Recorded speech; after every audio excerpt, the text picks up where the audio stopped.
770. Xiao Baoan smiled and said, Weishui's autumn wind, those who are willing to take the bait. Qin Pingan asked, so this is Liang Road?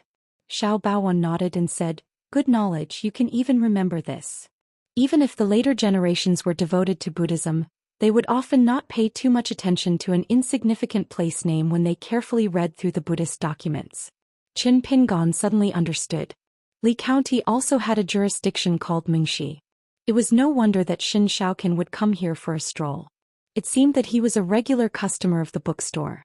Xin Shaoqian was most likely similar to Xiao Baoan. They were both not locals of Liang City. They only had the advantage of having a backup plan. Instead, they had the upper hand. Therefore, they preferred to pick up scraps everywhere. Xiao Baoan seemed to have obtained several treasures in a few blinks of an eye. Moreover, there must be other opportunities in other cities, waiting for this city Lord Xiao to obtain them one by one and put them in his pocket. The treasures that Xiao Baoan and Xin Shaoqian obtained in Liang City today, whether it was Xin Shaoqian's book, the treasured knife, Xiao Mei, the bag of green, or the string, they were all genuine. As for the skinny old Daoist's covetous eyes, Qin Pingan did not care too much. It was not like the ghost valley of the Skeleton Beach back then, where he was destined to only be able to escape and not fight. Qin Pingan's only worry at the moment was that he was afraid of triggering the whole situation. For example, the curly-bearded man beside the fortune-telling stall, especially this Xiao Baoan, did not know how many backup plans were waiting for him. This was like a Central Plains sword cultivator who was traveling the Great Wall of Sword Qi facing himself who was already a hidden official. The disparity between victory and defeat did not lie in the realm, but in the right time and place. The monk who was originally planning to buy pastries obviously also saw Qin Pingan. The monk no longer spoke to the old woman, but once again picked up the Qing Long Shun banknotes, each character written in his own handwriting. He asked, you seem to be a native of the north, why don't we go south together to meet those underlings? Xiao Baoan did not show his expression, but he was slightly surprised. The monk had only met this person for the first time, but he had already given him the evaluation of someone from the north. Xiao Baoan read all kinds of books and was most familiar with all kinds of stories in his life. Previously, he relied on his identity as the lord of a city and was able to easily travel to various cities. He took the opportunity to come to this city many times to wait, follow, and ask the monks about Zen. Even though he copied dozens of tricks that were clearly recorded in later generations, he still could not get anything from the monks. As a result, Xiao Baozhuan's mind spun rapidly, and he immediately began to make some calculations. Qin Pingan put his palms together and saluted to the monk who would later be known as Zhou Xian. However, he shook his head and hesitated for a moment. When he saw the mountain walking sticks in Pei Qian and Xiaomi's hands, he smiled and said to the monk, why don't we owe him 60 strokes first? According to the historical records of the vast world, the monk would stop at the dragon pond and burn the pile of handwritten scriptures. There would also be the phrase, do not doubt the tongue of the old monk under the heavens. There would also be the world-shocking Mao Mountain summit, cursing the Buddha and cursing the ancestors. There would also be the case of the Dhyana school, where the Dhyana school would be beaten 30 times if the Dhyana school achieved the Dhyana school. Over at the bookstore, the old shopkeeper leaned against the door and watched the commotion from afar. There weren't many of these foreigners who first boarded the boat and came to Wui City. Most of them would disembark at Pondering City or Benmo City. Furthermore, year after year, the locals had seen many headless flies flying around. Today's green-robed swordsman was so careful in his words and actions. It was as if he had a card up his sleeve and came prepared. It was really rare. As for that Xiao Baoan, he had great fortune and was the most exceptional. The shopkeeper of the bookstore slightly retracted his gaze and glanced at the weapons store. That scholar Du was similarly standing at the door. He held the bowl of sour plum soup from Benmo City in one hand and chewed on a piece of Tongling white ginger on the other. He seemed to be in a very leisurely mood. It seemed like this Mr. Wu Song had already filled in the complete content of the fragrant flower calligraphy from the city lord of Beauty City, Xiao Baoan. Then Scholar Du would be able to quickly use this calligraphy to go to the City of Usefulness, also known as the White Eye City, and exchange it for an opportunity that he had been longing for. On the ferry between the various cities, a sentence, a matter, and an item had always been going around in circles. It was indeed difficult to obtain something and even more difficult to obtain it. The shopkeeper of the bookstore felt a bit strange. Why did Scholar Du's gaze seem to have stopped many times on the long sword that the green-robed swordsman was carrying? Could it be an old friend? That was impossible. That young man's age didn't match. It was strange. Before Scholar Du boarded the boat, he was once the world's #1 refiner in the mountains. He was very awe-inspiring with his red lightning and purple smoke. It was said that more than half of the Tongling mountain near his hometown was refined by him. Even those half-immortal long swords rarely caught Scholar Du's eyes. Because of Scholar Du's refinement of the mountain, it became a huge joke and was recorded in the records of Wui City. According to one of the records of the absurd chapter, there was once a Shui water god mansion near Scholar Du's hometown. The shrimp soldiers and crab generals in the river were known as the world's most vigorous. In the end, Mr. Wu Song refined a small part of it, causing the water god mansion to suffer so much that they had to go to the Confucian temple to complain. Could the long sword carried by the outsider be an immortal relic left behind by someone Scholar Du knew in his early years? The monk on the street was a bit confused, but he still put his palms together to return the greeting. Then before he carried the load and left, he suddenly asked Qin Pingon, dug out from the Confucian temple, a monk with a scholarly air? Qin Pingon could only be speechless. The monk shook his head and carried the load out of the city. However, when he was about to pass by Qin Pingon, he suddenly stopped and turned his head to look at Qin Pingon. He asked again, why can all eyes see the minutest details but not the whole face?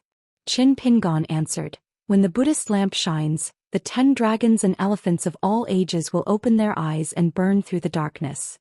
The monk frowned slightly. Qin Pingon asked back, who will light the lamp? How do you light the lamp? The monk laughed and said, easy answer.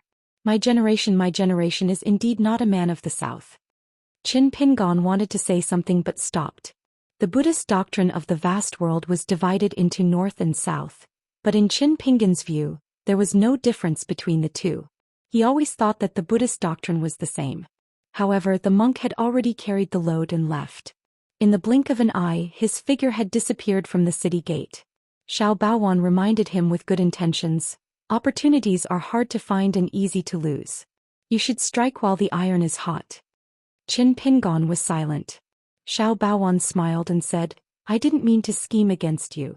It was the hidden official who thought too much. Qin Pingon narrowed his eyes and asked, why Mayor Xiao is so bold? Do you want to gather the Deshan cudgel, Lingji drink, Yunmen biscuits and Zhaozhou tea? Xiao Baowan said helplessly, I was indeed a little greedy before. Now that the hidden official blocked my way and took away 60 cudgel sticks, not even 30 cudgel sticks. Naturally I can't do it. Xiao Baowan suddenly smiled and asked, then let's call it even? From now on the two of us will mind our own business. Let's find our own opportunities. Qin Pingon didn't comment and only smiled. Mayor Xiao, what kind of mayor are you? Since we'll mind our own business, you should at least let me know where the well and river are. Xiao Baowan smiled and said, at this time and place, there's no knowledge that can be obtained for free. Why do you ask when you already know the answer? Qin Pingon had already seen a general clue. On the ferry, at least in Wuji City and Benmo City, there was a person's knowledge. For example, Xin Shaoqin knew the truth of the formation of the peaks. Xiao Baowan filled in the blanks and added the text content. Once it was verified by someone on the ferry that there was no mistake, they could win a big or small opportunity. However, what was the price? It was very likely that a wisp of soul would be left on the ferry and become a living immortal, like what Pei Qian had seen in ancient books, trapped in some prison of words. If Qin Pingon didn't guess wrongly, then as long as he was careful enough and learned from Mayor Xiao Baowan, he would only do and say certain things. Logically speaking, the later he boarded the ferry, the easier it would be to profit. However, the problem was that this ferry wasn't well known in the vast world. It was too obscure and it was very easy to fall into its trap. One careless move and the whole game would be lost. As for why Qin Pingon was able to warn Pei Qian and Xiaomi not to answer when he saw Wuji City, it was because when he was traveling with Lu Tai in the Tongye continent, Lu Tai inadvertently mentioned a ferry. He even jokingly asked Qin Pingon what was the most difficult thing to deal with in the world. Later, when Qin Pingon went to the Great Wall of Sword Qi again in his spare time, he flipped through the secret files of the Summer Palace and really found a record about the ferry under his feet. It was from when he was studying. At the end of a book called True Pearl Boat, he saw a record about a night boat. Because there was a mountain called True Pearl Mountain in his hometown, and Qin Pingon was extremely interested in the miscellaneous content written about the True Pearl Boat, he didn't read it roughly like many books. Instead, he carefully flipped through the book from beginning to end. That was why he could see the sentence, "There is a true pearl boat in front and a night boat behind. There is no end to the sea of knowledge." A small boat, mended and patched, carried people on a night trip between the heavens and the earth. Beside the words there was another line of crooked words. Qin Pingon knew who wrote it at a glance. F*ck, I'll smash it with 2 punches. That was why Qin Pingon unintentionally said, "Of all the knowledge in the world, only the night boat is the most difficult to deal with." When Qin Pingon returned to the vast world, he accidentally found the book collection seal that Firen deliberately left with Lu Mao in the Yellow Flower Temple in the Mirage City. When he saw the seal, he knew that the 2 sentences in the book back then were probably a boring comment by the previous hidden official of the Great Wall of Sword Qi, Xiao Chue, to the previous criminal official Wen Hai. As for why the city Lord Xiao went crazy and targeted him, as long as Qin Pingon found a few basic connections of this night boat, he would naturally be able to follow the clues and have a good fight with Xiao Baowan. Pei Qian wasn't worried about that city Lord Xiao Baowan. After all, his master was watching over him. Pei Qian's attention was more focused on that skinny old Daoist. He glanced at the crooked banner that wrote, "If you want to obtain the secret to longevity, you have to pass through this immortal altar first." Then he looked at the array on the ground in front of the stall. Pei Qian took down the basket on his back and placed it on the ground. He let Xiaomi stand in it again. Pei Qian then pointed the mountain walking stick in his hand at the ground and drew a circle around the basket. With a light poke, the mountain walking stick penetrated the ground like a knife cutting through tofu. The mountain walking stick stood on the ground. After Pei Qian let go of it, a few threads entwined around like sword qi. Together with the golden lightning pool, it was like a pocket-sized sword array that protected the basket. Pei Qian shook his sleeve lightly. His right hand quietly grabbed a bamboo yellow paper knife. It was the item that Yu Panshui gave him. Pei Qian reached out his hand again and the paper knife returned to his sleeve. However, an extremely heavy iron rod appeared in his left hand. He bent his body slightly and displayed the white ape backsword technique. He twisted his wrist and drew a circle with the long rod. Finally, the end of the long rod gently knocked on the ground. Ripples appeared on the street as if there were countless water ripples. At the Thunder God Temple in the White Mountain continent, Pei Qian divided a semi-immortal iron spear that was given by the talisman Zhou Xian into 3. He broke the tip of the spear that was as sharp as a blade. In the end, it became 2 blades and a rod. The curly-bearded man looked at Pei Qian, who used the rod as a sword to draw talismans, and nodded lightly. He didn't hide his admiration at all. What the old Daoist saw was different from the curly-bearded man next door. He clicked his tongue in wonder and said, "Little girl, you don't look old. Let's not talk about some spells, but your hands and feet are very strong. Who did you learn your martial arts from? Could it be that Wang Dengxiu from the Jilu continent or Wu Qiao from the Tongyi continent? I heard that at the foot of the mountain the scenery is very good. There are many martial arts styles and each mountain is higher than the other. It's a pity that a girl took the lead. Do you have any martial arts relationship with that girl?" Pei Qian said, "Old Immortal wants to exchange pointers with my master. Why don't you ask me for a few punches first?" The man who was squatting on the ground smiled. "Lord Feng is indeed Old Immortal. Unfortunately, his martial arts are not very good. If it was Wen Quan, even if he went to Lord Feng's territory, Old Immortal would still lose. Little girl, you are very smart."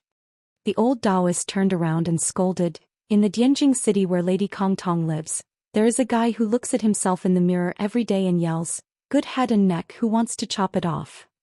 Who is he talking to? You still have the nerve to say that I am not good? Are those 100,000 soldiers of yours just for show?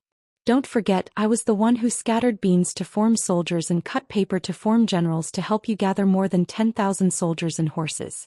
Only then did you gather 100,000 soldiers. You heartless thing." The man's red beard was like a dragon. He sat on the ground and smiled. "Didn't I also return you a sea of gates?"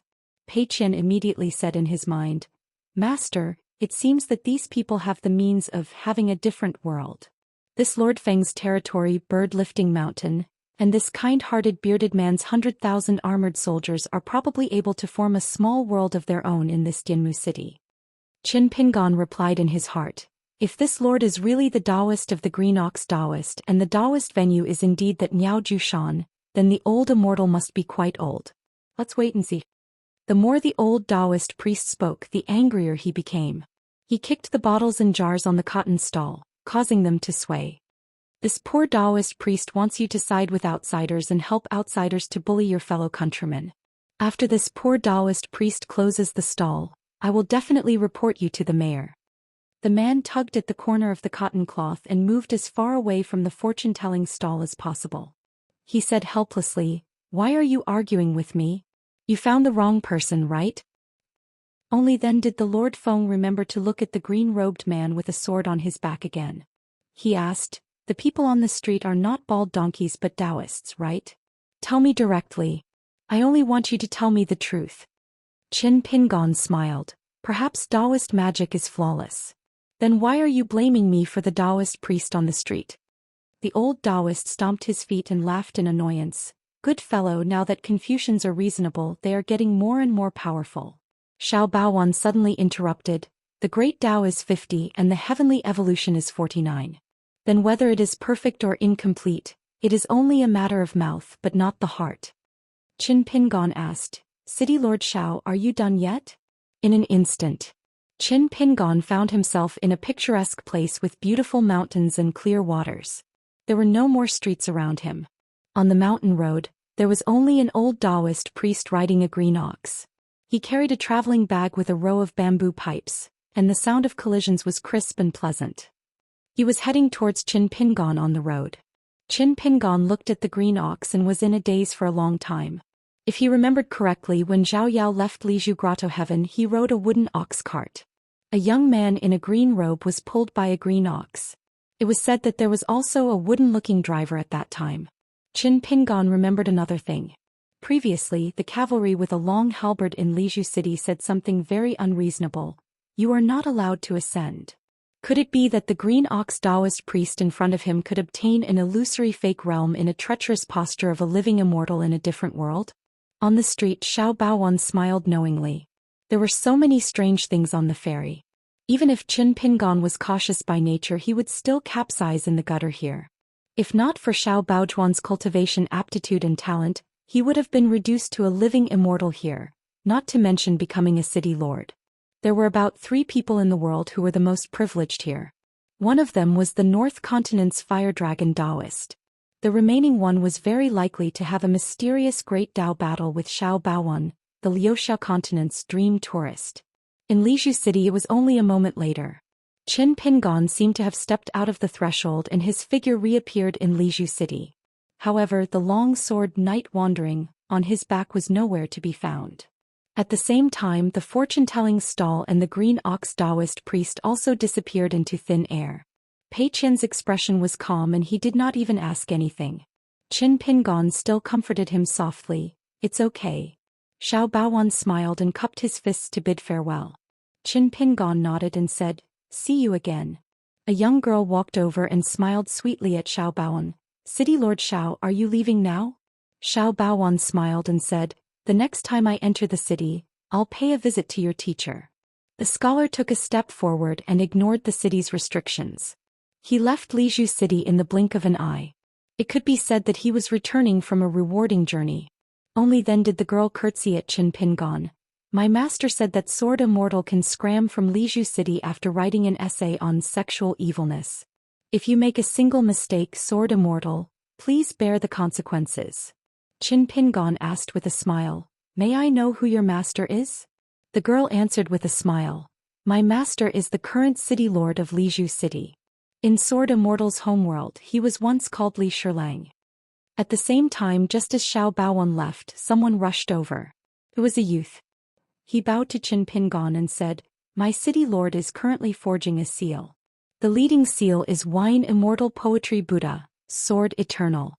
There are dozens of other seals that require your help to fill in. 771. The young girl saw that the stranger in green seemed to have moved and was about to follow the young man to another city. She immediately said to the young man angrily, Do you still talk about first come first served? She didn't expect the young man to have a bad temper. He directly scolded, "Qinzi do, you slut. How can you talk to me like that? Why don't you quickly slap yourself 3 times? The young girl who was directly called by her name was stunned. She was also scolded in public as a slut. Perhaps she was afraid of the other party's identity. She didn't retort. She just lowered her eyes and was about to cry. She took out an embroidered handkerchief to wipe the corners of her eyes. The young man was proud and continued to persuade Qin Pingon to follow him out of the city. "Mr. Qin, women are too greasy and not elegant enough. My master knows that you have never liked these kinds of women, wild bees and butterflies. The fragrance of the wind is like a sword. How improper. Therefore Mr. Qin should leave with me quickly. My master has already set up a banquet to welcome Mr. Qin. He has also prepared an additional gift as a reward for mending the mold." Qin Pingon smiled and said, "You shouldn't talk about Miss Biu like that." The reason why he didn't immediately agree to the young man's invitation was because Qin Pingon still wanted to walk around this city. He also needed to thank the curly-bearded man. Then there was the man in the weapon shop. When he walked to the door earlier, he seemed to have been paying attention to the night ranger on his back. Also, because of the local delicacies such as Tongling ginger and Tongshan lotus root, Qin Pingon already had some guesses about the identity of the shopkeeper. It was very likely that he was the Mr. Wusong that Bai Yi met when he went to the mountains to visit immortals in his early years. Therefore Qin Pingon planned to ask this scholar Du for a water buffalo painting. Whether it was successful or not, he would talk about it later. Everything was difficult at the beginning, but as long as a thread was formed in one of the meridians, it would be much easier. When the young man heard Qin Pingon call Qin Zidu by Yu and expose her nickname, the young man was obviously a little surprised. He then laughed heartily and said, "I didn't expect Mr. Qin to already know the background of this lowly servant. If that's the case, then Mr. Qin must have read the Crimson Pavilion Exam, Rouge Chronicle, and the erotic book series. Young sword immortals are all sentimental people. No wonder my city lord has a whole new level of respect for you, Mr. Qin." Li Shilang clearly misjudged Mr. Qin, mistaking Mr. Qin for one of those rigid and pedantic people. Qin Pingon immediately explained with a smile, "You flatter me. I just happened to hear about it from others. I haven't actually read any of the 3 books." When the youth mentioned the last book, Qin Pingon instantly formed a sword seal. At the same time, he used sword qi to disperse the youth's voice so that Pei Qian and Xiaomi wouldn't hear it. Old chef carelessly bought books. He really did a lot of harm.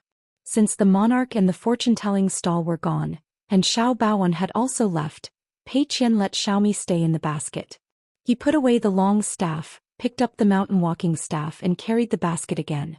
He quietly stood beside Qin Pingon. Pei Qian's gaze was mostly on the young girl named Qin Zidu. Before this young girl left, she must have put in a lot of effort. She was wearing a purple dress with a purple flower in her hair bun. There was a small purple sachet on her belt that was embroidered with the words Rouge Divine Residence. The young girl's makeup was especially exquisite. She had a small golden dimple and her sandalwood hair was slightly yellow. Her face was glowing. What was especially rare was that this young girl had actually applied white makeup on both sides of her temples. This caused the young girl's originally slightly round face to immediately become slender. Pei Qian was dumbfounded. If this young girl had such makeup every time she left the house, how much time would she have spent in her house? Didn't she find it troublesome? Qin Pingon hesitated for a moment. In the end, he didn't stop him, nor did he remind the young boy to be careful. Instead, he instantly moved a few steps away from the talkative young boy. He didn't want to be implicated. As expected, the young girl suddenly raised her head and quickly approached. She grabbed the young boy's ear with one hand and pulled with all her strength, causing the young boy to tilt his head in pain. The young girl's other hand fiercely scratched the young boy's face. Her mouth was cursing him for being a lowly servant. The young boy also didn't want to be taken advantage of. He didn't know what it meant to have tender feelings for the fairer sex. With a flip of his hand, he grabbed the young girl's hair bun. The two of them looked like a pair of golden boy and jade girl of the same age. Very quickly they hugged each other and tangled together. They even used elbows and knees to hit each other. It was very chaotic. This scene opened Xiaomi's eyes. These locals were all very fierce. Their tempers weren't very good. If there was a disagreement, they would scratch each other's face. Pei Qian glanced at her master. Qin Pingon lightly shook his head, indicating that she didn't need to mediate. The young boy and girl who were wrestling together seemed to have fallen from the sky to the ground. In the end, the young boy kicked the young girl's face. The young girl responded by kicking the young boy's chest and crotch. In the end, both of them slid backwards. Fortunately, both of them didn't seem to know martial arts and didn't make too much of a commotion. The young girl staggered to her feet and patted the dust off her body. The young boy covered his face with one hand and pressed the other to his chest. He grimaced in pain as he shook his back and had no choice but to bend over. Pei Qian saw that the young girl was picking her eyebrows and drawing them. Now that one of her eyebrows had been kicked off by the young boy, her delicate peach blossom makeup had become a complete mess. Her face was covered in smudges. The purple flower on her head had also been crushed by the young boy and scattered on the ground. At this moment, the young girl standing on the street looked somewhat comical. As for the small brocade pouch embroidered with the words Rouge God's Abode, the knot had also been unknotted during the process of twisting. A bronze-green beetle as big as an elm pod ran out. Previously, when the young boy stood up, he had seen the opportunity and quietly stepped on it under his boot. The young girl, whose nickname was Jasper, quickly realized that she had lost a green-golden cicada that was used to raise powder and charm people. She anxiously walked in circles and pointed at the young boy and threatened, "Long Bin, give me back my green-golden cicada." Qin Pingon sighed. It seemed like a fortuitous encounter had just passed him by. In the Tongyi continent's Taiping Mountain, the Yu dynasty's consecrator, cultivator Dai Yuan, had once given Qin Pingon an apology gift. The ink ingot was called Moonlight Pine Daoist ink. However, it was given to Qin Pingon as a gift. It was said that every time the ink ingot was under the moon, a little Daoist would travel like a fly. He claimed to be the Black Pine Messenger and the Ink Spirit Minister. Later on, when Qin Pingon asked Cui Dongshan, he found out that the little Daoist who had become a spirit from the ancient ink was called Long Bin. The place where he attained Dao was not the ink ingot. He just happened to travel here at that time. Because he liked to use the rare ancient ink ingots in the world as his Immortal's ferry, he wandered around and his whereabouts were erratic. If it wasn't for an opportunity, it would be difficult for immortals to find traces of him even if they had the ink. He belonged to the category of the manifestation of the great Tao that was condensed by literary fate. He could be considered to have attained Tao in a similar way to the small incense stick and the grasshopper silver worm. Every fairy, ink ingot that Long Bin had stopped at had a literary aura. Therefore at that time even Cui Dongshan felt that it was a pity. Naturally, Qin Pingon felt even more heartache because it was obviously best to give this item to Little Worm Tree. On the ferry there were opportunities everywhere. However, there were also traps everywhere. Who cares about this junk? I'll give it to you. The young man sneered and raised his foot. Then he lifted the green cicada with the tip of his foot and kicked it at the girl. The latter caught it with both hands and carefully put it into the brocade pouch and tied the knot. The girl asked, "What did Sword Immortal say? Is he going to write the evil nature chapter without a single mistake and then be sent out of the country, or from today onwards, will he be regarded as an enemy of my city?" Qin Pingon said to her, "I don't want to write anything. I just want to wander around here for a few days. If your city lord wants to drive me away, he can drive me away. Li Shilang is straightforward. It doesn't matter if he sees me as an enemy, but I don't see Lu City as an enemy." The girl frowned and said, "An evil guest has come. He doesn't know what's good for him and is annoying." She suddenly smiled. "He's young and impetuous, but he's a broad-minded sword immortal." If there was an edict, she pricked up her ears and listened. Then she said, "The deputy city lord has just heard that Sword Immortal has arrived and asked me to pass a message to Sword Immortal. You can rest assured and tour Lu City. However, there are only 3 days. After 3 days, if Sword Immortal can't find a way to go to another city, then don't blame us for acting according to the rules." Just as the young man was about to speak, she stomped her foot and said angrily, "Long Bin, this is the decision of my city lord and deputy city lord. I advise you not to meddle. Otherwise, if you cause the 2 cities to become hostile, be careful that you won't even be able to keep your remaining title of Pingzhang Shi." Qin Pingon didn't want to make things difficult for the young man beside him. He smiled and said, "You and I will meet here in 4 days." The young man nodded and agreed to this matter. but the scratches on his face were still clear. The young man was indignant. He sneered at Qin Zidu, who was from the Rouge God Mansion, and said, "Let's wait and see. Sooner or later, I'll gather an army and go straight to your Rouge Cave and Bone Tomb." A woman in heavy makeup rubbing ink with her bare hands was undoubtedly a refined matter. However, for Long Bin, who was an official of the Songyan Protectorate General and the Xuanxiang Prefect, it was indeed a bit of a struggle for the great Dao. Qin Zidu spat out, "Spouting nonsense, disgracing the ground, shameless thing." The young man was too lazy to be entangled with this long-haired and short-sighted woman. He was about to leave Lu City when Qin Pingon suddenly reached out and grabbed the young man's arm. He smiled and said, "I forgot to ask Lord Ping Zhangshi, which city are you from? If Lord Ping Zhangshi accidentally delays things 4 days later, I can take the initiative to visit." The young man complained incessantly, "It hurts, it hurts, it hurts. If you want to talk, just talk. Why did Mr. Qin grab me?"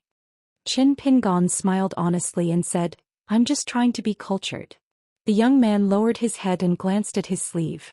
Where the sword Immortal was holding his arm, 5 colors were shining brightly. It was like a river flowing into the sea, gradually condensing. With a long face he said, "I didn't have much left in the first place, and Mr. Qin even took a portion of it. My situation is so bleak. Isn't it worse than Wang Shaoer's New Year?" Qin Pingon smiled and said, "When I leave the ferry in the future, I'll naturally reward Lord Ping Zhangshi from afar." The young man's eyes lit up, and he no longer deliberately restrained the magical scene on his sleeve. "Really?" However, before the young man and Qin Pingon could discuss more, the young man staggered back and his figure dissipated, going to another city. He could only hurriedly say a sentence to Qin Pingon like a prophecy: "Roosters crowing in the sky, dogs barking in the clouds. Chicken and Dog City? Wasn't the name too careless? Wouldn't it be better if it was Dao Attainment City? Perhaps the name was too big and not suitable?" Qin Pingon shook his sleeve and a 5-colored light condensed on the fingertip of his right hand. It was rich and cultured like a flower blooming on the fingertip, and finally it was kept by Qin Pingon into his sleeve. Qin Zido didn't care about it. In the city, passers-by relied on their own ability to fight for opportunities. There was nothing strange. However, she looked at Pei Qian with a smooth forehead and a bun, and her eyes were complicated. In the end she couldn't help but persuade, "Little girl, a gentleman dies for his bosom friend, a woman dresses up for her lover. If you can tidy yourself up properly, you'll also be a woman with good looks. Why are you so careless? Look at this sword Immortal. Since he knows my nickname, he's also an expert in the affairs of the boudoir. Why didn't he teach you? You don't blame him?" When Pei Qian went out traveling, she always dressed neatly without any makeup, and her hair was even simpler. At this moment she said expressionlessly, "There's no need, it's neat, it's not a problem." Qin Zido said bitterly, "It's not a problem? How is it not a problem? Everyone loves beauty. Isn't it right and proper for a woman to increase her looks?" Pei Qian looked at the young girl in front of her, who had a miserable face with makeup, and held back her laughter. She shook her head and didn't say anything else. Qin Pingon said with a smile, "The ancients said that the pure and virtuous air of heaven and earth is gathered in a woman's boudoir. When a woman in the world is free, it's indeed suitable for her to put on light makeup. Miss Bu just said that a woman dresses up for her lover. Since heaven and earth is the #1 scholar, then no matter how much makeup a woman puts on, as long as it's appropriate, it'll be the most suitable for him." Half of his words were Qin Pingon's heartfelt words. As long as Pei Qian wanted to deal with rouge and powder, it was naturally fine to put on light makeup. At Pei Qian's age, after all, she was no longer the charcoal little girl from back then. She should indeed dress up properly. Of course, if Pei Qian didn't want to and liked to be barefaced, it wouldn't matter. As for the other half of his words, of course, they were polite words between Qin Pingon and this so-called Empress Qin of the Rouge God's mansion. Qin Zidu was shocked. She no longer had the cold and arrogant attitude she had when they first met. She curtsied to Qin Pingon and changed the way she addressed him for the first time. She smiled and said, "Mr. Chen's words are appropriate and heartfelt. It's easy to forget. In that case, I wish Mr. Chen all the best in the next 3 days." Qin Pingon cupped his fist and thanked her. Qin Zidu asked, "Does Mr. Chen carry any rouge or powder with him?" Qin Pingon shook his head and said, "No." Obviously he had missed another opportunity. She smiled and nodded, but she was also a little disappointed. Then her body blurred and finally turned into 7 colors. For a moment, the whole street was filled with a fragrant smell. The 7 colors were like the rising of a celestial being. Then in the blink of an eye, they disappeared in all directions, leaving no trace for Qin Pingan. Qin Pingan smiled and said, "After 4 days we will change places. Who knows, we might be able to eat stinky tofu." Pei Qian smiled and was looking forward to it. Makeup was too cumbersome. Pei Qian only felt that it would hinder her from punching, so she was not interested. However, Sister Shi Ro from the dragon riding alley liked these things very much. She wondered if she would have the chance to bring some back from Tiaomu City in 3 days. Xiaomi was standing in the basket. When she heard about the stinky tofu, she immediately became greedy and quickly wiped her mouth. She did not understand or remember anything. Only the stinky tofu made the black-clothed girl greedy. Qin Pingan moved slightly and came to the side of the cotton cloth stall. He squatted down and looked around, choosing what he liked. Finally, he chose a small bow the size of a palm. He asked the bearded man who had 100,000 armored soldiers, "How much is this bow?" The small golden water jar in the stall had already been taken by Xiao Baoan after answering the question of the green ox Taoist priest. On the cotton cloth, there was still a small bundle of dead plum branches and a small porcelain bowl of daffodils left. There was a small note on the outside of a folded scroll. The words were beautiful, teaching the women of the world how to dress up. A cast iron 3 monkeys fishing the moonflower artifact. An ebony paperweight. Not willing to be blown by the wind, silent and mysterious. The Lord is upright, suppressing the quietness. 2 words were signed, Shu Yi. Finally, there was the small bow placed in the corner. It was simple and exquisite like a child's toy. The inscriptions were fine and hard to notice. Cloud Dream Pine. The bearded man saw that this person chose this small bow. He had a helpless expression and shook his head. "I will sell it. However, it is not easy for you to buy it. You have to gather a few books, at least 3 books. After I read them, young master can use one of the books to exchange for it. As for the rest, I will not say much." Qin Pingan nodded and had an idea. He turned to look at the painting scroll and asked, "How much is this painting? Or do you want to barter?" The bearded man nodded and smiled. "Young master is smart. My stall's business does indeed require bartering. However, the items I need are not in the city. Not to mention the long journey, it's also heavily guarded. Young master, you are still unwilling to give up. Go find a place at the north foot of Mount Li. There is a heavenly treasure relic engraved on the cliff. If you can go to that cool world and retrieve a beauty statue beside the green jade pool, you can exchange for the painting scroll. At that time, there will be a blessing that will take the initiative to meet you." Qin Pingan asked, "In that case, this painting scroll and the cool world of the heavenly treasure relic are both illusory things. The next blessing is real?" What he saw and heard in the city today, other than Xiao Baoan and Shen Shaoqin, although they were all living immortals, they were still divided into different levels. It only depended on the degree of self-awareness. For example, the bearded man in front of him, the Daoist priest Green Ox from before, and the scholar Du in the nearby weapons shop who missed his hometown Tongling Ginger, and Chuzhou's sour plum soup, were clearly more vivid. Their actions were also more straightforward. The bearded man grinned and did not answer the question. "If you are more ruthless and have the ability to visit immortals and explore, you will be able to move all the white jade statues of those concubines and palace maids out of the cool world. Then you will really have good luck with women." Pei Qian suddenly said through telepathy, "Master, I seem to have seen this in a book. If the records are true, the north foot of Mount Li is easy to find, but the heavenly treasure cliff is difficult to find.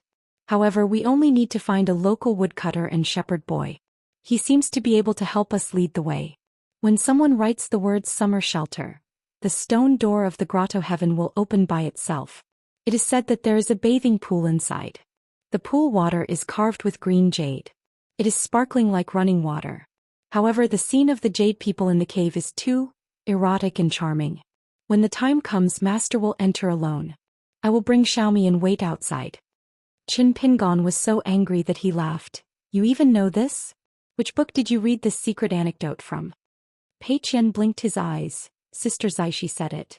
Back then in the Jinjia continent, every time after the war ended she liked to tell me these strange stories. I just listened casually. At that time I asked Sister Zaishi how big the pool was and how much money it could be sold for with so many green jades. Sister Zaishi even scolded me for being a money grubber. The bearded man saw that Qin Pingon was staring at the ebony paperweight again and took the initiative to say, "Master, give me a complete zither score in exchange."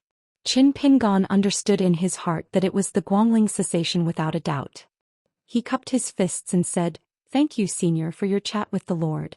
This junior will go into the city to look for the book." The bearded man only nodded and said with a smile, "Master has accepted a good disciple." Qin Pingon left the stall with Pei Qian and Xiaomi and went to the weapon shop first. The owner sat behind the counter and was chewing on the tender lotus root and white ginger. Seeing Qin Pingon return, the bearded man was not surprised and did not ask anything. Qin Pingon bowed and said, "Greetings, Mr. Wu Song." The bearded man asked, "Do you have any scholarly achievements?" Qin Pingon stood up and answered respectfully, "I do not have any scholarly achievements in the imperial examinations. However, I have a student who is second in the imperial examinations." The bearded man smiled and took the initiative to ask, "Do you want the fragrant flower post that was completed by City Lord Xiao?" Qin Pingon shook his head and said, "Mr. Wu Song must have a use for the fragrant flower post. I just want to shamelessly ask Mr. Wu Song for a water buffalo painting." The bearded man was slightly surprised. When making a living on the ferry, rules are rules and there is no exception. Since you know that I am Du Xiucai and you know that I can paint, then the headmaster's literary skills are peerless, and the new works of the 5 pine trees are widely praised. You should know what new writing means. Forget it, this might be a little difficult for you. You just need to casually tell me the title of a poem that I have written in my life. Since I was able to obtain a section of the Tai Bai Immortal sword tip from Bai Yi, I believe it will not be difficult for me to know this. Qin Pingon was embarrassed. The Tai Bai Immortal sword's tip was mysteriously obtained at the Great Wall of Sword Qi. Qin Pingon only knew the name of this Mr. Wu Song who was able to repay Bai Yi with a poem. He did not know anything about the poem. In fact, the reason why Qin Pingon knew about Mr. Wu Song was mainly because of elementary scholar Du's identity as a refiner. To put it simply, Qin Pingon remembered the poem written by Bai Yi, but he couldn't remember a single word of what Mr. Wu Song had written. Little Millet, who was helping the good mountain lord to peck the rice in the basket, was even more embarrassed and could only scratch his face. Elementary scholar Du smiled. "Since the long sword was here just now, but it just so happened that it was not with me this time. Let's not talk about fated chances. Don't think too much about the water buffalo painting." The bearded man sighed. The incident of Bai Yi alone in Fuyao continent was indeed sad. Sure enough, after this parting, peach blossoms were deep. Qin Pingon was somewhat regretful. He did not dare to insist on fated chances and could only cup his fists to bid farewell. He thought of something and asked, "Mr. Wu Song, can you drink some wine?" The bearded man smiled and did not speak. Qin Pingon took out 2 jugs of celestial wine and placed them on the counter. He cupped his fists again and smiled brightly. "Outside Mount Wusong, it is my honor to meet you and to be so bold as to give you wine." The bearded man looked at the back of the young man in green as he crossed the threshold. He reached out to take a jug of wine and nodded. He was a young man who could broaden the world, so he shouted, "Kid, if you are not busy, why don't you take the initiative to visit Mr. Tuan Wang?" Qin Pingon immediately turned around and walked quickly back to the shop and took out 2 more jugs of wine. Elementary scholar Du was stunned. "What are you doing?" Qin Pingon asked softly, "May I ask if the inscription of Monarch Crane of the ancestor of calligraphy, was it written by Mr. Tuan Wang?" Elementary scholar Du stretched out his hands and pressed down on the 2 jugs of wine. He smiled and did not speak. Qin Pingon had to leave again and visit the various bookstores in the city. In the end he found the Family Language, LV Lon, and Yunqi Essays in the subsection bookstore, the Taoist Library and the Bianlu Library. Among them, Qin Pingon followed the scattered memories of the book and went to a scripture bookstore. He asked but to no avail. The shopkeeper only said that there was no such book. He went to a fake bookstore and returned empty-handed. In the end he bought the book at the subsection bookstore. After confirming that there was a record of the Bao in it, he was relieved. It turned out that according to the historical records of the city, the status of this book had been lowered from scripture to subsection. However, it was not regarded as a fake book like The Vast World. As for LV Lawn, it was not placed in the miscellaneous bookstore for sale. Qin Pingon had made a wasted trip. Only when it was time to settle the bill did Qin Pingon discover that the price of the books in the bookstores in the city was indeed not expensive. However, the immortal money was completely useless. Not to mention the snow, even the Guyu money was meaningless. He had to use the gold, silver and copper coins that were regarded as burdensome by the cultivators on the mountain. Fortunately, Pei Qian and Xiaomi both carried a piggy bank. Xiaomi even volunteered to stop Pei Qian and pay the bill first. The little girl who finally made a miraculous contribution laughed and shook her head happily. She hurriedly took out a large gold ingot from her private stash and handed it to the good mountain lord. She heroically said that there was no need to return it. It was just a small amount of money. Standing in the basket, Pei Qian finally coughed softly and nodded with a smile, indicating that he would record it in the Book of Merit. He only spent less than 2 taels of silver to buy 3 books. It was enough for Qin Pingon to go to the curly-bearded man to exchange for the small bao. Just one of the books could be exchanged for an opportunity. However, Qin Pingon continued to look for other bookstores. Finally, he crossed the threshold of a famous bookstore. According to the bookstore rules in the city, if a customer asked if they had any books, they would answer all questions. However, if the bookstore did not have any books once a customer asked, they would definitely not answer and would even be rolled their eyes. In this famous bookstore, Qin Pingon was unable to buy the book. However, he still spent a sum of money, a total of 3 taels of silver, to buy a few ancient books with fresh ink. Most of them were about the famous scholars' 10 questions and 21 debates. However, some of the records in these books were far more detailed and profound than The Vast World. Although these books could not be brought on the ferry during this trip, even if Qin Pingon only flipped through the books and read them, the knowledge in the books was absolutely true. Qin Pingon had paid attention to the famous scholars' debate and the Buddhist Yin Ming theory since a long time ago. At that time, the shopkeeper of the bookstore was a young man with an elegant appearance. He was solemn and straightforward and had the aura of an immortal. He first looked at Pei Qian, then turned to Qin Pingon and asked with a smile, "Boy, do you want to establish a city and become the city lord? As long as you give me an item in exchange, I will not break the rules and help you establish a new city. In the future I will have many advantages and won't lose to that Xiao Baoan." Qin Pingon bowed and apologized. "Sir, I appreciate your kind intentions.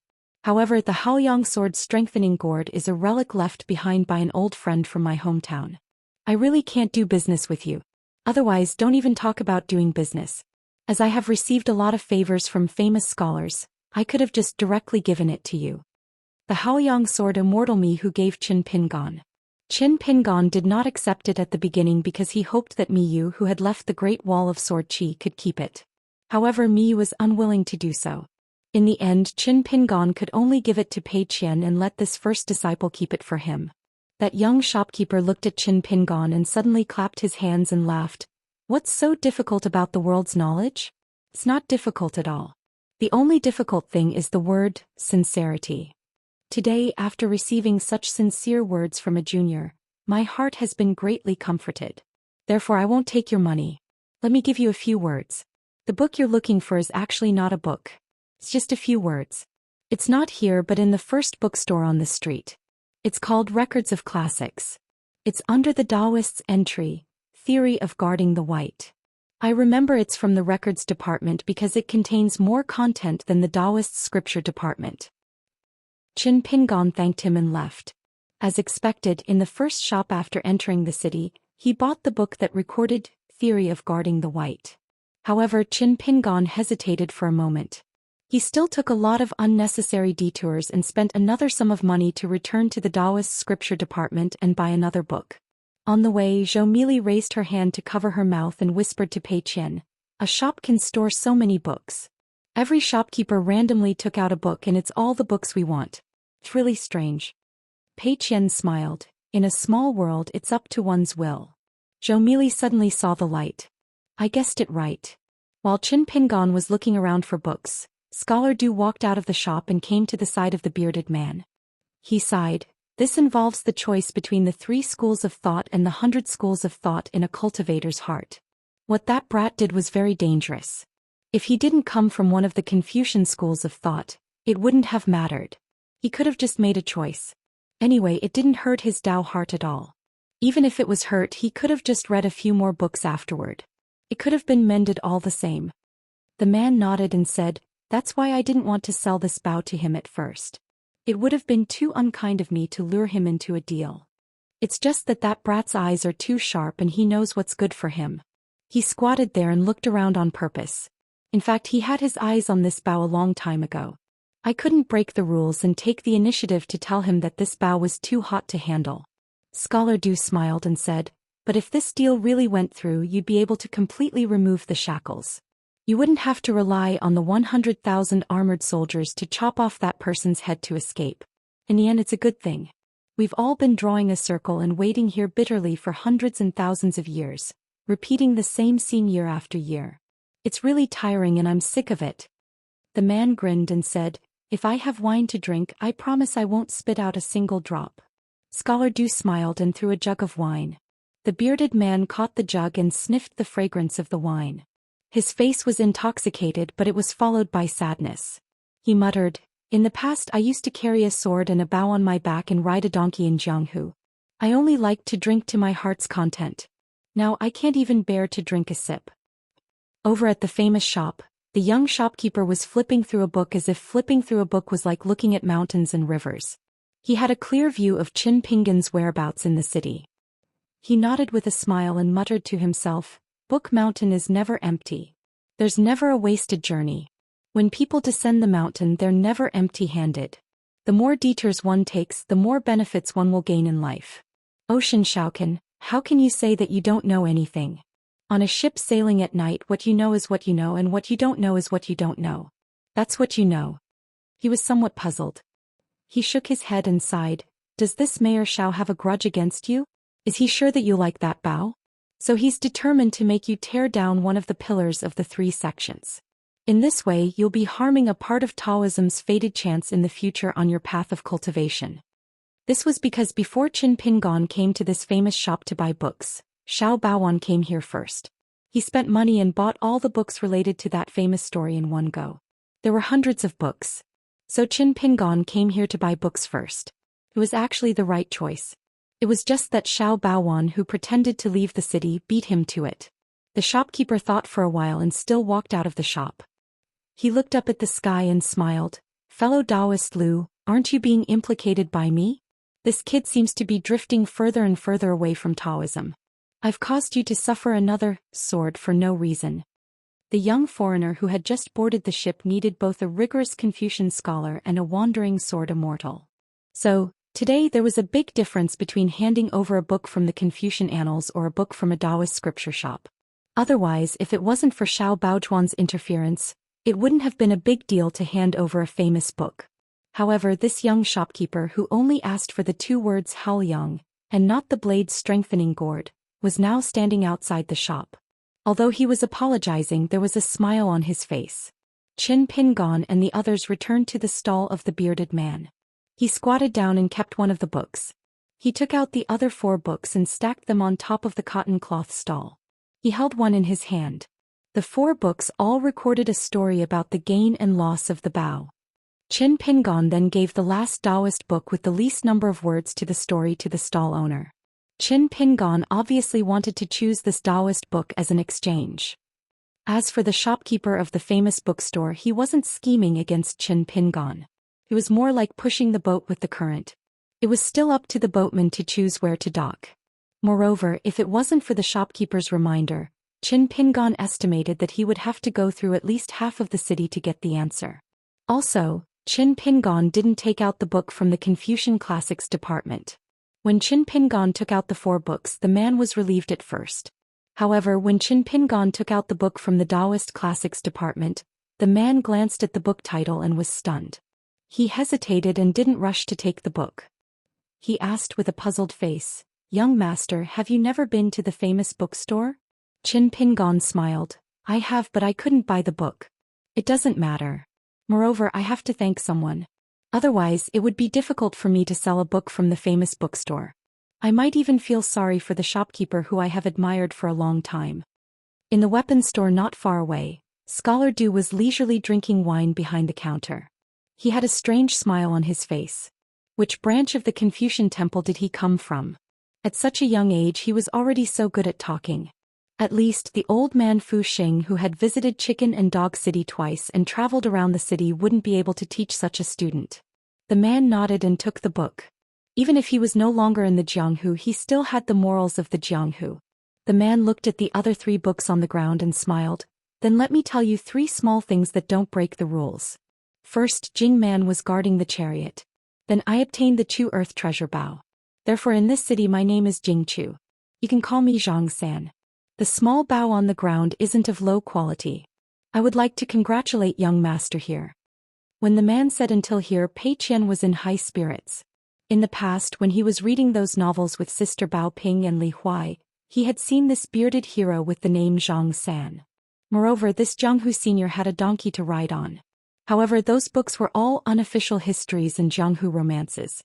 At that time, Pei Qian and the other 2 thought that this bearded man was a fictional character. Of course, the man didn't know what the little girl was thinking about. He just said, "The lady of Kongtong from Benmo City, I have a feud with the vice-castellan she serves." Lord Feng said that the lady of Kongtong was from Dianjing City. Of course he purposely lied to you. Lord Feng and Castellan Shao must have secretly reached an agreement. Qin Pingon smiled. Previously I went to Niaoji Mountain to catch up with old Immortal Feng. I already knew about this. Castellan Shao must be afraid that I would immediately rush to Benmo City and ruin his plans. He wouldn't be able to obtain the opportunity from the lady of Kongtong. In fact, once Qin Pingon found Xiao Baowan, it wouldn't be an opportunity. As for why Xiao Baowan as a Castellan seemed to be very fearless in Wuji City. Why was he so worried that he would make a move in Benmo City? Qin Pingon didn't know for the time being. He really couldn't guess. Benmo City putting the cart before the horse? Neglecting the essentials? What's more, he only talked about the famous scholar's sleeves and talked about the metaphysical nature. There were also countless analyses of the 2 words Benmo. Qin Pingon was a complete layman to these. The foundation of Benmo City compared to Wuji City, where one would know the truth by just listening to it, and the truth could be verified by a few more glances at the bookstore, was much more bizarre. So what was the explanation? Only God knows. The man continued, the 12 cities all have another name. For example, Benmo City is also known as the Absurd City. The people and things in the city are even more absurd than the Hanging Arch City where the emperors and monarchs of the past dynasties gathered together. After the 3 things were said, the man actually didn't need to ask Qin Pingon one thing to decide the gain or loss of the bao. Because the book that Qin Pingon handed over was a choice in itself. It was the answer. Beyond the expectations of the bearded man, Qin Pingon took out another book. However, he didn't put it on top of the 3 stacked books on the cotton cloth. Instead he put it on the side alone.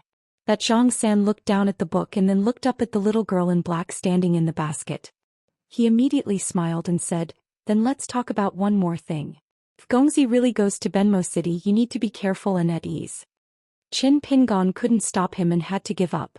In fact, he originally wanted to ask which city Xiao Baowan was the castellan of. Otherwise, it would be good to ask how to get to Benmo City. That way, he could ignore the eviction order of Benmo City's Li Shilang. Benmo City wanted to drive people away but didn't tell them how to leave the city. This was very disloyal. There was no such way to treat a guest in the world. The man picked up the small bao.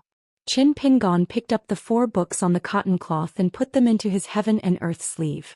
Then he took the ancient bao that was recorded in the history book, which was used to shoot a flood dragon in the Cloud Dream Nursery. However, he put it into his sleeve and did not hide anything close to him. The man didn't care about this. Instead, he had a look of appreciation. Walking in Jianghu, how could one not be careful? He squatted down and grabbed the 2 corners of the cotton cloth. He casually wrapped the items and held it in his hand.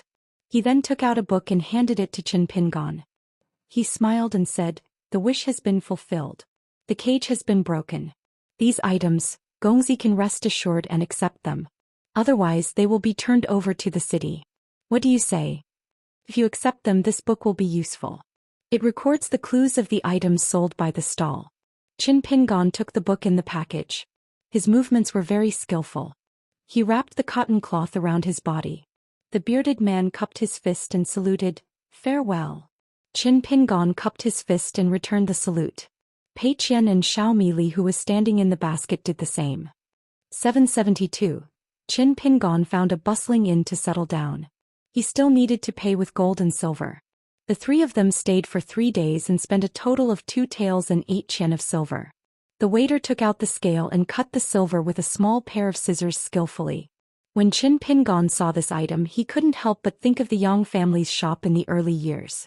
Other than being used to cut silver, it was also used to weigh some expensive and rare herbs. Therefore, when Qin Pingon was young, every time he saw the shop assistant taking out this item to weigh some herbs, he would carry a large basket on his back and stand under the tall counter. He would purse his lips tightly and grab the rope on his shoulders with both hands.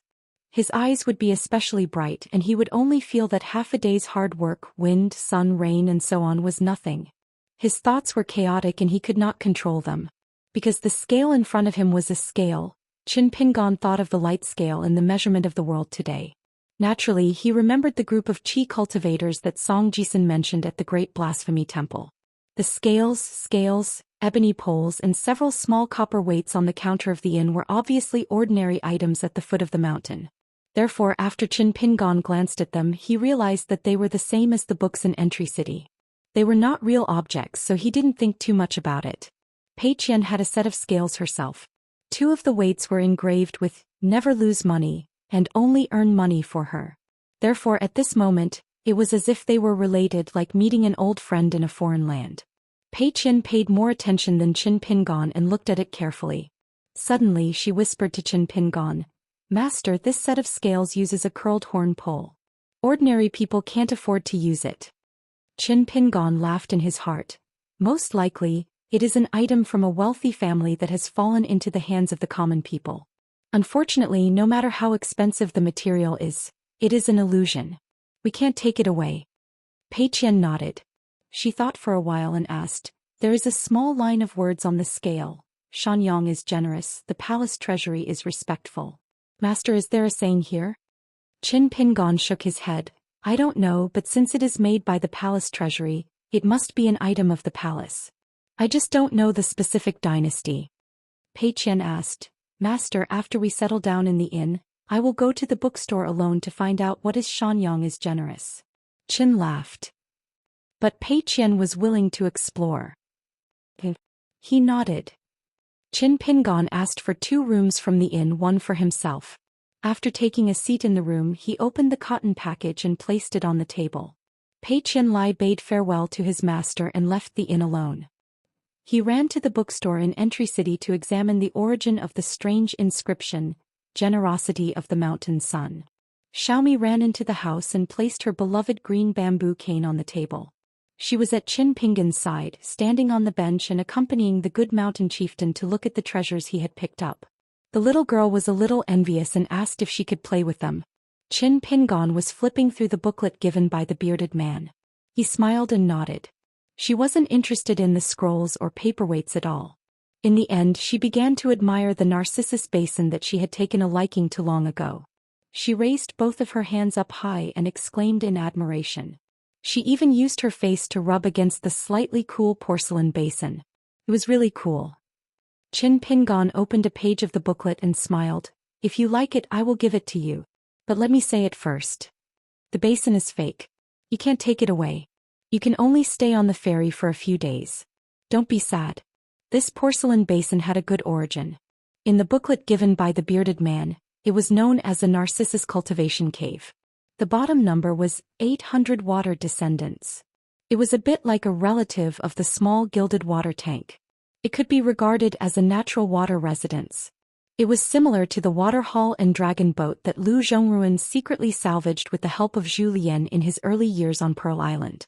Unfortunately, the Narcissus basin was also a kind of illusion refined by the Immortal Master. Xiaomi held the Narcissus basin and shook her head hard. "I just like it, so I want to take a few more glances. Even if the basin is real, I don't want it. Otherwise, if I take it to Luopa Mountain, I will be worried about thieves every day. It will delay my patrol." Qin Pingon repeatedly flipped through the booklet. There was not much content and he had nothing to do. According to the booklet, there were many detailed records of these objects. Not only the Narcissus basin but also the bundle of dead plum blossom branches, the ebony paperweight of Shu Yi, as well as the strangely shaped moon fishing vessel and the dressing and dressing scroll. They were all just one of the links in the clues of opportunity. They were only used as a bridge to connect the other two things. In the bag shop of the bearded man, Qin Pingon actually only had one cloud dream pine ancient bough. It was a genuine object and had already been obtained by Qin Pingon. However, its rank was still hard to determine. Moreover, Qin Pingon felt that this bough was a bit troublesome. As for the small gilded water jar that was used as the gate C in the palace, it was given to Xiao Baoan by the Taoist priest Green Ox for some reason to not break the rules. After that, it was a real opportunity. In the Cui Gong city where the emperors and monarchs gathered, Xiao Baoan could ask for a title, in a sense to turn the water jar into a real thing. The depth of the water in the water jar depended on Xiao Baochuan's ability to ask for a title with a certain emperor in the Cui Gong city. On the booklet, it said that this object could complement the Dragon King basket. The Dragon King basket could suppress all the dragons in the world. However, the Gate C could use the dragon's breath as bait to raise all the aquatic creatures in the world. Raising them in the water jar was a kind of half water on the mountain. One catch and one raise, it was seamless. Qin Pingon smiled. When we go back to the Mute Lake in the North Continent, we can stay there for a few more days. Are you happy? Xiaomi smiled from ear to ear but said, it's just as if. I'm happy that the mouth of the bowl is big. She placed the daffodil bowl on the table, leaned on the table and added, when we go back to Luopa Mountain, it'll be as big as the table. Qin Pingon joked, that senior brother Zhou of mine has a bad temper, especially towards strangers. It's hard to talk to him. Even with me, his senior brother Zhou has never smiled. That's why I have a whole new level of respect for you. Xiaomi rested her chin on her arm and asked softly, Good Mountain Lord, do you miss the Mountain Lord's wife? Qin Pingon couldn't help but smile. He nodded and said, Of course I miss her. Xiaomi's eyes curved as she said, I don't think so. Qin Pingon put down the booklet, picked up the ebony paperweight and played with it in his hand. He said as if he was joking, You have to make yourself not think that way so that you won't think that way. Do you think you'll miss her? Xiaomi frowned and said cheekily, If Mountain Lord says so, then so be it. Qin Pingon looked at the booklet. Actually, it was as if he had inherited dragon-bearded guest's bag shop. He could also set up a stall on the ferry to welcome customers. Standing up and putting down the ebony paperweight, Qin Pingon took out a lantern-raising talisman. It floated in the air and slowly burned. Then he walked to the window. Previously there was a talisman in the booklet. When dragon-bearded guest received the booklet, he was well aware of it. However, he still covered it up and didn't return it to Qin Pingon. This meant that Qin Pingon's actions didn't break the rules of the night ferry. After dragon-bearded guest rode his donkey out of the city, the talisman in the booklet disappeared without a trace. If you don't hit a wall, you won't know where the boundaries of the rules are. After Qin Pingon boarded the night ferry, he still did as the Romans did. Generally speaking, he followed the rules. However, there were still some small things that he had to try. Actually, this was similar to fishing. One needed to set up a nest to lure the fish. One also needed to know the depth of the fish. Moreover, there was a lot of knowledge in fishing and there was a lot of skill in fishing. At first, Qin Pingon's goal was very simple. It was to rescue all the cultivators on the ferry in the North Continent within a month, leave the night ferry and return to Hauran together. However, on this city Xiao Baoan had set up traps time and time again. Then there was Li Shilang who treated his guests coldly. Qin Pingon really didn't believe in evil. Then he arm wrestled and gave it a try. Qin Pingon counted silently in his heart. When he turned around, a lantern-raising talisman had just burned out. It was exactly the same as when he entered the city. There wasn't the slightest difference. Previously, on the path where the Daoist was conferred the title of monarch, the two of them met on a narrow path. Perhaps it was because Qin Pingon had always been very respectful towards the elder and had accumulated a lot of illusory luck. After a few rounds of back and forth, the two of them did not exchange any sword techniques or Dao techniques. After a round of friendly talk, Qin Pingon instead used a temporary hand-drawn drawing of the true shape of the 5 great mountains to make a deal with the Green Ox Daoist. The 5 mountains painting that Qin Pingon drew was extremely ancient in shape and style. It was quite different from all the 5 mountains paintings in the future. The true form of the 5 mountains painting was first obtained by the master of planting in the lotus flower blessed land. Later it was handed over to Chao Qinglang for safekeeping. It was then placed in the lotus flower-blessed land of the Luopa mountain. Of course, Qin Pingon wasn't unfamiliar with this. The Lord finally got what he wanted and was greatly gratified. The skinny old Daoist had a whole new level of respect for Qin Pingon, this young man who was like a lucky star. In exchange, Qin Pingon knew that the Lord was only traveling to another city, so he asked the old Daoist to help bring the long sword, knight traveling to another city. Not only that, the old Daoist who was in a good mood took the initiative to do a few small deals with Qin Pingon. Both sides had questions and answers. The Lord told Qin Pingon a few secrets about the ferry. Of course, the Lord only said some things that could be said, such as the way to leave the boat, the way to leave the city, how Xiao Baowan became the lord of the city, and what benefits there were to become the lord of the city. The old immortal smiled and said nothing. The long sword knight traveling, that was no longer with him, had always been connected to Qin Pingon's heart. It was like a flickering light in the dark of the night. In the dark of the night, Qin Pingon could clearly see the passerby. As long as Qin Pingon was ruthless, he could slash the world of the ferry with his sword. Qin Pingon was confident that he could let Pei Qian and Xiaomi leave the ferry first. At the same time, he could also go to the city where the Lord was and continue to wander around the night ferry. When the time came, he would let Pei Qian return to the ferry of the Draped Hemp sect and directly send a flying sword message to the Taihui sword sect and Crouching Ground Peak. In the North Continent, Qin Pingon knew many friends and respected seniors. Xiaomi stood on the long bench and thought of something. She was overjoyed. She covered her mouth with her two small hands and laughed. "Good mountain master, we are going to travel the Jianghu together again. This time, let's go meet the mountain deities in that immortal mansion. Don't get chased out because you don't know how to recite poems."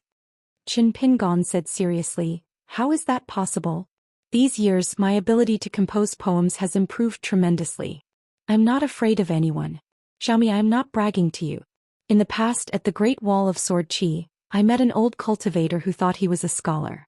He was at the 14th level. I think he used the alias Lu Fian. Anyway, he admired my reputation for poetry and took the initiative to find me at the top of the city wall. He said that my poems were in tune with the rhythm and were shockingly flat. He was very impressed and admitted defeat. That is why whenever he saw me he would be worried." When Xiaomi heard this, she was shocked. She quickly clapped her hands and was in high spirits. "Amazing, amazing." Sigh, it was a pity that all her martial arts skills were useless. Because of this trip to Mute Lake, Xiaomi had secretly asked Old Chef for a few poems and wrote them all in a book. Old Chef was still the most meticulous. At that time he had asked Xiaomi if she was the one who came up with the poems, right? At that time Xiaomi had a confused look on her face and was confused. Was it a hammer? How would she know what it was? Zhou Xian asked her to copy it down on a piece of paper. Otherwise she would give herself away. Xiaomi was enlightened. When she was copying the poems one by one, Old Chef was at the side eating melon seeds. He patiently answered Xiaomi's questions about the words in the poems, how to read them and what they meant. Xiaomi asked Old Chef, "Did you copy all these from books?" Old Chef said no, they were all ideas he came up with on the spot. He was in a hurry and it was a side branch of learning. At that time Xiaomi was anxious. She said don't implicate the good mountain lord and her and get looked down by others. Old Chef said no, he didn't. He even said that when he was in his hometown, many people said that his poems were fished out from the moon in the water, plucked from the willow at the ferry and picked up from the wine jar. Therefore they were still a little heavy. He was able to do as he pleased, but it was a divine language that many famous poets yearned for. Xiaomi was skeptical, but in the end she still believed Old Chef's words. That night, under the light on the table, the little girl was copying the words while swinging her legs. Old Chef was eating melon seeds while talking endlessly. That was why Luopa Mountain was so popular with Zhou Mili. Even though the good mountain lord was often not at home, there was still Pei Qian, Old Chef, Sister Nuanshu and Jing Qing. To this cave-dwelling realm right guardian of Luopa Mountain, the Great Wall of Sword Qi was also a very good place. In Zhou Mili's heart, it was the third best place in the world after Luopa Mountain and Mute Lake. One was a hometown where she had many friends, the other was a small hometown in the Jianghu, and the other was a place where she, the Mute Lake water monster, accidentally became famous in both worlds. Qin Pingon stretched out his hand and gestured to Xiaomi, who was standing on the stool. When we go out and walk the Jianghu, we have to be steady and reserved. Xiaomi sat down on the bench and leaned on the table again. He was a little worried. She frowned and said softly, "Good mountain lord, I don't seem to be able to help at all." Outside Luopa Mountain. At this point, the black-clothed little girl scratched her head and refused to continue. She was just a little embarrassed. Some people said that she was just a cave-dwelling realm cultivator with an unknown background. It was simply a big joke for a little monster to become the mountain protector of Luopa Mountain. In fact, she was quite sad for many years because those rumors were true. She was just afraid that Sister Wanshu and the others would be worried, so she pretended that nothing happened. Qin Pingon smiled and reached out to rub Xiaomi's head. He guessed roughly and asked tentatively, "Did someone say that your realm was not high, so they laughed at you and talked behind your back?" After returning to Luopa Mountain, no one really told Qin Pingon about this matter. It was such a big matter and no one had said anything. He had to remember this. From Cui Dongshan to Pei Qian to Old Chef and Qin Lingjun, none of them could escape. Only little Muanshu, he could forget about it. Xiaomi nodded and said carefully, "Good mountain lord, it's not that I'm afraid of carrying the burden. I carry the golden carrying pole every day to secretly remind myself that the responsibility is big. It's just that it's such a big official, why don't we change it to someone else? I think Jingqing is not bad. He also likes to be an official. I think it's quite suitable for him to be the mountain protector. It'll sound better if word gets out. After all, Jingqing is in the nascent soul realm." Qin Pingon smiled and said, "Let him be the mountain protector of Luopa Mountain? No matter how bold our Master Qin is, he wouldn't dare to have such an idea. Moreover, Lingjun is even more unwilling to compete with you for this official title. Even if Qin Lingjun dared to be the sect master of a lesser sect, in front of a large group of people who were either chopped to death with a sword or punched to death with a few fists during the meeting in the Hall of Patriarchs, this guy could still put on a posture of, 'Who else but me?' But he did not dare to be the sect protector.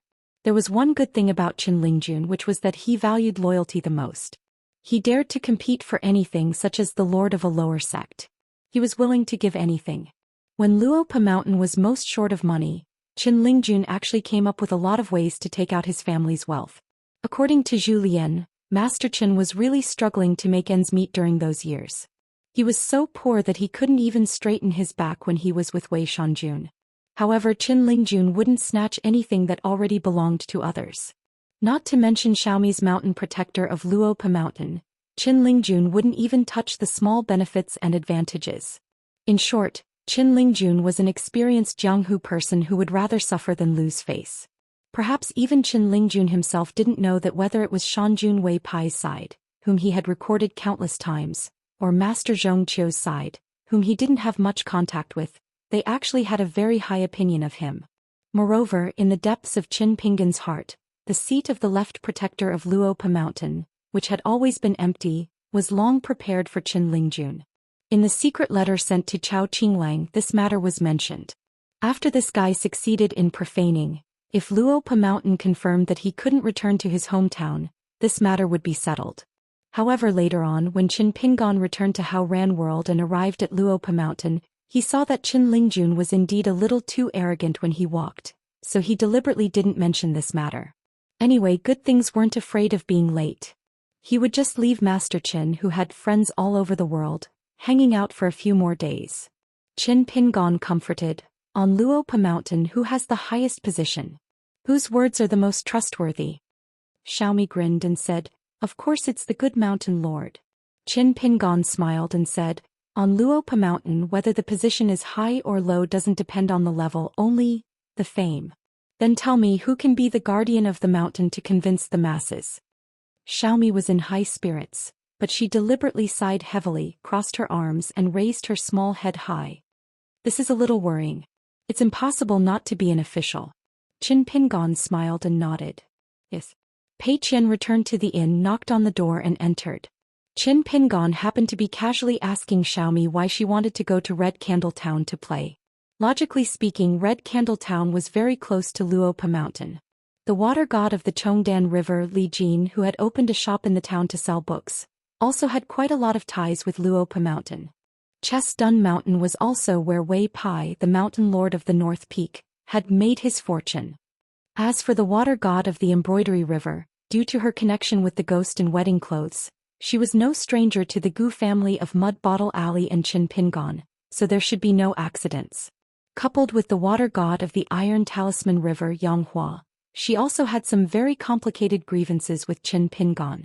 It was possible to say that the little person who came to Luopa Mountain regularly for roll call even originated from the Xingwang Pavilion of the province. As a result, only the Jade Nectar River remained in the vast territory of the Dragon Province. The other mountain and river organizations all had extremely complicated ties with Luopa Mountain. Pei Qian immediately became embarrassed. Qin Pingon, who had not thought too much about it in the beginning, immediately thought about it a little more. Glancing at his first disciple, Pei Qian's eyes darted around. It was exactly the same as when she got caught by Qin Pingon when she caused trouble when she was young. Xiaomi was confused in a hurry. Afterwards she played dumb. Why do we want to go to Red Candle Town together? Is there any other reason? Yep, that's a question the size of a melon seed. Aha, didn't I give you the answer earlier? The good mountain lord has a rather bad memory. Actually, it's just that I don't have a lot of money in my pocket, so I can't afford melon seeds. At this point, the little girl couldn't make up any more stories. She could only bitterly turn to look at Pei Qian. Pei Qian had no choice but to use voice transmission to tell his master about the Jade Liquid River incident. He talked about how Chen Lingjun brought out the Dragon King basket, how old chef punched the water god, and how little senior brother visited the underwater residence. Of course, the water god did take the initiative to apologize in the end. However, Pei Qian couldn't help but talk about the scene of Xiaomi strolling alone on the mountain. Xiaomi was really heartless. While walking on the mountain path, she casually grabbed a handful of green leaves and stuffed them into her mouth. Looking left and right, she didn't see anyone. Then she chewed on the leaves to disperse the stains. From beginning to end, Pei Qian didn't deliberately hide anything. She also didn't exaggerate. Everything was just the truth. After Qin Pingon heard it, he nodded and said, "Got it." He pretended not to hear Pei Qian's explanation and rubbed Xiaomi's head. He smiled and said, "In the future when we return to our hometown, we can go to Red Candle Town together. We can also visit the ancestral temple or the underwater residence." Xiaomi smiled and continued to play with the daffodil bowl. Pei Qian took out several books. Each book had a foldable page. He said, "Master, I found the root of the problem. Is that Lu Qingge? He's from Shanyang. There are many records of official history and government records. There are records of this person under famous officials, literary circles, water conservancy, and many other entries. However, the length of the records isn't very long. According to the records, it seems that this person was the first to enter the money into the Li when it came to the matter of the imperial concubine.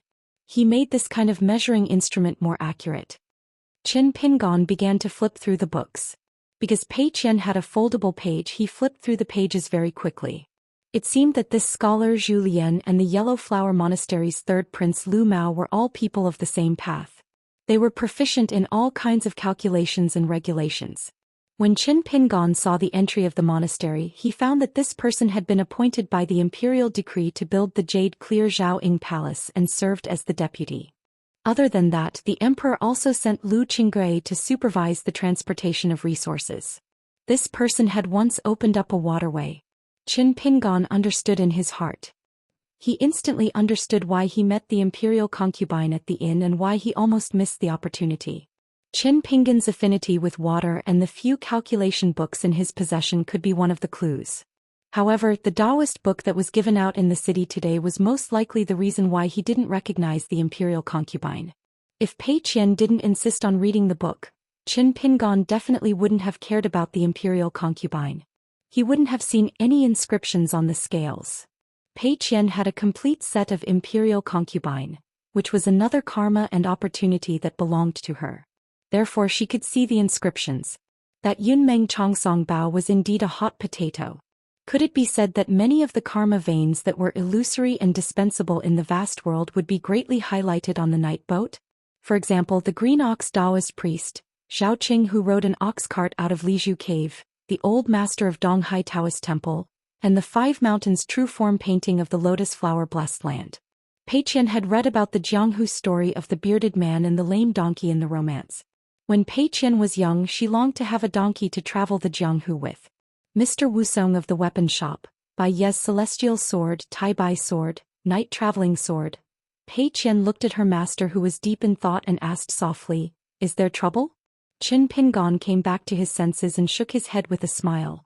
"On the contrary, it has solved a big doubt in your heart. There are already some clues about the way this fairy operates." Originally, Qin Pingon had already been overwhelmed by the mess in Entry City, overshadowing some of his previous ideas.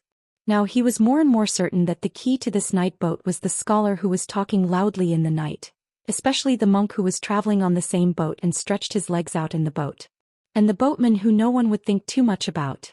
Qin Pingon flipped open the booklet given to him by the bearded man and slowly pondered.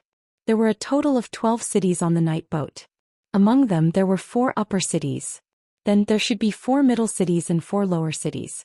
Other than the city master Li Shilang, there was also a deputy city master. The other cities should be more or less the same, with a main and a deputy city. In a city with countless kings, there was the cool summer resort at the north foot of Mount Li, which hid the next opportunity related to the scroll. The chicken and dog city where the Pine Mist Protectorate General Long Bin was at hid clues about the Guangling rest stop chart. In the famous shop, the young shopkeeper who had a debate with the third chief of the Beko Keikyung building, Lu Qin, actually proposed to use a Haoyang blade strengthening gourd to help Qin Pingon open up a new city. This meant that the number of cities on the ferry was most likely not a fixed number. Otherwise, the possibility of 1 for 1 was too small, because it would deviate from the fundamental purpose of this night boat to collect the knowledge of the world. In addition, Xiao Baozhuan's words, especially the fate with the monk and the old woman who sold biscuits, revealed some rules of the Great Way. Most of the living immortals on the ferry seemed to repeat their words and actions. Among the local people on the ferry, only a small group of people were left. For example, the lord of this city, the bearded man, and Mr. Wusong of the weapon shop were exceptions. But in this way, this small group of people seemed to be even more trapped in the prison of the words of mountains and rivers. Year after year, 100 or 1,000 years, it was like they had been reading the same book, waiting for foreigners to board the ferry. Only then would they be able to add and delete some words from time to time. For these old immortals and seniors who had lived for a long time, wouldn't it be even more troublesome? Qin Pingon took out a piece of white paper from the objects in front of him and wrote down the people he saw, the places he knew, and the key words, as well as the origin and direction of all the clues. When Pei Qian first entered the city, she saw 3 mystical people: the palace maid who hung the lantern, the lady with a fan in the mansion of the small mountain, and a young man with a pair of silver eyes standing on a corridor bridge between the colorful buildings. Most of them were important people in the big cities outside of the city. They were either the deputy city lord or close servants of the city lord like Long Bin and Qin Zidu. Pei Qian watched her master write densely on a piece of white paper. Then her master folded his hands in his sleeves and stared at the paper in silence. Pei Qian said softly, "Master, the mountain certificate that Li Shilang handed over." This was a question, but it wasn't a question. Qin Pingon smiled and said, "It means that we already have a place to stay in the city, just like the mansion on Osmanthus Island. Because the mountain certificate was changed from a mountain certificate to a mountain certificate, it was equivalent to a land deed inspected by the government at the foot of the mountain. It's just that I don't plan to stay there. If there's a chance, I'll still sell it back to Li Shilang. Otherwise, it'll be difficult for the city lord to not see it and not feel annoyed. In the end, it'll hurt the harmony between us." Pei Qian frowned and sensed something strange. She immediately took out the mountain certificate made of green paper from her sleeve and saw the words, "Stop Pavilion," on the back. At the same time, a voice resounded in the room, "Sword Immortal Qin, if you don't buy QOZ now, it'll be too late again."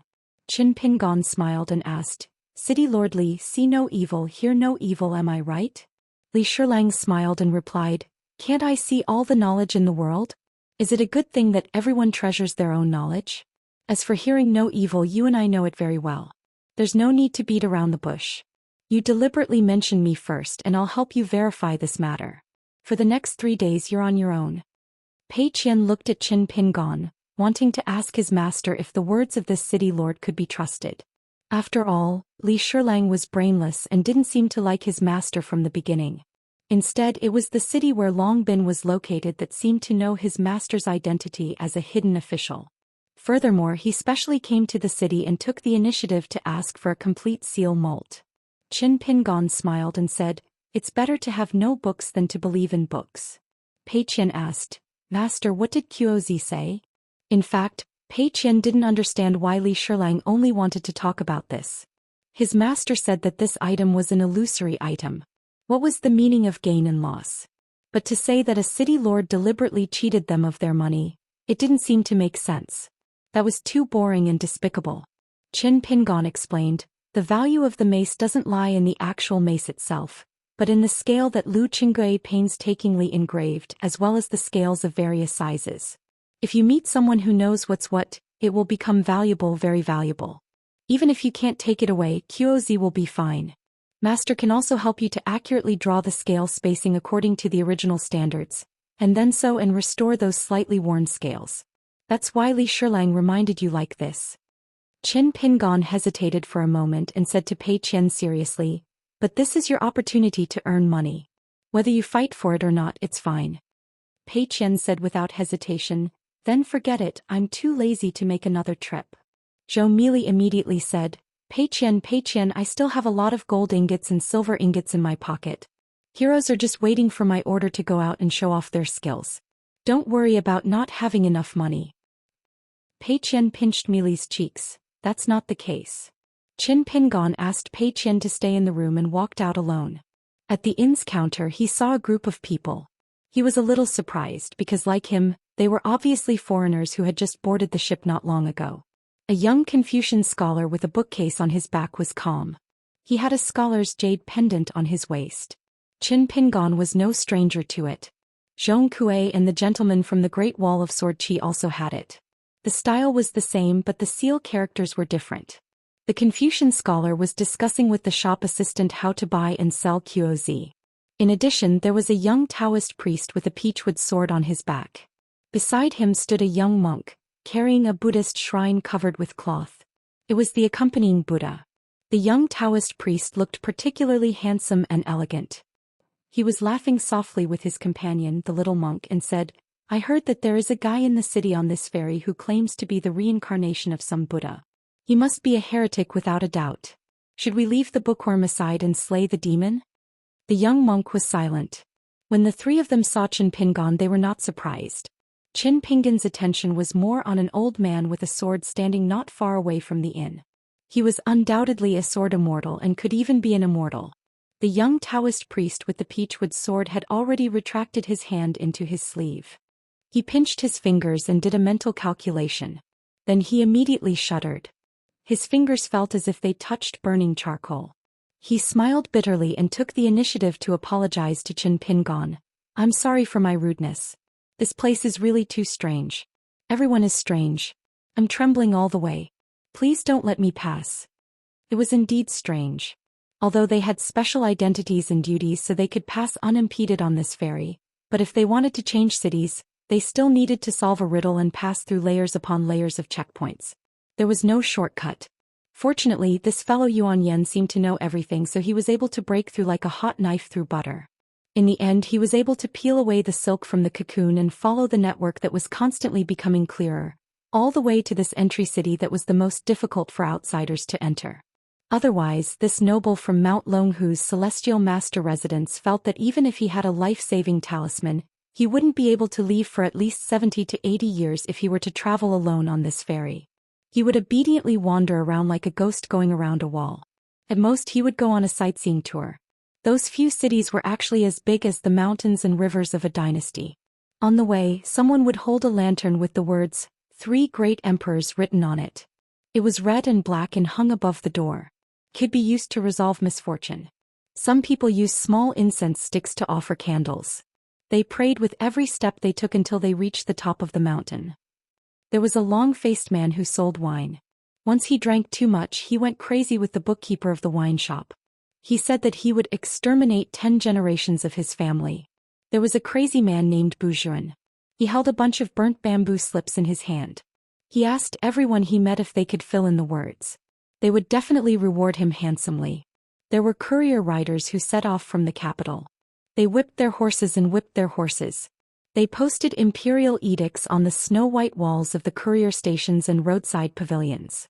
It complemented each other with poems inscribed on the walls by the traveling officials. There were also sedan bearers who were drenched in sweat during the day. They gambled in the middle of the night and did not know what fatigue was. This made the officials who were reading at night in the side rooms shake their heads. Especially in the Benmo city in front of the city of entries, the young Daoist priest was at the edge of a large river with rolling yellow sand. He saw with his own eyes a large group of officials who came from a clear background being thrown into the rolling river by armored warriors like dumplings. However, there was a scholar standing in the distance with a happy smile. Qin Pingon nodded in greeting and smiled. "It's fine. We're just watching the fun and not joining in." "Magnanimous." The young celestial master of Mount Longhu praised the green-clothed man. Then he gently tapped the young monk's shoulder with his elbow. "You guys are chatting so well. Why don't you say a few words?" The young monk continued to practice silent meditation. However, he glanced at Qin Pingon. The young monk put his palms together. Qin Pingon returned the greeting. The Confucian scholar spent a few taels of silver to buy the steward from the inn. The young Taoist priest asked, "How is it?" The Confucian scholar shook his head. "It's not much. It's better than nothing." The three of them walked out of the inn. The old sword Immortal on the street silently followed the three young people to the city gate. However, this time they were different from the monk carrying the load and the donkey-riding bearded man. They were escorted by the patrolling cavalry. Qin Pingon stood at the door with his hands folded in his sleeves. As he said, he was just watching the fun. He watched the four of them leave from afar. Clearly, the three of them left the city directly to leave the night boat. In the city outside a small pavilion, Li Shilang looked at the signboard and stopped. He sighed. There were more than a dozen mates beside him. Qin Zidu was only one of them. Apart from them, there was only a white-haired old scholar in green. He smiled and asked, "City Lord, since you are so distressed and the young sword Immortal said that he is willing to sell, then you should buy it. If you are not good at business, who is? Why, for the first time you can't swallow your pride to earn money. This is not like your usual style." Li Shilang said, "This young man's body is full of pedantic air that assails the nostrils. All rules and regulations, all inflexible rules and regulations, making people feel uncomfortable just by looking at him. Doing business with him is indeed difficult. The Confucian scholar later is much better." The white-haired scholar laughed heartily. "Don't talk nonsense. It's obvious that the young sword Immortal is too shrewd in doing business. He has some kind of competition with you, causing you to be worried and hurt. If you are not careful, the position of City Lord of Taima City might fall into someone else's hands. Otherwise, why would Li Shilang hurriedly throw out an eviction order? How about letting a young junior look down on your magnanimity? Pinching your nose and handing over the mountain pass and being mocked and ridiculed by others, is this good? Selling literature to earn money. If one did not talk about the amount of money earned, just the style of doing things, this Li Shilang beside him could be said to be unique in the world. Otherwise he would not have said those shocking words. How can I endure it when I farm and the other eats? I vow to fight to the death." Li Shilang laughed angrily. "From your tone, you really want to change the City Lord of Taima City?" The white-haired scholar said, "I just want to give up my position and not be the deputy city lord anymore. Learn from Zhou Xian and leave." In the unseen world, the two city lords of Taima City, and perhaps Scholar Du and the others, all thought that the bearded man already knew that when he left the city, it would be the time when the last bit of spiritual light dissipated. The bearded man carried a long sword, rode a lame donkey, drank wine and left, silently bidding farewell to the world. His heroic spirit made people envious, but there was no pity. However, on the ferry, more people were still thinking of ways to struggle at death's door and muddle through. For example, Li Shilang never hid his joy on the ferry. Therefore Li Shilang did not speak at the moment. This old friend was different from him.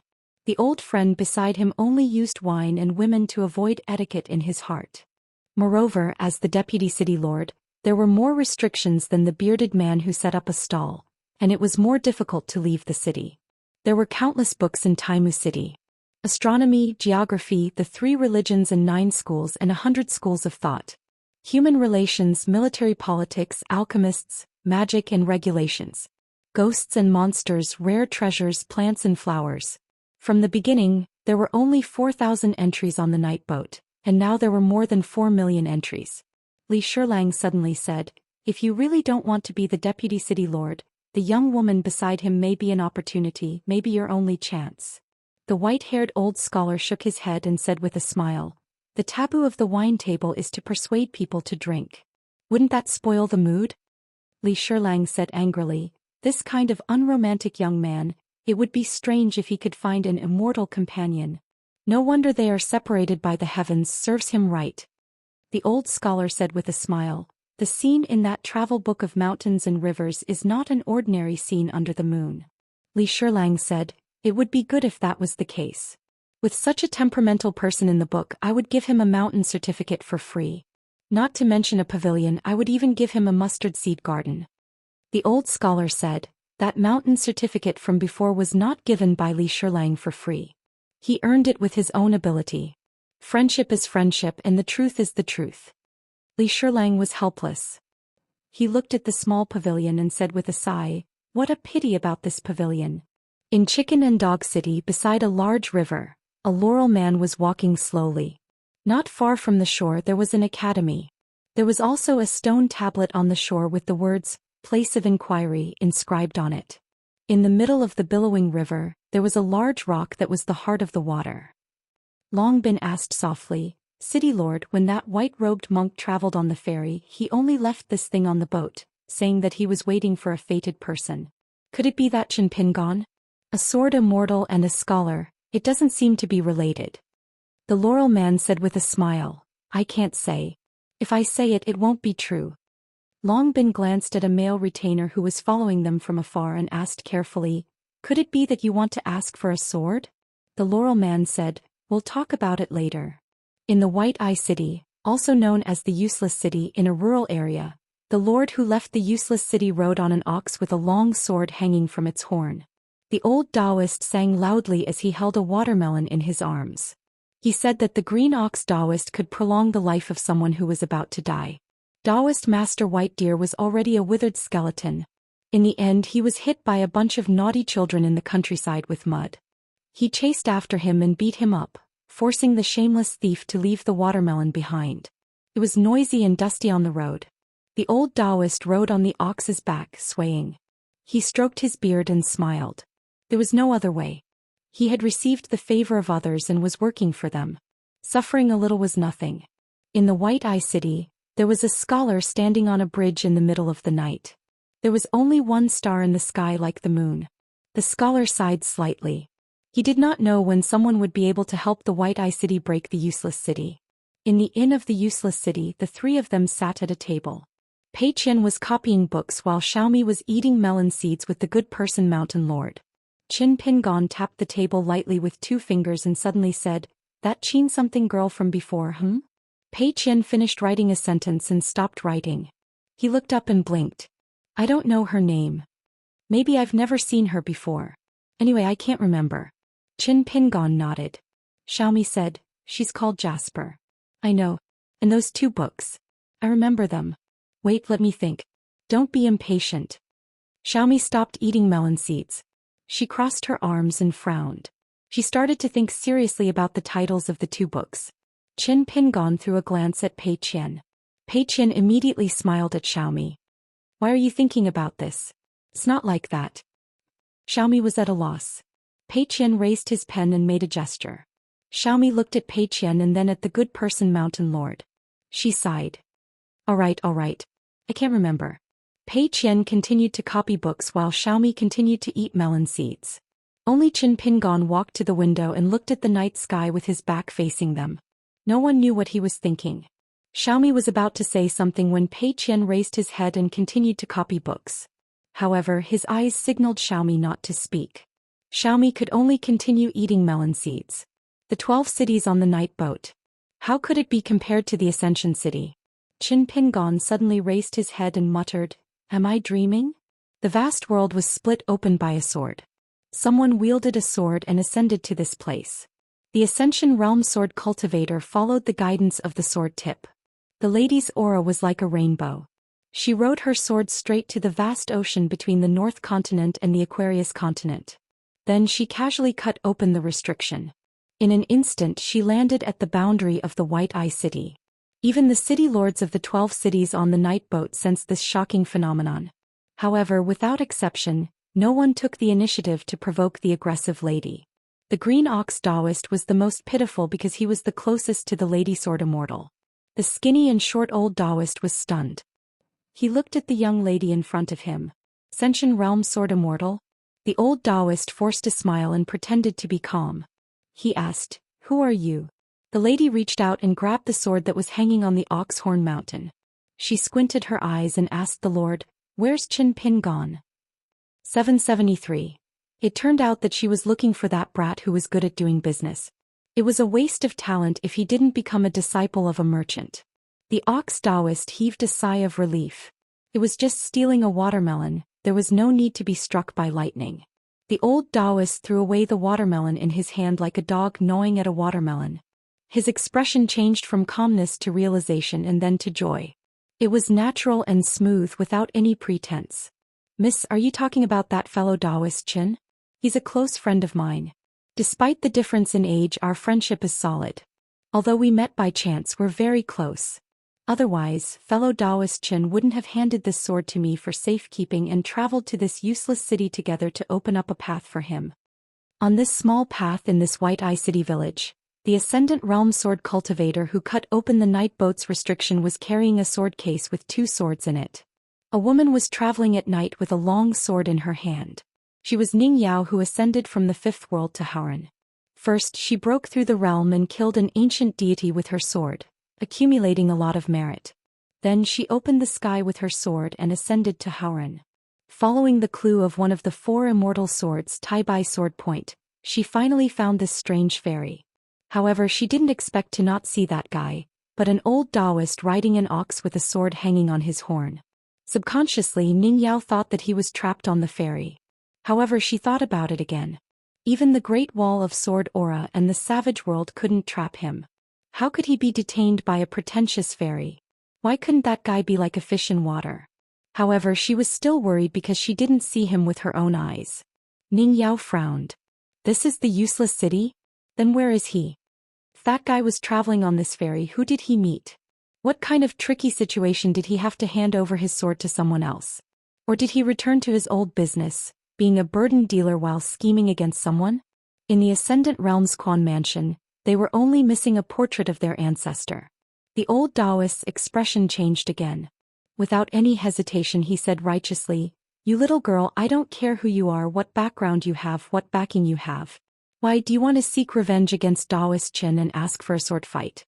Then don't blame me for relying on my age to help fellow Daoist Chin take on this matter." He didn't mention anything about Sword Immortal or Ascendant Realm. He could only assume that his eyesight was lacking and that he couldn't tell at all. Ning Yao smiled and asked, "Senior, are you sure you can handle this?" That fellow had clearly returned to the vast heavens. If he was still in his hometown in the Aquarius continent, it would have been fine. But now it seemed that he had gone to the North continent. Why was he so free? The old Daoist's expression changed again. He didn't need to judge the situation and changed the topic again. He sighed with emotion and said, "I'm an outsider after all, so it's not good for me to get involved in the affairs of you young people. Allow me to take advantage of my seniority and give you a piece of advice. If you really have some misunderstanding with my little fellow Daoist Chin, it will be fine as long as both sides talk it out. Don't let a good marriage in this world be delayed by not talking about it."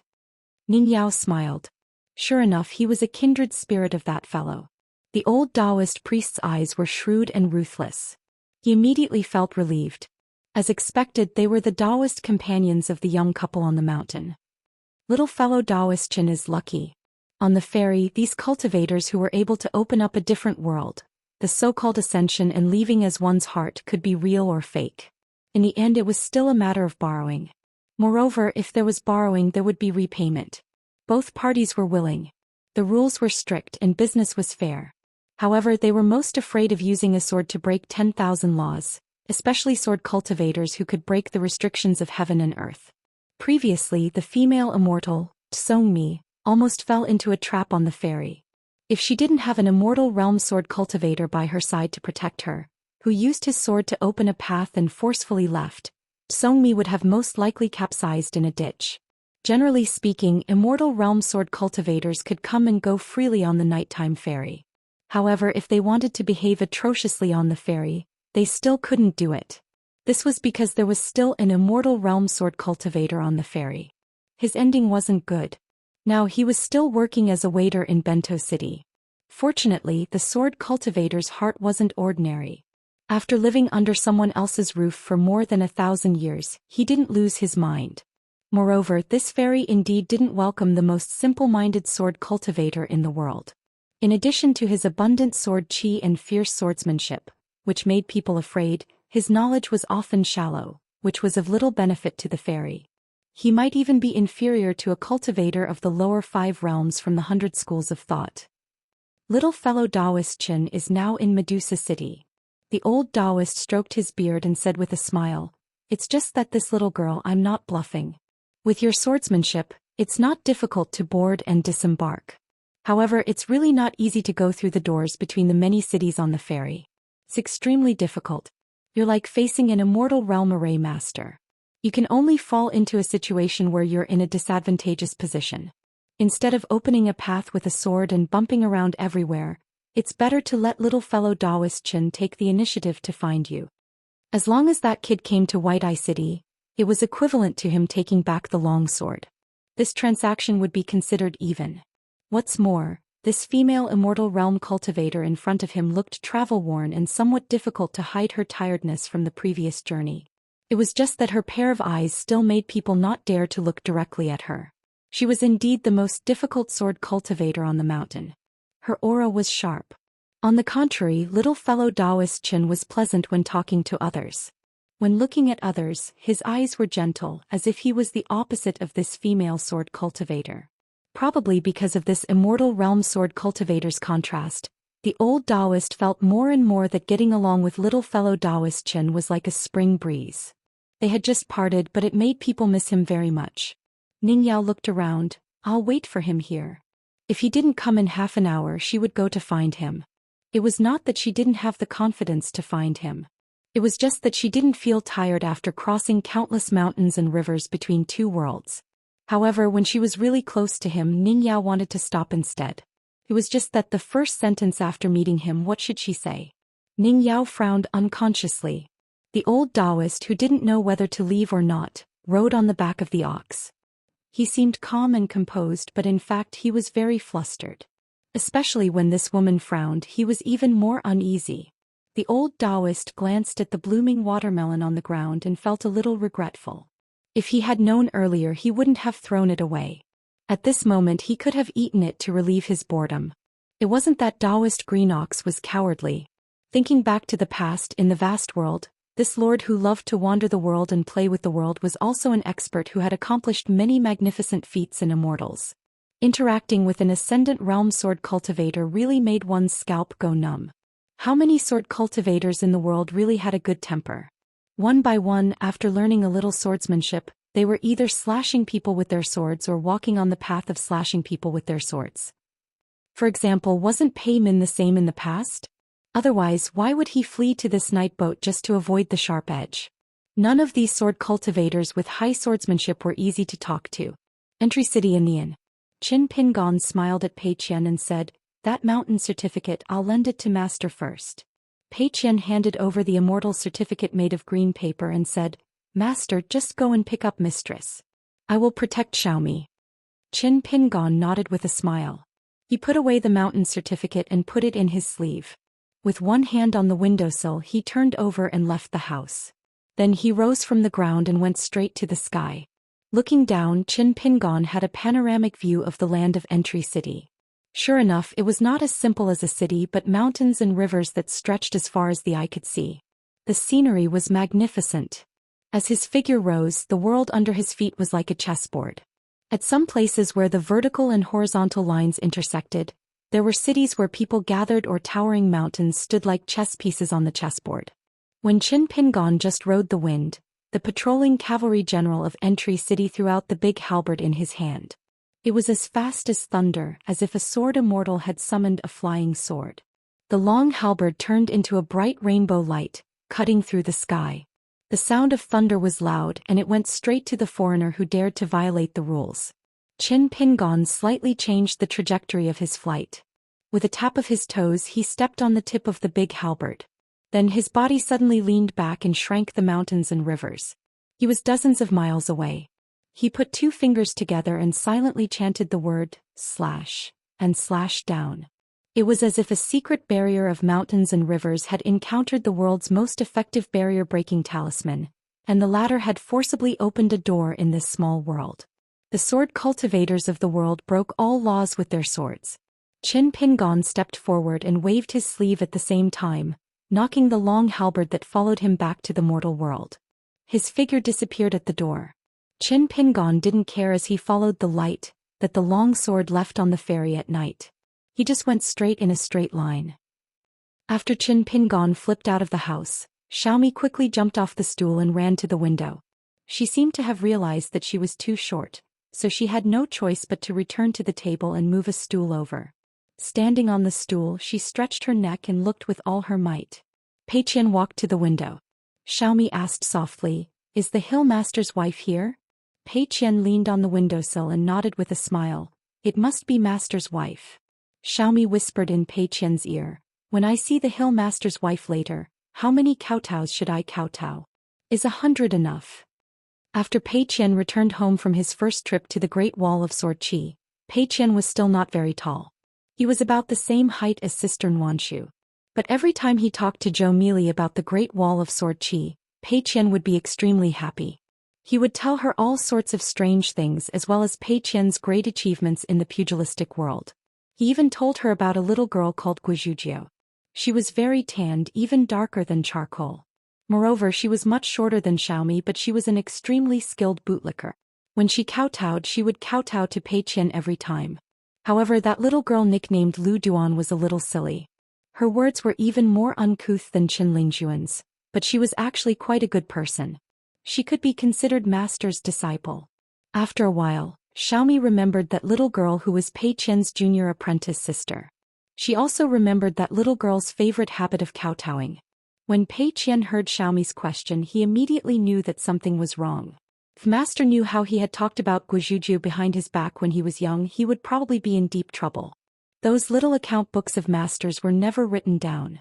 They were only in Master's heart. No one could flip through them or see them. Thus, Pei Qian first told Xiaomi that there was no need to kowtow. When she met Master's wife, she just had to remember to shout "Mountain Lord's wife" a few times. He also reminded Xiaomi that she did not recognize Guizhuzhou. Xiaomi scratched her face and said, "If I shout with all my might, my voice will be very loud. If I'm not careful, it will sound like thunder. What if I scare Mountain Lord's wife?" Pei Qian smiled and rubbed Xiaomi's head. "Master's wife is very powerful. She won't be scared by you." Xiaomi thought for a moment. How powerful? Pei Qian was silent for a moment. He looked at the twilight outside the window and gave an answer that did not seem to answer the question. "Without Master's wife, I wouldn't have met Master." Xiaomi suddenly stretched out her hand and patted Pei Qian's arm lightly. Because for some reason the black-clothed young lady felt that Pei Qian seemed a little sad at this moment. It was neither too sad nor too sad, just a little. After Pei Qian grew up, she would often be like this. She would accompany her and Sister Nuanshu on Luapa Mountain. No matter if it was on the second floor of the bamboo house, at the stone table by the cliff, or at the railing at the peak of the mountain, as they sat and chatted, Pei Qian would suddenly stop talking. She would think about something and purse her lips. Moreover, she would straighten her back as if she was looking at a place very, very far away. During those years when they were on the mountain, Pei Qian would occasionally raise her head and look at a very, very high place. However, her mood seemed to be in a very, very low place. Even if Xiaomi wanted to help, she couldn't pick it up and move it. Pei Qian would no longer roll up her sleeves and walk backward step by step along the green bricks on the ground before jumping off the cliff. She would no longer strut around the mountain with him. Pei Qian would no longer jump under a tree, grab onto a branch with both hands and let him grab her feet to swing with her. There were many branches that Pei Qian would need to jump to grab in the past. Now Pei Qian could grab onto them by tiptoeing. It had been many years since they had a battle of wits and courage with the hornet's nest on Chiduan Mountain. Many of the interesting things that happened when Pei Qian was short were like melon seeds in her pocket, gone the moment she ate them. Xiaomi gently patted Pei Qian's arm. Pei Qian turned her head, then lowered it slightly and asked with a smile, "What's the matter?" Xiaomi seemed to have picked up a melon seed from Pei Qian's sleeve with 2 fingers and tossed it into her mouth. It's just a little worry gone the moment I eat it. Pei Qian laughed and Xiaomi laughed as well. At first she was still a little reserved, but when she saw that Pei Qian was happy, Xiaomi immediately grinned from ear to ear. Pei Qian smacked her head and quickly walked to the table. She put away the scroll with the colorful note stuck on it. Xiaomi jumped off the stool and leaned on the table laughing out loud. I know. I've never seen it before. How can it be like this? Pei Qian started munching on the melon seeds. Xiaomi leaned on the table and hesitated for a long time. Suddenly she said softly, Pei Qian, can you cultivate? Pei Qian was puzzled. Why are you asking this? Xiaomi grinned and rested her round chin on the back of her hand. I'm just asking. In fact, she was afraid that the next time she went on a long journey, she would only return home after many years. She was afraid that Pei Qian would not grow taller but have white hair. Pei Qian smiled. I've always been practicing the sword. It doesn't seem particularly difficult. Pei Qian hurriedly added, You can't say such words to my master, can you? Xiaomi was elated. Do you know? Qin Pingon left the city where Li Shilang was overseeing and came to an unfamiliar city. Qin Pingon, who had traveled far, actually fell headfirst into the river. With a punch, the river was cut off and the water boiled. Soon after, he entered the third city. There was a towering mountain blocking his way. Qin Pingon changed his sword technique and learned from Ding Ying and Pei Min. He used his finger sword technique and the sword light burst out, splitting the mountain apart. In the next city, Qin Pingon rode the wind to a bridge in the clouds. On the bridge, there was a slender woman with a beautiful face who looked slightly bitter. When she saw Qin Pingon, who had crossed the boundary without permission, she became even more displeased. This woman's aura was astonishing. Countless pocket-sized scenes lingered around her like a little bird. There was a jade pendant by the lotus pond, an orchid boat ferry, and a flock of geese heading south. There was a temple with incense burning and a plaque with the words Lotus God Temple. There was a lush grass in front of the door and the stars in the sky were rotating. There was a Rue-brain golden beast in the house with green smoke rising in spirals. The wind rolled up the curtains and a maidservant stood on tiptoe to look at the bananas and cherries in the courtyard outside the window. She was whispering to a haggard woman. On the muddy road, more than 10 carriages were moving slowly. A woman with a miserable expression lifted the curtains, and she was deeply worried. Beside her stood a young man with his sleeves hanging down. He had a handsome appearance, silver eyes and antlers on his head. The young man with antlers raised his hand and reached out his sleeve. A thunder technique condensed in his palm. It was as small as a mustard seed, but its power was as great as a heavenly tribulation. Qin Pingon continued to ride the wind. He raised his hand and condensed the thunder technique in his palm. In the end, the woman gently shook her head. The young man with antlers with a lonely gaze retracted his hand back into his sleeve. Qin Pingon had just crossed the bridge in the clouds that hung high in the sky when he realized that he had appeared in a palace. In front of him was a huge mirror that was as tall as a person. It could actually reflect one's internal organs. After Qin Pingon appeared, his sharp sword qi and vigorous gang qi stirred up ripples on the surface of the mirror, causing the liver, gallbladder and internal organs to be reflected in the mirror. In an instant there were 2 realm protectors in the main hall. One of them slashed down with a knife, while the other summoned a flying sword. Qin Pingon walked straight forward. He held the blade with one hand and casually pushed it away. He used 2 fingers to catch the flying sword and gently threw it back. He was dressed in a green robe and his sleeves swayed as he walked into the mirror. He strolled leisurely and turned his head with a smile. Sorry for the offense. How many mountains and rivers had he traveled to the Great Wall of Sword Qi twice? A night boat was no more than 12 cities. This distance was nothing. Above the sea, a group of 4 people hovered in the wind. The sea beneath their feet was turbulent, and huge waves that were dozens of feet high were stirred up by the sword qi of the female sword deity. In the distant sea, there were 8 winds and thunder and 5 colored clouds were gathering and dispersing. Not long after they left the night boat, the woman seemed to be right next to them. She slashed out with her sword and cut the restriction, opening the door to the small world of the fairy. Her figure flashed and she entered the fairy. The rules of heaven and earth and the fairy laws were all useless. The dangers on the mountain and the treacherous secret realms were all false. Anyway, she had leveled them with one strike. The yellow-purple noble of the celestial master residence of Mount Longhu was shocked. He patted his chest and did not hide his fear. I have never seen such a domineering woman who exudes the aura of a sword deity in my life. For the 4 cultivators on the mountain, the distance of dozens of miles was just a hair's breadth away from where the sword landed. Yuan Yen said, "If I'm not wrong, it's Ning Yao from the Ascension City." The young Daoist had a playful look in his eyes. Did the two of them know each other? Yuan Yen could only explain with a smile. She left the Ascension City this time with a jade token from the One Temple.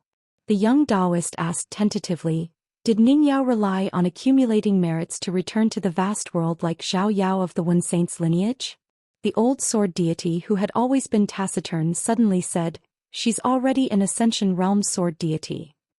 The old man had unsheathed his sword and stood in front of the 3 young people to protect them. His main purpose was to protect the young Celestial Master and the young monk from the Celestial Master residence. As for Yuan Yen, the old sword deity did not need to worry too much. The young Daoist was shocked. How old is Ning Yao?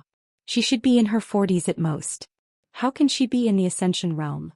It was not strange for Ning Yao to become the first Jade Pure Realm cultivator in the history of the 5th world. Wei Jin of the Wind Snow Temple in the Aquarius continent entered the Jade Pure Realm in his 40s. It was not strange for Ning Yao to become the first Immortal Realm cultivator in the brand new world. It could be said that she was well prepared and blessed by the heavens. It was time for her to become the leader of the Sword Dao in the world. However, it would be strange if it was not strange for her to reach the Ascension Realm just like that. The young Daoist shook his head vigorously. He would never believe that Ning Yao was already in the Ascension Realm. The old sword deity said, "Ning Yao's cultivation talent is too good. She has an immortal sword and the luck in the 5th world. It's not too difficult for her to reach the Ascension Realm. It's just that it's unexpected that she broke through so quickly." There were many discussions about whether Ning Yao could reach the Ascension Realm and reach the peak of the vast world. They all felt that it was not difficult. The only debate was how long it would take for Ning Yao to break through the bottleneck of the Immortal Realm. For example, the old sword deity from the Central Divine Continent guessed that it would take about 80 years, which was not far from the estimation of the abacus plate. Only Fatty Yu, who was the banker and invited everyone to bet, was the most exaggerated, saying that it would take at most 30 years. Well, this time Yu Panshui really killed him and made a lot of money. The 10 young people of the heavens and the 10 substitutes made a total of 22 people. Ascension City's Ning Yao, the Confucian scholar of the quasi-saint lineage, and the hidden official of the Great Wall of Sword Xianxia, as well as one of the substitutes, dream tourist of the Liuxia continent, the city lord of Appearance City whose alias was Xiao Baowan. If it wasn't for the fact that Yuan Jin had just left, there would have been 4 people on a night boat. And this Yuan Jin was the Confucian scholar who won the debate against Li Baoping.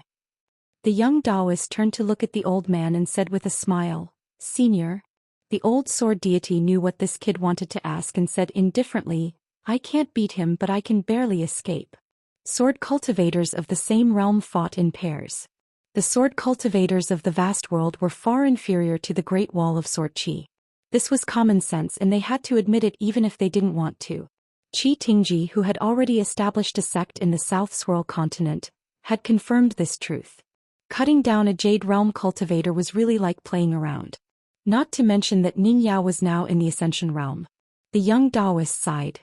Scary, really scary. Such a woman who can become her Dao companion in the future. This really makes me very curious. The old sword deity smiled for the first time. Since Ning Yao isn't going to the wilderness to slay great demons, but is rushing to the ferry, why is she in such a hurry? The young Daoist laughed loudly and said, as expected of an experienced Jianghu veteran. Unique views and sharp eyes. The old sword deity laughed it off. Cultivating in the mountains was a long time. As long as one was an old man who was still single, which old man didn't have a bit of romance? After all, it wasn't the left and right who seemed to have water in his head. If there really was a matchmaker in the world who flipped through the marriage book, Yu Lao would definitely be annoyed by alliance and afraid of the left and right. One of them would cry and beg Yu Lao, wishing that she could wrap her hands and feet with red strings. One of them was Yu Lao. If he dared to get close, he would be asking the left and right. Yuan Jin said, "Let's continue on our way." The group rode the wind towards the Central Divine Continent. There were now a total of 6 teams like them in the vast world.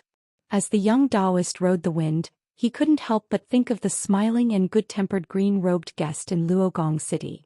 Could it be that guy who attracted Ning Yao? That guy's breadth of mind and bearing were naturally excellent, but his appearance seemed to be inferior to his own. Xiao Baowan had returned from Taimu City. He went to a famous shop and bought all the books that recorded that story. After that, he immediately used his identity as the city lord of Luogong City and crushed a talisman that was similar to a customs document. He set off for the extremely absurd Benmo City.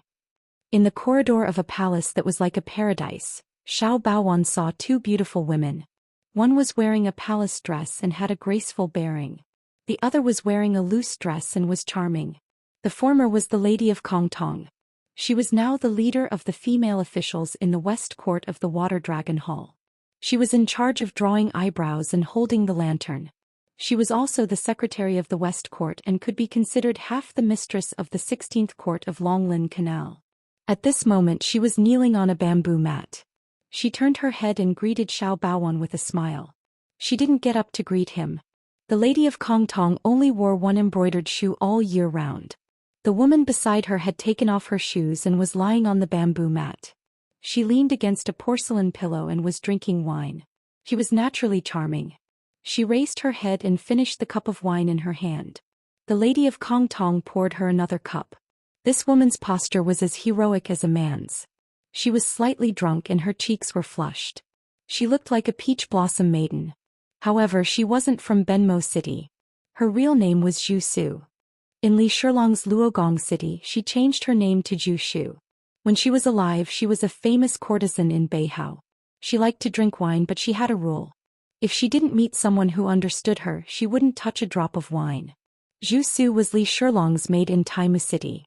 As for why she often came here to drink with the Lady of Kongtong, it was probably because she met someone who empathized with her.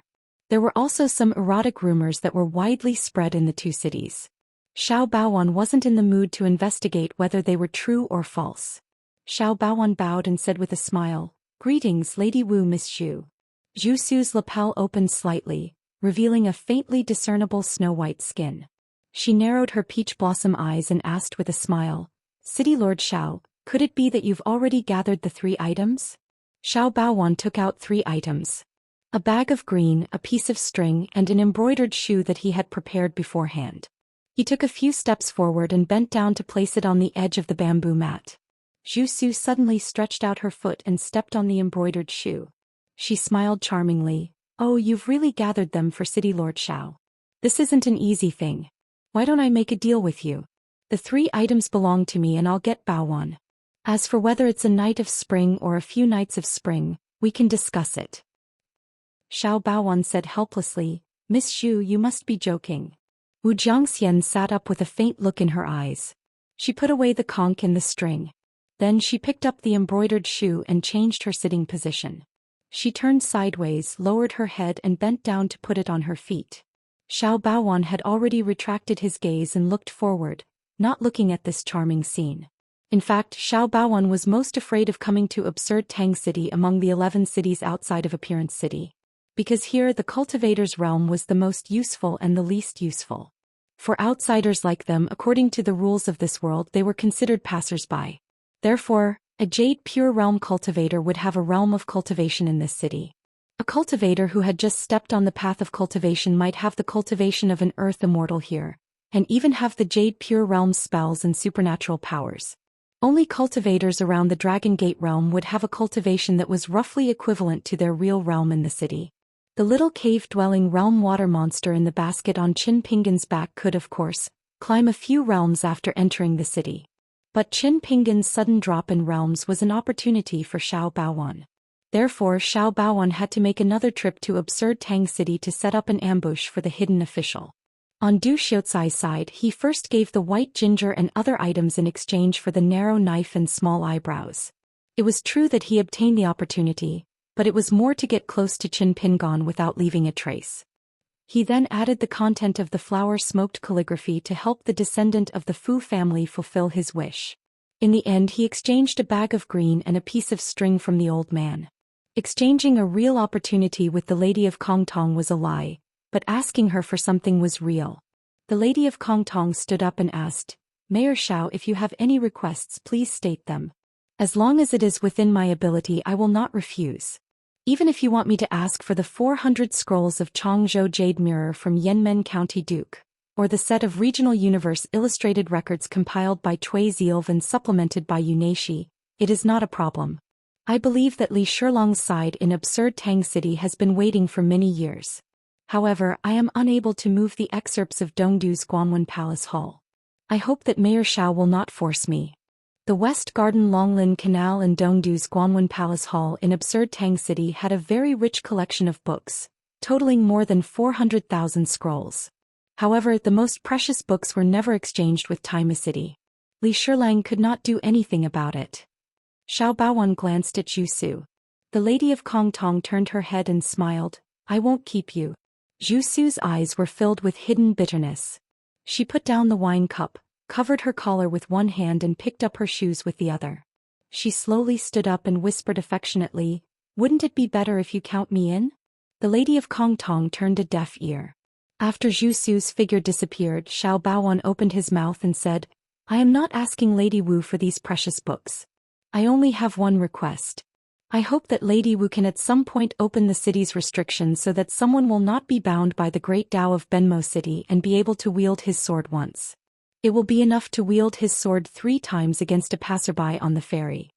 The lady of Kongtong frowned slightly. The person you want to kill is the green-robed sword immortal beside that young woman? Xiao Baowan nodded. That's him. The lady of Kongtong walked beside the white jade railing. She habitually stretched out a slender finger and gently touched her eyebrows. For a moment it was difficult to make a choice. The young woman who held the mountain walking staff was actually able to look at her from a distance in absurd Tang City. This already surprised the lady of Kongtong. As for the person Xiao Baowan mentioned, it was the immortal realm sword cultivator who was detained by the night boat for 1,000 years. His surname was Wan Kun and he was a jade craftsman. At this moment he was still serving tea and water in a wine shop. The style of the Xianxia money in the vast world had been revised several times. In the end they chose the casting standard of this jade craftsman. Moreover, among the 3 kinds of immortal money on the mountain, only the Xianxia money chose seal characters. It was started by Wan Kun, this recognized infatuated type. The reason why this famous jade craftsman who eventually became a sword immortal took the initiative to find the night boat and became an errand boy in Benmo City was, of course, to make the lady of Kongtong change her mind and continue their previous relationship. While the lady of Kongtong was hesitating, she and Xiao Baowan looked up at the sky almost at the same time. The sword light was like a rainbow, shining in all directions. In the end, the female sword immortal landed in the White Eye City. The lady of Kongtong was in a daze and murmured, what an outstanding woman. Xiao Baowan was a little scared, because he guessed the identity of the female sword immortal. Ning Yao, the leader of the 100 sword immortals of the Great Wall of Sword Qi, was now the #1 person on the peak of the 5th world. The night boat itself was a wonderful immortal weapon. The cultivation base of the person overseeing the ferry was equivalent to an ascendant realm. The female immortal of Liuxia continent, Tsongo, and the sword immortal who found the ferry with her did not land on the boat with a sword. Like Qin Pingon, they first took the ferry and then docked on the night boat. However, Tsongo saw that the situation was not good. The sword immortal beside her had to open up a path with a sword. The night boat did not deliberately obstruct them. Xiao Baowan, as one of the 12 city lords, did not dare to say that he had seen the depth of the ferry under his feet. Xiao Baozhuan's figure suddenly flashed and he left Bento City involuntarily. The lady of Kongtong immediately bowed as a salute to someone from afar. The will of heaven was unpredictable. In Chicken and Dog City, on the bank of the river that Qin Pingon had passed by, the man Laurel brought Long Bin with him to the barrier's city gate. The city lord of Chicken and Dog City, with a slight thought, spread out a snow-white scroll like paper on the surface of the water. 70 to 80 seal sloughs of different sizes appeared one by one with red and white seal scripts. The first seal slough was the Wine Immortal Poetry Buddha. The sword is eternal. It was used by the city lord of Chicken and Dog City, one of the upper 4 cities, to take the opportunity to tease city lord Huang of White Eye City. Didn't the latter say that the immortals and Buddhas were vast and boundless? The man's waist hung an ancient jade with the seal script of Fulling Marquis. This was self-deprecating. The young man beside the city lord could not help but grin and laugh. This Mr. Qin is both elegant and vulgar. He can open a shop in the Great Wall of Sword Qi, sell wine to make money, and have the mind to carve so many seals. No foreign sword cultivator can do such a thing. The man Laurel laughed. I heard that after the 100 Sword Immortal Seal Manual, there is also the Phantom Sword Immortal Seal Manual. Now, not even 100 seals have been collected. There is still a long way to go. Long Bin said, if we can get 2 seals directly, we won't have to be so troublesome. The man shook his head and asked, looking at these seals, do you find any knowledge? Long Bin glanced at the seals on the river and said, in the Golden Stone Seal Manual, there are dozens of types of characters. But this Qin Pingon only uses a few seal scripts, adhering to the rules and regulations everywhere. No wonder Li Shilang thinks he is pedantic. And even the relatively rare folded seal script and bird bug script are rarely used. Is he worried that the sword cultivators of the Great Wall of Sword Qi will not recognize them? Can't he sell the seals? And even the side of the seals are not written in cursive. It's as if he has never learned and does not know how to write at all. The man laughed. There are only 3 folded seal scripts. Beautiful idea prolongs life, worried heart, and half-knowing ghost hits the wall. These are all meant to borrow the meaning of the words. They purposely took the complexity of the words to match the seals. Other than that, all the seals are easy to recognize. Why? Of course, it is because of this young hidden official's state of mind. He is pursuing a realm of knowledge that is just and right. He can stand firm anywhere. There is no threshold, so there is no need to pay attention to things like, when in Rome, do as the Romans do. It is like saying something casually to people. People on the mountain will understand it, scholars will understand it, and people who have never studied will understand it. Long Bin bowed and praised, the city lord is wise. The man continued, but the reason why I value the Ying Sword Fairy Manual so much is not only because of the contents of the seals, but also because there is a hidden tug-of-war. It is too interesting. The man lifted his sleeves and made a gesture of writing with both hands. He poked lightly and smiled. Scholars are unable to study and write books. Even the children in the village know how to write. What's so strange about that? However, this Qin Pingon's handwriting resembled a person. It was already very similar, but he still had to work so hard for nothing. From beginning to end, he was chasing after another person. Therefore, it was extremely interesting. I can even imagine a young man in a shabby alley practicing calligraphy. The further he goes, the more competitive he will be, as if his eyes are about to kill someone. The young man looked at the shedding water scroll on the water and said in surprise, there are so many ways. The laurel man put his hands behind his back and suddenly smiled. He said to himself, what an interesting person. There are the most number of single seals. There is the room of yearning. The heart is attached to the beauty thinking of her. The regret of not being able to travel far. The sword hangs a long rainbow. Clear and bright. The young man dreams and the wind and rain. A lifetime of bowing to the sword immortal. Behind the north, beautiful eyes look forward. The deer cry, the oriole flies, reluctant to part. The sword aura here is the longest in the world. The temple, the Taoist temple, the Taoist temple. The flowers and the moon are united, the immortal couple. The beauty of a woman in the world shames the 3 lanterns in the sky. There are no mountains or rivers, but it is the highest city in the world. The children are playing, the sword immortal is drinking. There are 300 oranges in the frost. I am not moved by the wind, the banner is not moved, the heart is not moved. The golden wind and dew, the spring grass and green hills, the 2 are compatible. The white egret stands in the snow during the day, the inkstone has no light at night. Who is at the top of the city? There are the most clouds in the world. The wild goose hits the wall. The fish turns into a dragon. As to be drunk, don't be drunk. The flowers and grass are lush. Climbing the city is like visiting a tomb, the sword is like offering wine. Resting in the big dragon cave of Yendang Mountain, in the dream of the 3rd watch, the sky is full of stars, unable to sleep, barefoot jumping into the grass. The reincarnation of the Dingguang Buddha, the mortal of the Saha world. Hot pot and wine, I have the world. Winter bamboo shoots fried with meat. The wanderer, the person in the painting, the sweetheart. The fox talks nonsense. The books are not expensive, but they are hard to buy. The narrow path, everyone is wild. I will let you have one move. It is just a heavenly tribulation. The meaning is clear. It is just walking with an umbrella. Repenting is better than not doing wrong. Not knowing enough. I don't dare to climb the city with a sword for fear of driving back the 3 moons. Why should I learn the sword?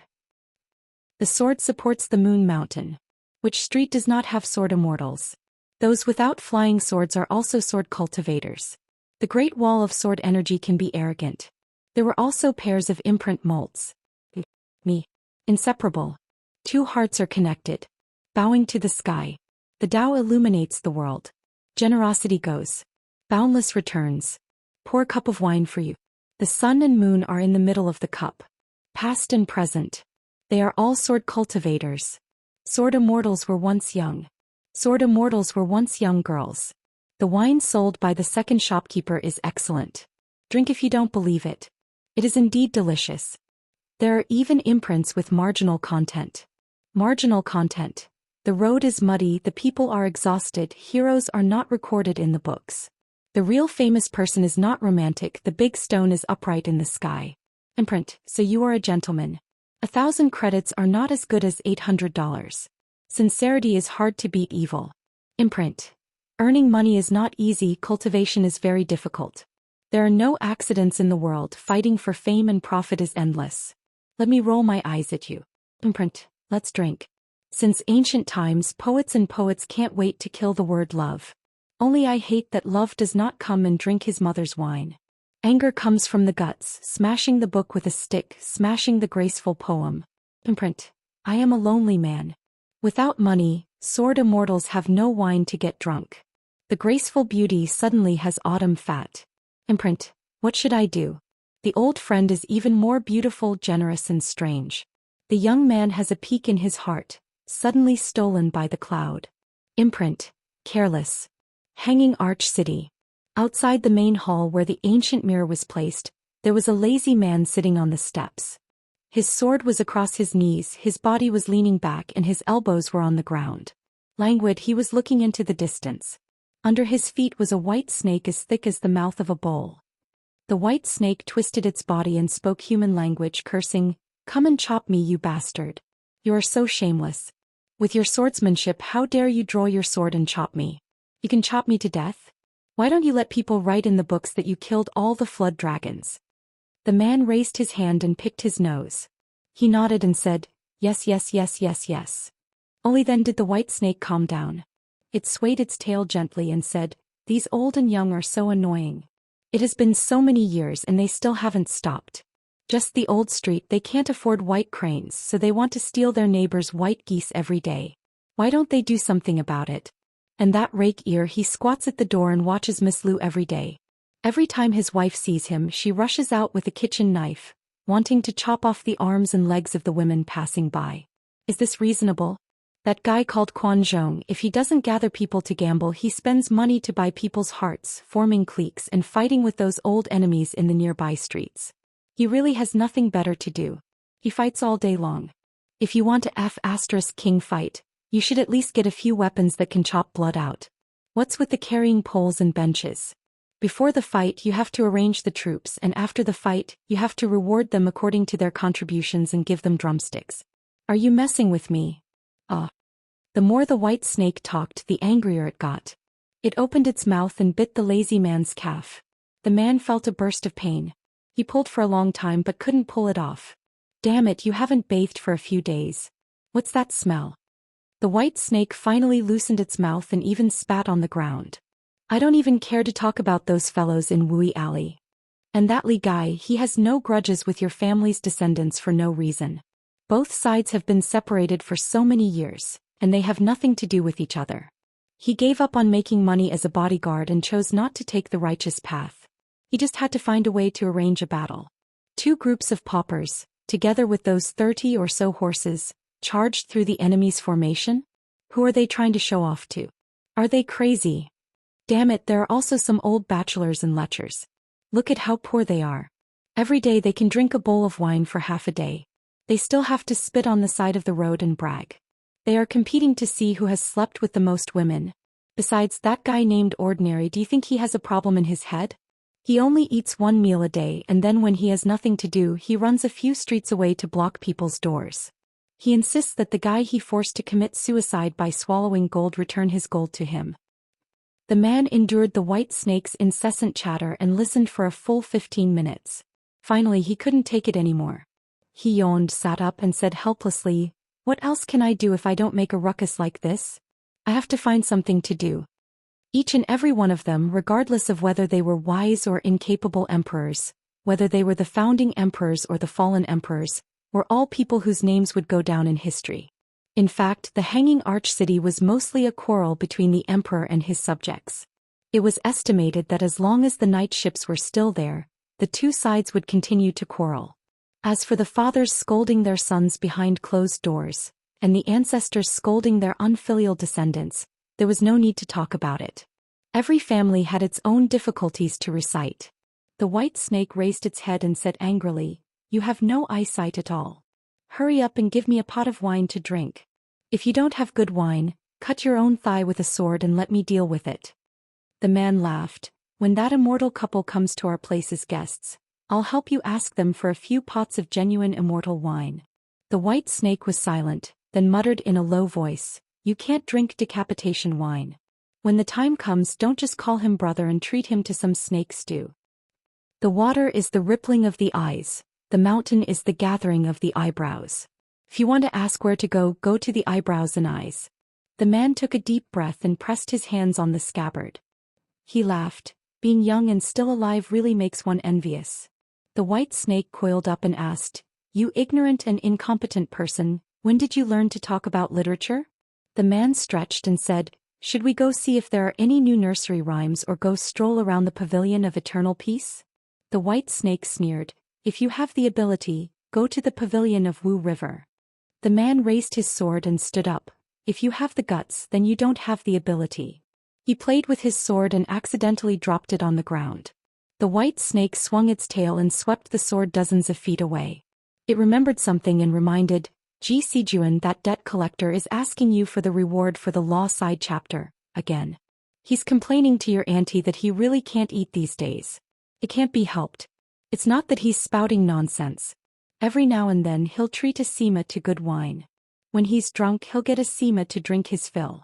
After all, the money for the wine and medicine are all real expenses. You can't blame the old man for coming here to complain about being poor." However, the old man deliberately wore that pair of worn-out boots that are about to wear through the soles. "It's a little too much." The white snake suddenly said angrily, "Why are you staring at me with your eyes wide open? How much money can you get by selling me? You're crazy." The man retracted his gaze and walked down the stairs step by step.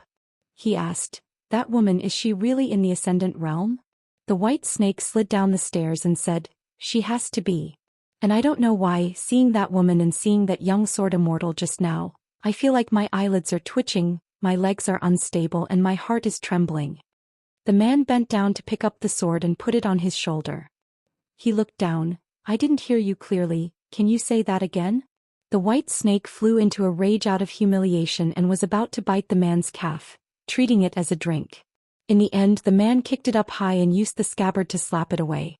The man hugged the sword and stood with a satisfied face. He nodded and said, "This is very kingly." The man quickly became worried. He thought about his auntie and then thought about the young sword immortal's immortal companion. Comparisons were odious. But no matter what, he still liked her. The lazy man who walked slowly with his sword tapped on his shoulder felt that when he was 35 years old, she was only 20 years old. She was very beautiful at that time. Xiao Baoan came to a mountain peak that did not belong to the 12 fairy cities. It was surrounded by clouds and mist. On the top of the mountain, there was only a middle-aged scholar with a thin appearance and a monk who was sleeping soundly on a futon. Around this lonely mountain, there was a vast sea of clouds. Cities could be vaguely seen, like duckweed that was undulating with the water. Suddenly the scenery changed. It was as if he was in the outer space. The stars were as small as mustard seeds, but they were all in the panoramic view as bright as the Milky Way. In the blink of an eye, the scenery changed again. It was as if pedestrians were walking on the ancient road like tall gods, and the lonely mountain was just a speck of dust on the road. Xiao Baoan bowed to the scholar first and then smiled bitterly. "Shipowner, why do you want me to target Qin Pingon like this?" If he did not agree to this, not only would he not be able to keep his position as the city lord of Appearance City, but he would also not be able to leave the dreamland. Although it was only a piece of divine sense, it would sink into the world of the fairy. But for Xiao Baowan, who was a traveler in the dreamland as one of the 10 young candidates of several worlds, his ambition was to reach the peak of the Great Tao. This involved the entire future of the Great Tao, which was equivalent to his life. As long as a piece of his mind could not escape, when he broke through the bottleneck of nascent soul, he would not be disturbed by any inner demons. The next barrier on the Great Tao, in Buddhist words, was as big as Mount Meru lying across the road. As for Xiao Baowan, he had studied the Buddhist school, the least of the various schools of thought. Otherwise, he would not have missed out on the opportunities of the Buddhist sect so many times and still not been able to obtain them. The middle-aged scholar asked, "Guess after he entered the city, including you, how many words did he say to the locals of the fairy?" Xiao Baowan shook his head and smiled bitterly. How could he guess? The middle-aged scholar slowly walked to the edge of the mountain peak. "He is a foreigner and you are half a foreigner, so it is just right. Others are not suitable for this." Whether or not Xiao Baojuan's 3 schemes succeeded or not was not important at all. The fairy did not expect that the city lord Xiao, who was one of the 10 young candidates, would be able to keep the hidden official Xianxia. It was not only the gap between the two sides but also their temperament. What the middle-aged scholar needed was to use Xiao Baojuan's appearance in the city to pester him endlessly. He wanted the young hidden official to chat with people on the night boat, visit immortals and fish for opportunities. The more the better. The more Qin Pingon spoke on the night boat, the more words he involved, the more weight he had on the fairy. Every word was a nail, every sentence was a chain, and every opportunity was a small cage of thorns. In the end, when the young man thought about it, his heart would feel like it was being cut by a knife. This was the hospitality of the fairy. Ordinary people did not receive such treatment, and even immortals were not worthy. Therefore, there was a reason for making an exception to let Qin Pingon and the other 2 directly enter the city. The middle-aged scholar looked at the village path of the White Eye City and smiled. "Man proposes, God disposes? This is a bit troublesome." He smiled at Xiao Baowan. "You have already found a way out, what are you afraid of?" Long Bin of the Chicken and Dog City kept calling him Mr. Qin and helped Marquis Fulling to ask for the seal slew. "So you deliberately took the risk to expose Qin Pingon's identity as a hidden official. It is actually very wise and it can dispel the other party's last hope. Besides, in the end, if you are really forced to confront him, you can pour all the dirty water on me. Here, take it as a promise so there is no need to feel burdened." Xiao Baowan was silent. The owner of the fairy, Mr. Zhang, had the cultivation of the Ascendant Realm. This fairy was an immortal supreme treasure that ceaselessly rose in quality by relying on sewing and mending. Presently, it was already an immortal artifact. Moreover, on the night boat, the newest 4 cities would be opened in the near future. This was also one of the reasons why Xiao Baowan had been so tirelessly running around recently. Moreover, Xiao Baojuan's biggest reliance was not the identity of the city lord of Beauty City. It was that every time he slept and woke up, he could leave his real body in the place of cultivation in the Liuxia continent, sleepwalk on the night boat, and change a certain mind time and time again. By repeatedly entering the dream, he added knowledge to the various cities on the ferry. Through this shortcut, he accumulated enough merit at an extremely fast speed to win the position of the city lord of Beauty City, one of the lower 4 cities. It was just that Xiao Baowan was still unable to determine whether Mr. Zhang was alive or dead, his true realm, his foundation of Tao, and his trump card. Everything was too illusory and too mysterious. On a night boat, there was an old saying that there was a house of gold in a book, 1,000 grains of rice and a jade-like beauty. Moreover, everyone's knowledge could be used to exchange for money, which could allow the living immortals to extend their lives, piece together their souls and refine the real into the illusory so that a little bit of spiritual light would not dissipate. The middle-aged scholar looked at the distant sea of clouds. Xiao Baowan followed his gaze and found that it was the heaviest of the 12 cities on the night boat, Goose Feather City, also known as Question and Answer City.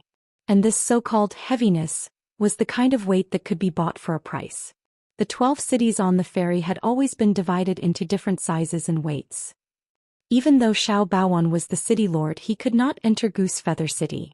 He only had some scattered rumors. It was completely different from the city that strictly adhered to the principles of seeking the truth in all matters, and Ning Ke does not write. Goose Feather City, as its name suggested, recorded countless trivial matters, both big and small. But because they were all old records outside the fairy, immortals would not be able to overturn them, so they were as light as a feather and insignificant. The files in the city were piled up like mountains.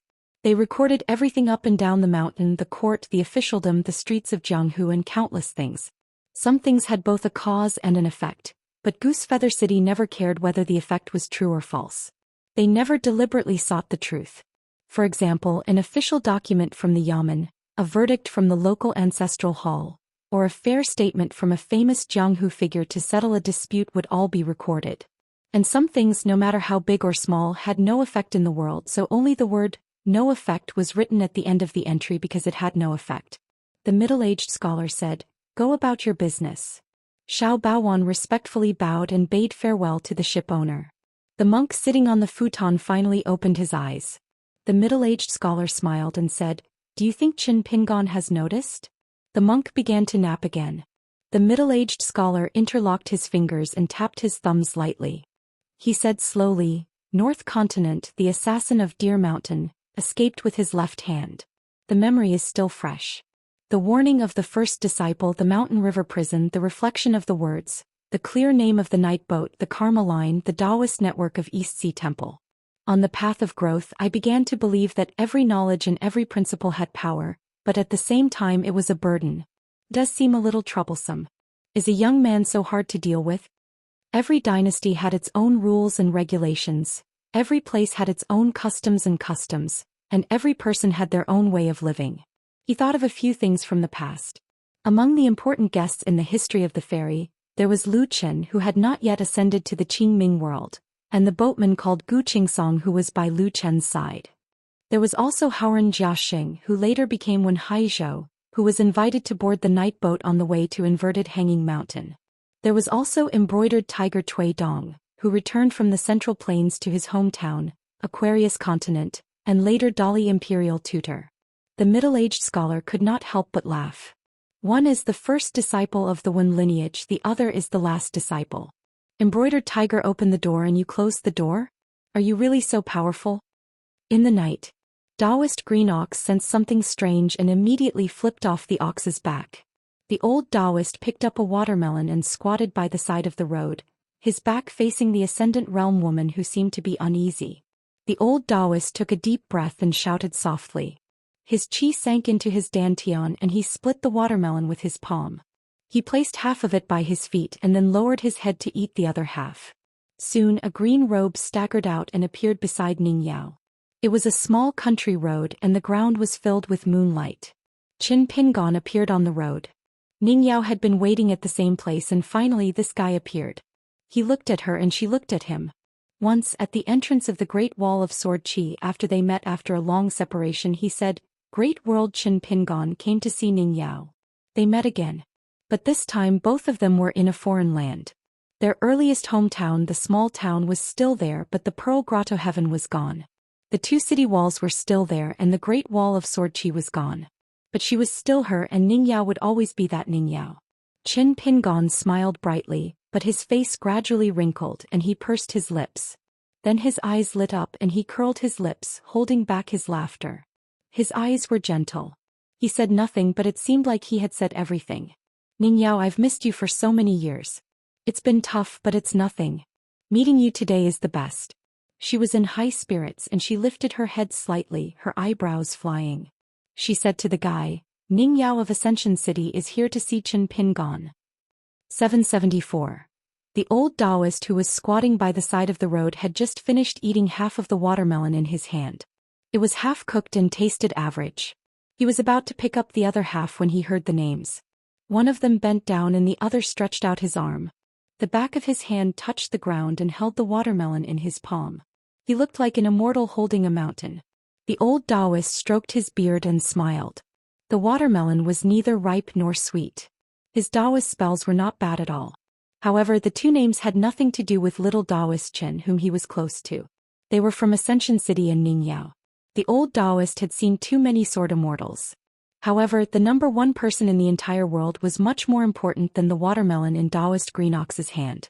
What was Brother Sun from Xianxia Temple's ranking in the world? 5th place? Talisman Zhou Xian. Our brother Yu's sleeves were filled with talisman. What was his ranking in Hauran? It seemed that no one knew what his ranking was. In any case, his ranking was still very low. If Ning Yao was only at the Great Wall of Sword Qi, it would be fine. The so-called Great Tao was just a matter of the future. However, Ning Yao was already in Ascension City. Ning Yao was already in the Ascension Realm. It was a matter of fact. Since she had successfully ascended to the Ascension Realm in the 5th world, it meant that in the future, as long as Ning Yao did not go to the Confucian Temple or ask the sword in the Bakokekyung building, nothing would happen to her. Therefore, Ning Yao was now traveling far away with her sword. She was leaving her hometown with the great Tao of the world. What was a dragon crossing the river? This was it. The old Daoist could not help but turn his head. He did not care if he would hold a grudge against little Daoist Chen. He still could not help but glance at the girl who was traveling far away with a sword case on her back. It was worth it to look at her. What was the meaning of being experienced in Jianghu? It meant that one had met someone in life, drank with someone, called someone friends, sparred with someone, and exchanged Daoist spells. The heavens were vast and the earth was vast. If a cultivator had won against someone, it might not be a big deal. But if he had lost to someone, it might be a matter of pride. Bang! That little fellow Daoist Chen is so bold that he even dares to attack Fairy Ning? Fairy Ning, you can take out your sword and chop off his dog paws. If this kind of thing were to spread out, wouldn't it be a joke to outsiders? Wait a moment, who could spread out what happened tonight? That little fellow Daoist Chen wouldn't fall out with Fairy Ning and whisper some pillow talk to her, would he? Forget it. A pair of celestial companions that no other celestial couple in the world was like a match made in heaven. Under the moon and flowers, they were whispering sweet nothings to each other, shaming the bright moon. It was the perfect time. I'm redundant.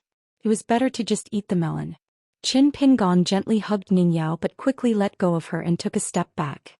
Why are you here? Her sideburns and ears were a little red. She didn't need any makeup, eyebrows or makeup. Ning Yao returned the sword to Qin Pingon and said, aren't you being too careless? You dare to give your sword to someone else? Qin Pingon took the Night Ranger and put it behind his back. He smiled and said, Old Immortal Feng Jun is a magnanimous and upright person. I'm relieved that you gave me the Night Ranger. It's not worse than carrying the sword myself. Ning Yao was a little confused. Feng Jun? Qin Pingon turned his back to the grass-eating green ox and the melon-eating old Daoist. He blinked at Ning Yao and reminded her, it's the Daoist green ox that you mentioned at the Great Wall of Sword Qi. In fact, it's also this old immortal who first proposed the idea of using external talisman to refine elixirs inside. It's a pity that this old Daoist standards are too high and he suffered too many losses. That's why he wasn't able to become famous. Most people don't deserve their position and reputation. Old Immortal Feng Jun is the opposite. He's someone who can fight for justice. Ning Yao said, I was wondering who it was. So it's one of the 4 Daoist seniors that you mentioned before. The old Daoist who was squatting far away had been listening attentively. His eyes lit up and his shoulders trembled. The melon in his hand had a rich aftertaste. It was really sweet. Which for? That stinky ox nose from the Eastern Sea Monastery, Sun Huizhong from the Dashuan Monastery, the talisman Zhou Xian, the great heavenly master from Mount Longhu and venerable fire dragon. There were already 5 of them. No matter which one I managed to squeeze out, it would be a wonderful thing. It's fine even if all 4 of them were at the bottom. Why didn't little Daoist Chen mention this when he was chatting with me at Niaoju Mountain? That's not sincere enough. Since you already have such respect in your heart, why hide it? Young people can't be too thick-skinned. It's even worse if they're too thin-skinned. At that time, a dagger slipped out of his sleeve and spun around. It looked quite scary and almost made me think that I met Chao Mo. Then I gathered the 5 thunders Dharma in my palm and played around with it. It was nothing more than the word, authentic. What? It was a little noble from the Daoist master's residence who forgot to bring the peachwood sword home. I didn't expect it to be a misunderstanding. For example, the cloud goose grass worm disturbed my dreams and the iron horse ice river entered my dreams. Such misunderstandings weren't bad. The old Daoist who was refreshed immediately threw away the melon in his hand. He shook his sleeves and coughed softly as a reminder. Then he slowly got up and faced the young couple. The old Daoist didn't forget to kick the remaining melon on the ground with his heel.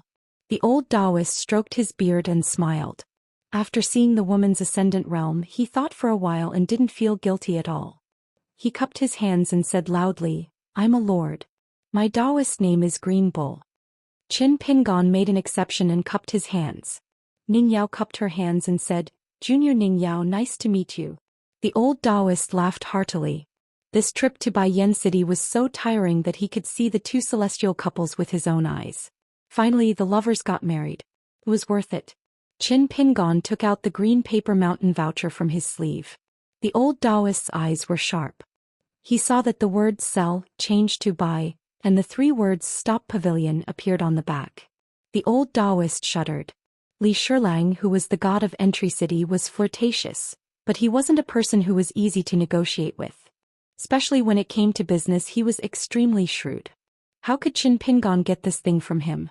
Among the 12 cities sailing at night, except for Xiao Baoan of the Beauty City, who was still a fledgling, the other 11 old city lords each had their own temperament and each had their own great Dao supernatural power. However, none of them were easy to deal with. Qin Pingon took out another talisman and handed it to the old Daoist. "Change the sword to the talisman. The business is still the same." The old Daoist was speechless. He took the cheap talisman and could only nod his head in agreement. He continued to help this brat inquire about that information. Qin Pingon brought Ning Yao to a pavilion in Entry City.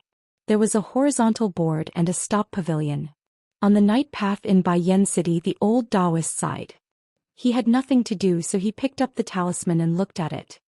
He immediately held his breath and rolled up the big sleeve of his Daoist robe. In an instant he kept the talisman in his sleeve.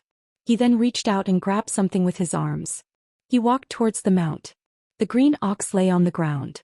The old Daoist sat on its back. The green ox stood up and walked slowly. The old Daoist held a melon in one hand and tapped it a few times with the other. He tilted his ear to listen and muttered to himself, "The heaven and earth are dense, all things mellow. The great sound is beautiful, the great medium is pure. It's definitely sweet."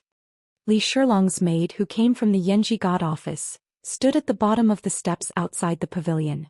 Qin Zidu, Qin Pingon and Ning Yao curtsied. Then she took out a piece of wutong leaf and said with a smile, "In the future, Mr. Qin can use this item to travel between the city gate and the pavilion. However, you still have to use it carefully. Once the strokes are used up, the city lord will take back the pavilion according to the rules." Qin Pingon indeed found that on the back of the paper to buy mountain vouchers, there were originally 3 words, "Stop Pavilion." The words were missing a vertical stroke and the whole word had disappeared. Qin Pingon and Qin Zido smiled and nodded. He reached out and grabbed the item from her hand. He took the wutong leaf from her hand. The front and back of the wutong leaf were engraved with Fu Qi Sheng and Ji Nong.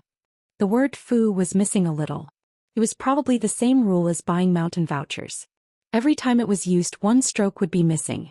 As for why the word stop was missing, it must be because he violated the rules and went to Useless City, night sailing ship in Entry City. Qin Pingon smiled and said, "Thank you, Miss Qin." Qin Zido smiled sweetly and said, "Mr. Qin can just call me Bu." Qin Pingon smiled and didn't say anything. He wanted to say, "We are not familiar with each other. You can just call me Sword Immortal Qin." Ning Yao put her hands behind her back and looked up at the signboard and couplets of the pavilion. Qin Pingon thought for a moment. He was not in a hurry to leave this place.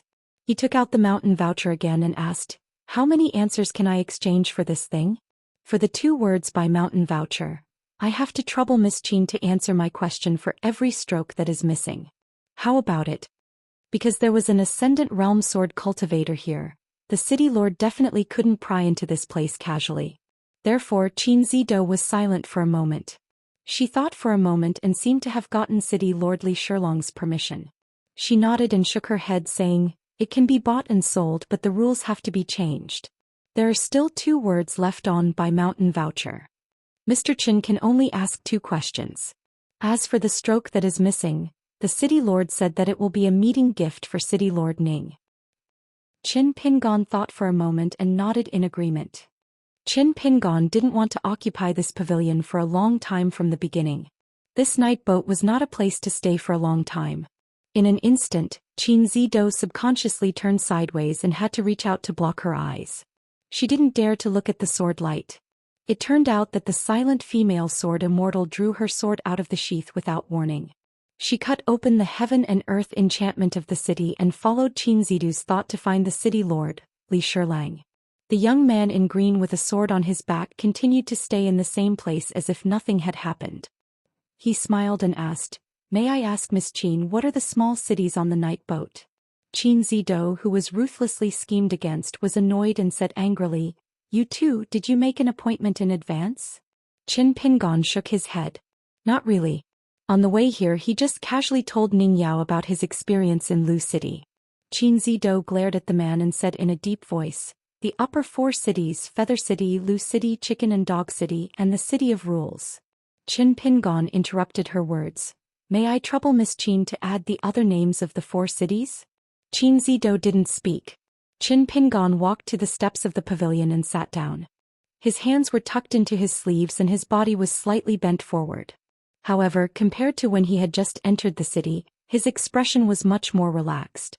His entire person appeared very relaxed and lazy.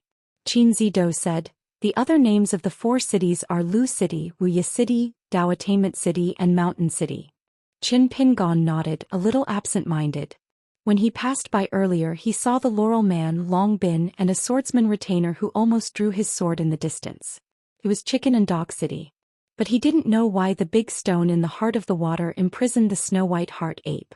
So even if the city lord didn't invite him, he had to go to this Daoist City. The middle four cities are Bai Yen City, Consonant City, Chuigong City and Peaceful City. Also known as Useless City, First City, Family Tree City and Jiazi City. Qin Pingon had already strolled through Chuigong City. At that time there was a lazy man sitting on the steps outside the main hall. He only turned his head to look inside the hall and didn't have any intention of stopping him. When the wind passed by the covered bridge in the sky, there was the poor woman and the deer-horned young man standing side by side.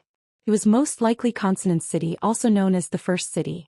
It meant that there was no number one outside the ship, but there was one on the ship at night? Qin Zido said the last four cities. The lower four cities are Benmo City, Rumor City, Miscellaneous City and Appearance City. Also known as Tang City, One Word City, Struggle City and Color City. Qin Pingon asked, "How do I go to the other city gates?" "I only said that in my entry city I can find a bookstore and use a certain entry that has been inspected to exchange for a customs clearance document. Then I can tell the store owner which city I want to go to. Then I can pass without any obstruction." Qin Pingon's fingers suddenly pinched the last word, pavilion, on the mountain coupon, forcibly stopping the word from fading away. He said with a smile, "Miss Qin only mentioned the method of leaving the entry city. This transaction isn't fair. What about the other 11 cities' customs clearance documents?" Qin Pingon opened his palm and shook it. Then he raised the mountain coupon in his other hand. Goose Feather City, Chicken Dog City, Bai Yen City, Rules City, Chuigong City, Consonant City. Forget it. I'll change this city to Appearance City and give a discount. A total of 6 cities. Qin Zido hesitated for a moment before extending his palm and bending 2 fingers, at most 3 cities. Furthermore, it has to be Chicken Dog City, Bai Yen City and Benmo City. There's no room for discussion. I don't believe that sword Immortal Qin can hold on to this mountain coupon all the time. Chicken Dog City and Bai Yen City had a good relationship with Entry City. Furthermore, Chicken Dog City's city lord Lu had the intention of letting this person go there as a guest. As for Benmo City, which was preposterous and treasured everything, it had always had the worst relationship with Entry City. Let this unruly troublemaker go and stir up trouble over there. Qin Pingon retracted his hands and changed his words for no reason. Then let's pretend this transaction didn't happen. I'll change a small question with Miss Qin. Which city's city lord is Xiao Baowan? Qin Zido heaved a sigh of relief and said, "It's one of the lower 4 cities, Appearance City." Qin Pingon looked at his expression and asked with a smile, "Is it because with Entry City's customs clearance document, you might not be able to go to Appearance City now?" Qin Zido nodded. Xiao Baowan was a city lord. Of course he could close the door and refuse guests. Qin Pingon released the mountain coupon on his fingertips. The words on both sides disappeared from the world. However, the genuine green talisman remained in Qin Pingon's hands. Qin Zido said hatefully, if Sword Immortal Qin is really the kind of pedantic and inflexible person that City Lord thinks, then it's good. What she meant was, of course, that this shrewd and scheming Mr. Qin was too outrageous to be a sword immortal instead of a merchant. Qin Pingon smiled and said, it's precisely because I'm not that I can walk here step by step, sit on the steps of this pavilion and talk politely with Miss Qin, doing business that makes money amicably. Qin Zido was puzzled but did not think too much about it. She just thought that this young sword immortal was talking nonsense. Qin Pingon got up and walked down the steps. He turned to look at the plaque and said softly, what a good name. Life stops at a pavilion, there's no hurry. Qin Zido sneered. Since he liked it so much, why did he still do that business and return this pavilion to Entry City? If a passerby could take root here, it was equivalent to having an extra life-saving talisman. Scholar Du, Daoist, Green Ox and the like, all of them had worked hard to save up their own property. Moreover, compared to this pavilion, which was a land of mountains and rivers that was close to a physical object, what other paradise? It only sounded mysterious and fancy, but it was still far inferior to this pavilion. Now he only had the one-leaf parasol tree in his hands. In the future he could come here, but this pavilion had already been returned to its original owner. However, Qin Zido vaguely remembered that when this person heard that his city lord was Li Shilang on the streets of Entry City, there was a glimmer of light in his eyes. However, the young man's expression quickly became awkward. Perhaps it was because his cultivation in this life had been smooth, and he had never been treated so coldly in public? There was also a hint of sadness in his eyes, but it was fleeting as if it had never happened. At that time, Qin Zido was tired of the ingot of chicken and dog city, and he was really curious about this passerby sword immortal of Entry City, so he saw these imperceptible details clearly. Qin Zido remembered another matter for no reason. It seemed that when the city lord went to see the green shirt sword immortal twice, the young outsider and Li Shilang walked side by side. There were several times when the young outsider wanted to say something but stopped. The corner of his eyes kept secretly sizing them up. When the city lord took out the mountain certificate, the young sword immortal's expression returned to normal and he began to do business. Before the city lord appeared on the streets, the deputy city lord had joked that the young man's temperament was very calm. Logically speaking, he shouldn't be so impatient.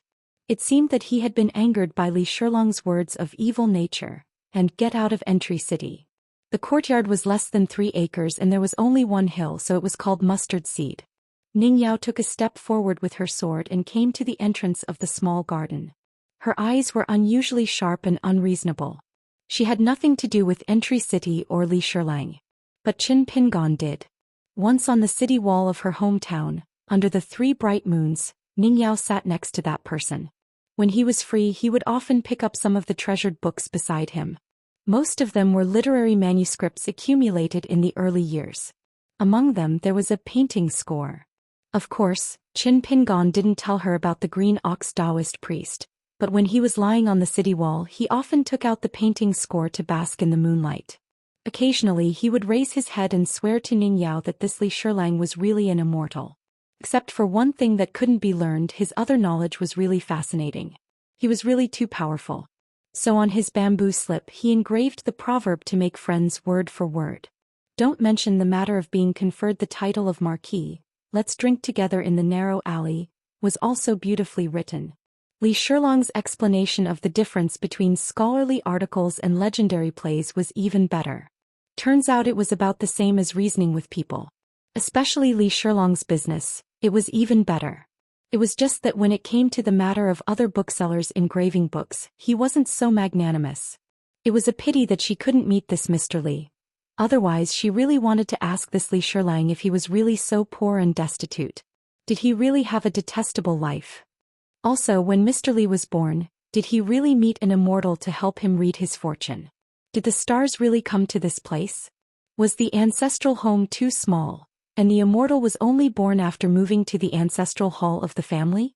If Li Shilang was easy to talk to, she would have to ask again if Mr. Li had repaired the ancestral hall after he made his fortune and brought glory to the family. Perhaps in the 2 plaques of the ancestral hall, the immortal incense could be born. Ning Yao couldn't understand.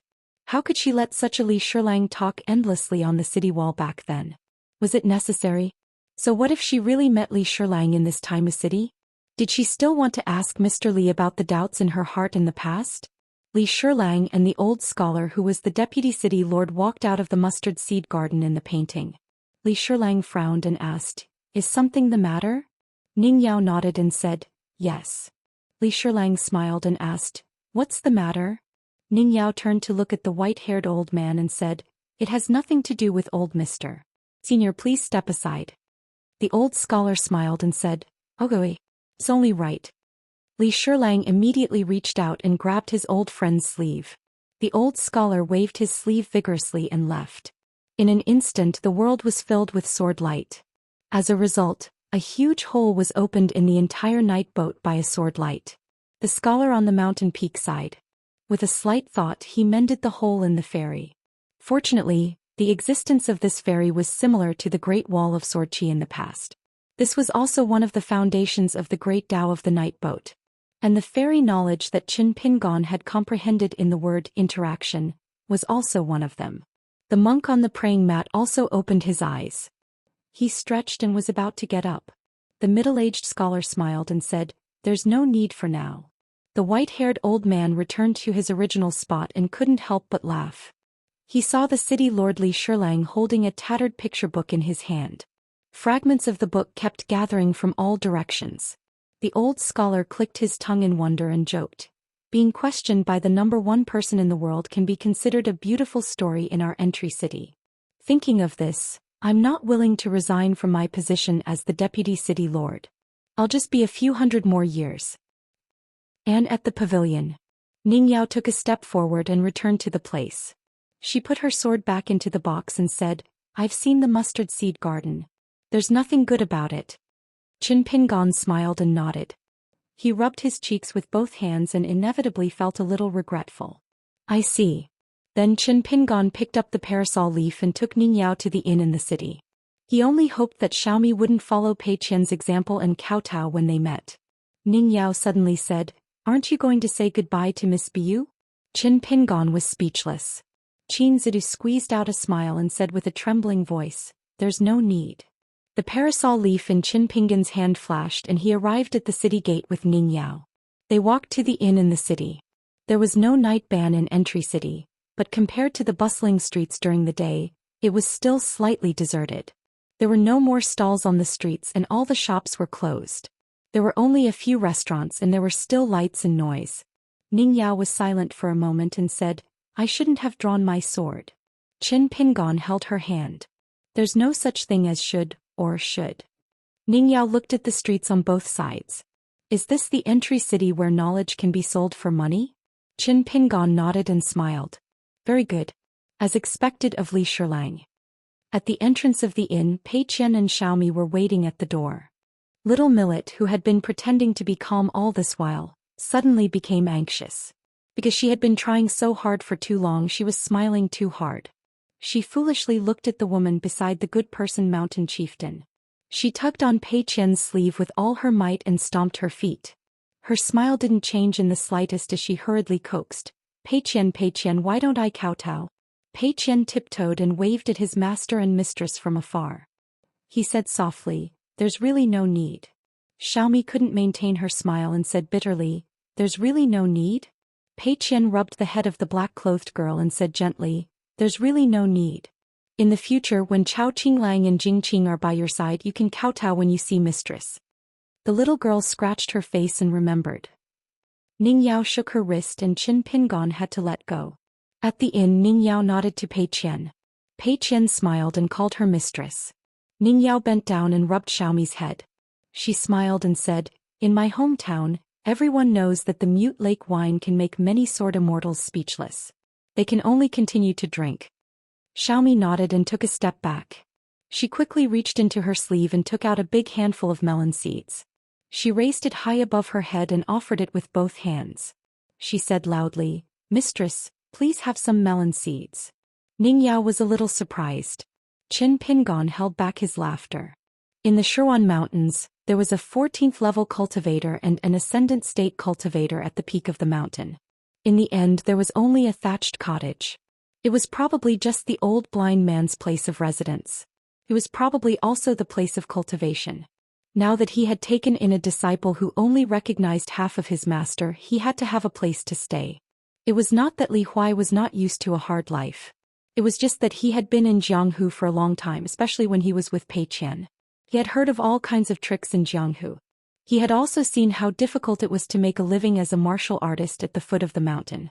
No matter how he looked at it, he felt like he had fallen into a den of Jianghu swindlers. He saw the old man in yellow running around and chopping firewood in order to build a new thatched cottage. It was said that he was an ascendant state cultivator. Who would believe that? Anyway, Li Huai did not believe it. At that time, Li Huai felt sympathy for him. He could not help but feel sorry for the old senior Duke Longshan's diligence, and he did not have a fixed residence. Li Huai said to build 2 rooms for the new thatched cottage so that they could live together. He could also help and build a residence together. Anyway, it was fine as long as it could shelter them from the wind and rain. As a result, when the old man in yellow heard that Li Huai wanted to help, it was almost like a battle of the great Tao. The old man spoke righteously and refused to let go. He said that the young master's body was priceless. How could his hands touch such lowly work? He also said that he did not dare to live with the young master. He would only disturb the young master's study. Besides, it was actually quite cool on the other side of the fence. Therefore, when the old man was busy, Li Huai squatted at the side and chatted with him. Only then did he know that this ascendant state senior, whose Daoist name was Duke Longshan and temporary name was Kaflu, had actually wandered in the vast world for more than 10 years just to talk to him. Li Huai could not help but ask the senior what he was after. The old man almost drank 10 pounds of bitter tears on the spot. He lowered his head and chopped firewood. His expression was as lonely as a lonely mountain. It turned out that this old man in yellow, although his Daoist name was Duke Longshan, in fact in the wilderness earlier he had countless incarnations and many aliases including Touting, Crane Lord Gung Yun and now this Kaflu. They all sounded very elegant. It was just that every time Li Huai did not know what the old senior said wrong, a series of inexplicable firecrackers would be inexplicably heard. Then he would be forced to reveal his original form and roll on the ground. Otherwise he would be kicked off the top of the mountain by the old blind man who was half a master. In this bumpy way, when the hut was finally built, it was really only Li Huai's residence. Because the hut opposite had become Li Huai's study, Li Huai caught a glimpse of those headache-inducing books. In the end, the old man asked him what books he lacked and could help him find them. No matter how rare a book was, as long as it was in the wilderness, it would not be a problem. At that time, Li Huai felt that there was a reason why this old senior could not mix in the Jianghu. Do I, Li Huai, look like a scholar? Today in the study room, the old man in yellow who had given himself the pseudonym Wu Fengshi moved a chair and sat at the door today. He did not dare to disturb his young master's study. After a long silence, he saw Li Huai put down the book in his hand and rubbed between his eyebrows. The old man sincerely admired him and said, "Young master is young, but your state of mind is very stable. You are naturally born unlike me. I have lived for thousands of years, but I have really lived like a dog." As for why he gave himself the name Wu Fengshi, of course, it was to seek an auspicious omen. He hoped that with the addition of Uncle Li Huai, he would be able to bask in some of the light and follow the change of fortune. Li Huai put down the book and said honestly, "What accepting a disciple? What acknowledging a master? I did not take it seriously. No matter why the old blind senior was willing to accept me as a disciple, I am still me. If I disappoint him, I am sorry, but what can I do? I did not disappoint him, so of course I am happy. Old blind man who is half a master, you don't have to thank me anyway. We are half a master and disciple, so there is no need to be so polite." The word blind made the old man in yellow tremble with fear. This old man Li Huai was most likely fine, but he himself was not. The old man felt that he had to do something. He hurriedly stood up, shook his sleeves and threw out a pile of objects on the table.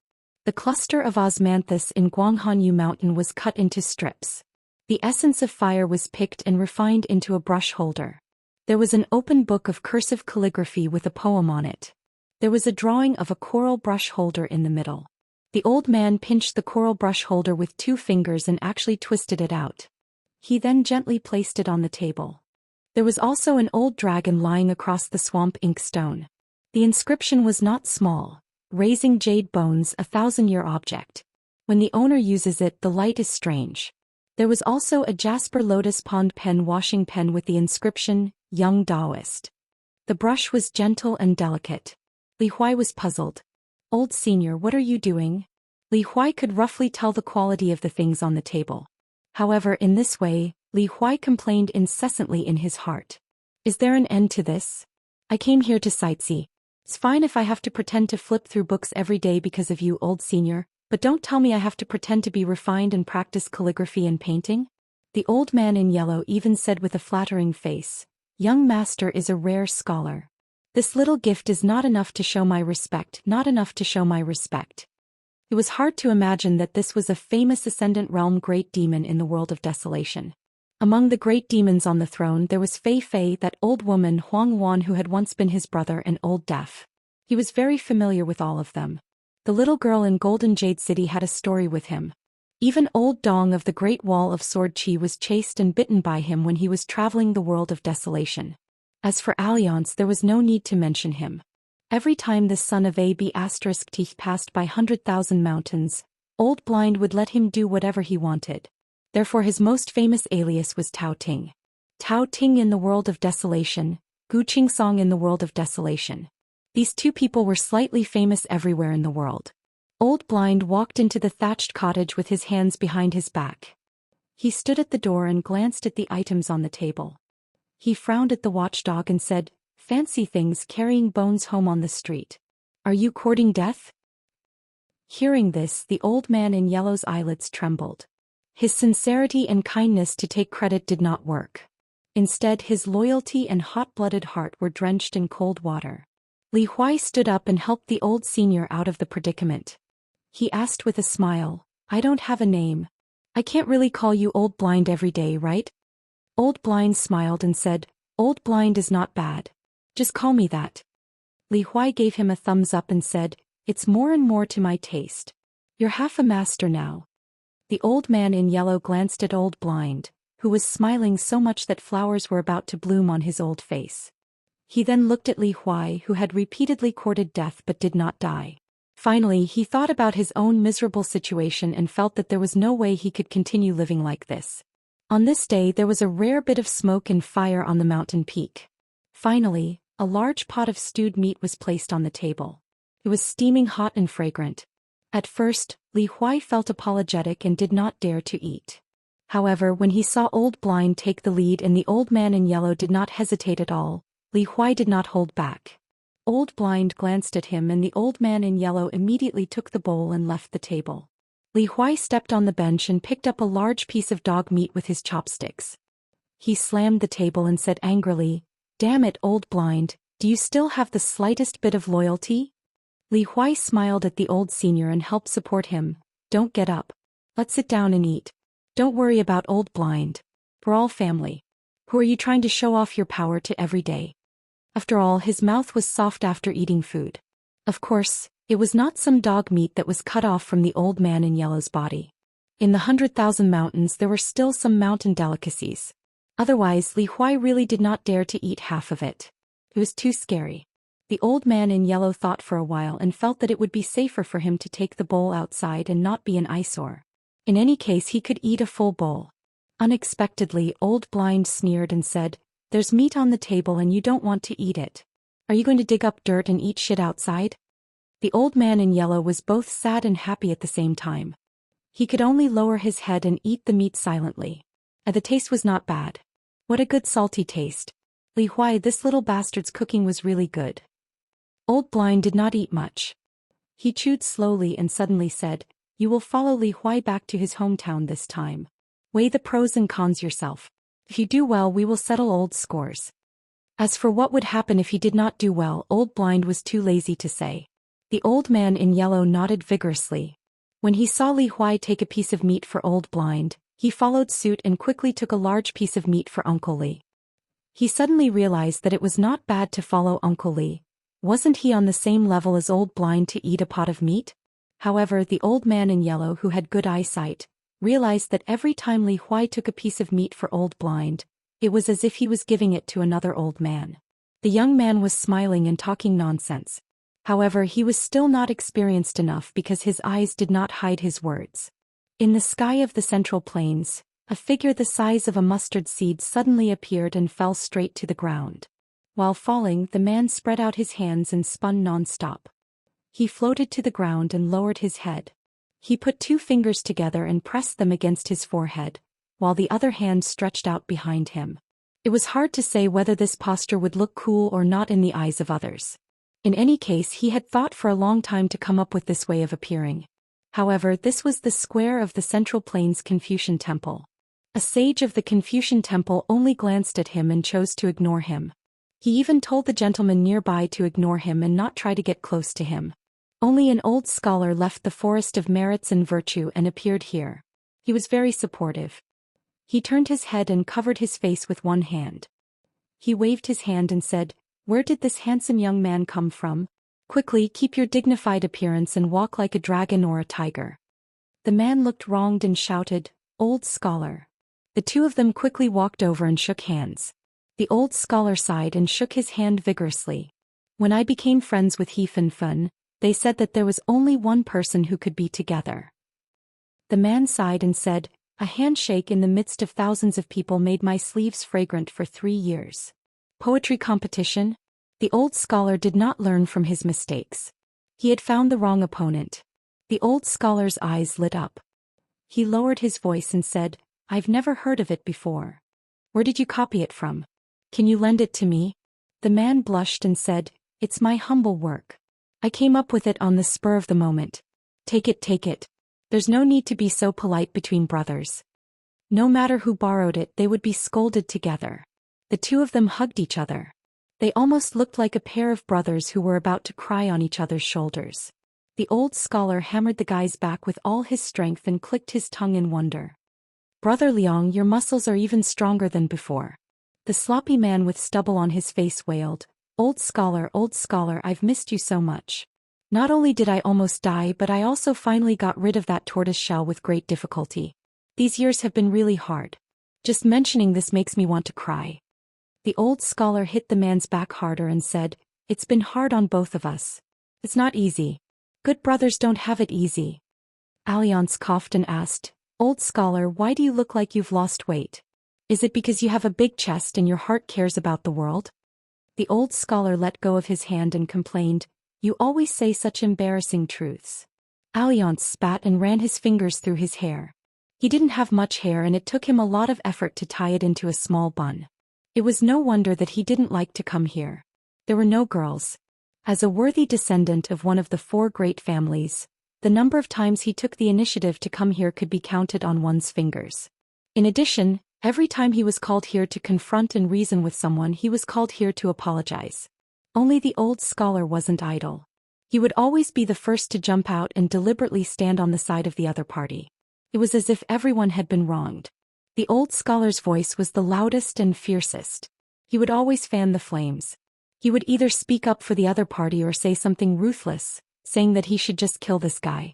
How could being imprisoned in the Forest of Merits for a few years be enough? In any case, Alliance had gotten used to it. As long as the old scholar was present, he would lower his head and apologize with a sincere expression. He would get angry with whoever tried to stop him. However, in the years before the old scholar became a sacrificial sage, Alliance wasn't so easy to talk to. He would even ignore the invitations from the Confucian temple. Even if the quasi-sage personally brought him to the Confucian temple to question him, he wouldn't say anything and just do whatever he wanted. Today, Alliance didn't need to apologize to anyone. The old scholar didn't seem to be used to having nothing to do. He sighed and asked in confusion, "Why are you so late? Didn't you return to Hauran long time ago? Why are you strolling around Liuxia continent?" Alliance pointed at the top of his head and said helplessly, "At least I've grown some hair. Otherwise, if I dare to go anywhere, I'll only make the girls feel sorry for me. When I arrived at Liuxia continent, I wanted to look for big sister Tsongyo to talk about old times. However, I didn't expect her to not be at home. I heard that she went to the old site of the Rain Dragon sect and hasn't returned home for many years. I asked big sister Tsongyo's disciple to help me send a message on a flying sword. I received a reply very quickly. It was concise and comprehensive. It only had 2 words, wait. Old scholar listened to it. Isn't it very sincere? The old scholar stomped his foot and lamented on Alliance's behalf. Then you should wait. Alliance chuckled and said, I'll wait. I'm afraid that once we meet, big sister Tsong Yo won't be able to hold herself back. The old scholar also chuckled. Alliance suddenly became silent and looked at the thin old man who had never been tall. The old scholar couldn't go anywhere at this time. It was different from when he imprisoned himself in the meritorious forest. The two of them walked toward the steps in front of the Confucian temple and sat down together. Alliance told him some interesting stories on the way here. He said that in a certain restaurant in Liuxia continent, he learned from the old scholar and ate and drank without paying. Since he couldn't write an IOU, he shouted angrily and took out a brush. He wanted to leave behind a piece of calligraphy to help inscribe the plaque. After the brush and ink were served, he wrote the words with great vigor. He put in more effort than the words carved on the city wall. However, the shopkeeper didn't know what was good for him and asked for the money for the food, wine, and paper. Thus he could only owe them for now. He also said that in a place where colorful dresses fluttered and embroidered shoes were everywhere, he happened to hear a group of people talking about him. He felt a little embarrassed, especially the two young ladies. Their beautiful eyes seemed to be filled with the words Alliance and Big Brother, making people drunk as if they had drunk fine wine. As for him, he was the kind of person who couldn't stand others praising him.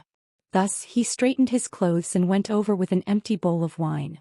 He told them the truth, saying that a 14th realm sword cultivator wasn't that great and didn't mean much. In the end, he praised him for being bald and even asked why he didn't just say that his second brother wasn't really invincible. Since he had already told them the truth, he could only sit there for a while and listen to the customers chat for a while. Both sides were having a good time. He was busy calling them brothers and getting some food to go with the wine. In the end, he couldn't stand the admiring gazes of the young ladies and was worried that he would attract unnecessary love debts. Thus he put down the bowl of wine and left the restaurant. He stopped in his tracks and looked up at the setting sun. Then he took an even more learned step and walked alone on the street. He could only leave behind a lonely back view that would break the hearts of women, and the debt of wine that he had accidentally forgotten. The old scholar gently patted the knee of the man beside him and praised, Not bad, not bad. You're still as elegant as ever. You didn't even give anyone a discount. Alliance laughed loudly. The sloppy man with not much hair told the old scholar many interesting stories about his travels. He said that he had made a trip to the heavens and met old Manu, who was working hard to integrate with the way of the Milky Way. He didn't talk about the 14th realm so as to avoid old Manu, who was older and had an average aptitude for cultivation. He only said that he had always been jealous of all the friends around him. Why did they have such a handsome and elegant friend but he, Alliance, didn't? After old Manu heard this, he didn't speak for a long time. It was probably because he felt guilty and ashamed of his own inferiority. However, old Manu said something in the end that sounded like a scholar. He said that what an old man would think of was his hometown, his childhood and his youth. The only place Alliance didn't mention was the last place he stopped at in the Liuxia continent. It was a mass grave in the wilderness. There wasn't even the slightest bit of evil aura, let alone the lingqi of heaven and earth. The man sat cross-legged, his hands clenched into fists and lightly pressed against his knees. He didn't speak and didn't drink. He just sat there and dozed off until dawn. The sun rose from the east and the world was bright. Only then did he open his eyes as if it was a new day. It didn't matter what Alliance said. The old scholar sat at the side and listened carefully. It seemed that he had always been like this. As long as someone else spoke, regardless of whether it was reasonable or not, whether it was big or small, interesting or not, the old scholar would always be like this. His expression was serious and extremely patient. He would wait for the others to finish speaking before continuing his own words. Perhaps only this kind of old man could teach such a disciple. The first disciple Cui Dong, the left and right disciples Qi Jingchun Zhou Xian, and the last disciple Qin Pingon. Alliance asked softly, "The left and right idiot, hasn't he returned from outer space yet?" The old scholar made a sound of acknowledgement. In the outer space where fists, legs and swords could be used at will. Around the two people who were facing each other in the air, there were specks of light. They were all distant stars. A little girl with a ponytail was holding half of her wrist in one hand. As she fiddled with the wound, she glared at the other person and said, "Is that enough? Do you have to stop me from going to the wilderness?" Do you believe that if you piss me off I will crash into the South Swirl continent or the Tongye continent and completely destroy your pitiful teacher? Dressed in a green robe and expressionless, she held a sword in one hand. Her sword aura was no longer restrained. I beg you to go. It wasn't easy for her to temporarily borrow that slender wrist. Xiaotua shook her arm and smiled brightly. Then I won't trouble your teacher. I'll go somewhere else. I'll go to the Luopa mountain in the Aquarius continent and pay a visit to our hidden official. The left and right sword thrust out. At a ferry in the wilderness, the Mahist Juzi, who guarded the South Swirl continent with the mellow scholar Qianxia, was here alone. One was building a city while the other was guarding it. Neither was delayed. A burly man with a little demon by his side traveled from the ultimate ruins on the sea to the wilderness. Along the way he deliberately avoided the forces on the mountains and only looked at the mountains and rivers. Lu Shirlu looked up at the strange city that grew on its own.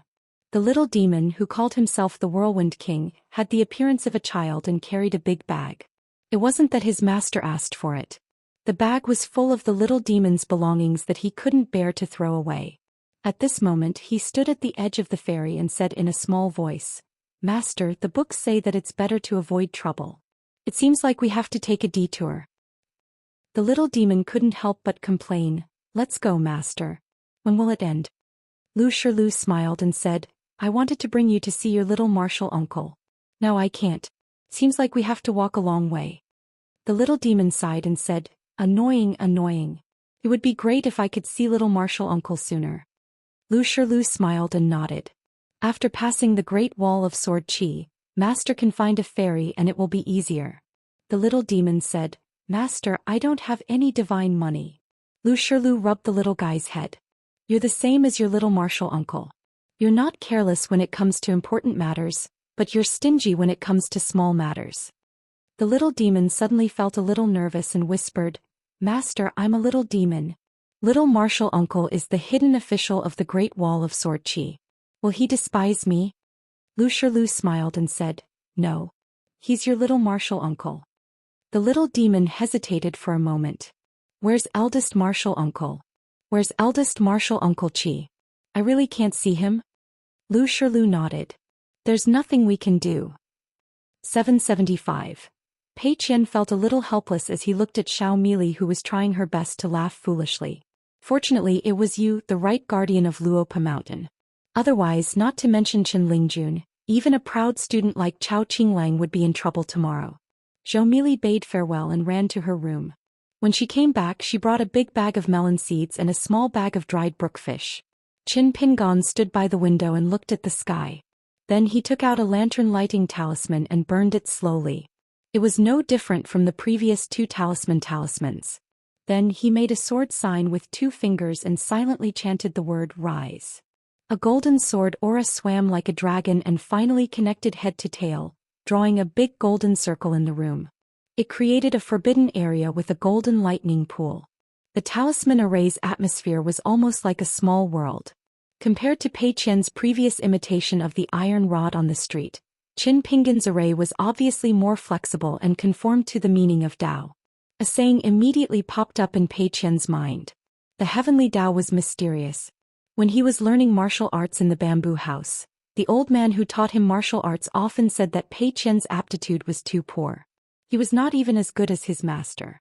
He was not interesting at all. Even when Pei Qian became the famous Xianxia and returned to Luopa Mountain, there was one time when he sparred with old chef. After Zhou Xian withdrew his fist, he happened to say something similar. Compared to the mountain master, he was still a little lacking.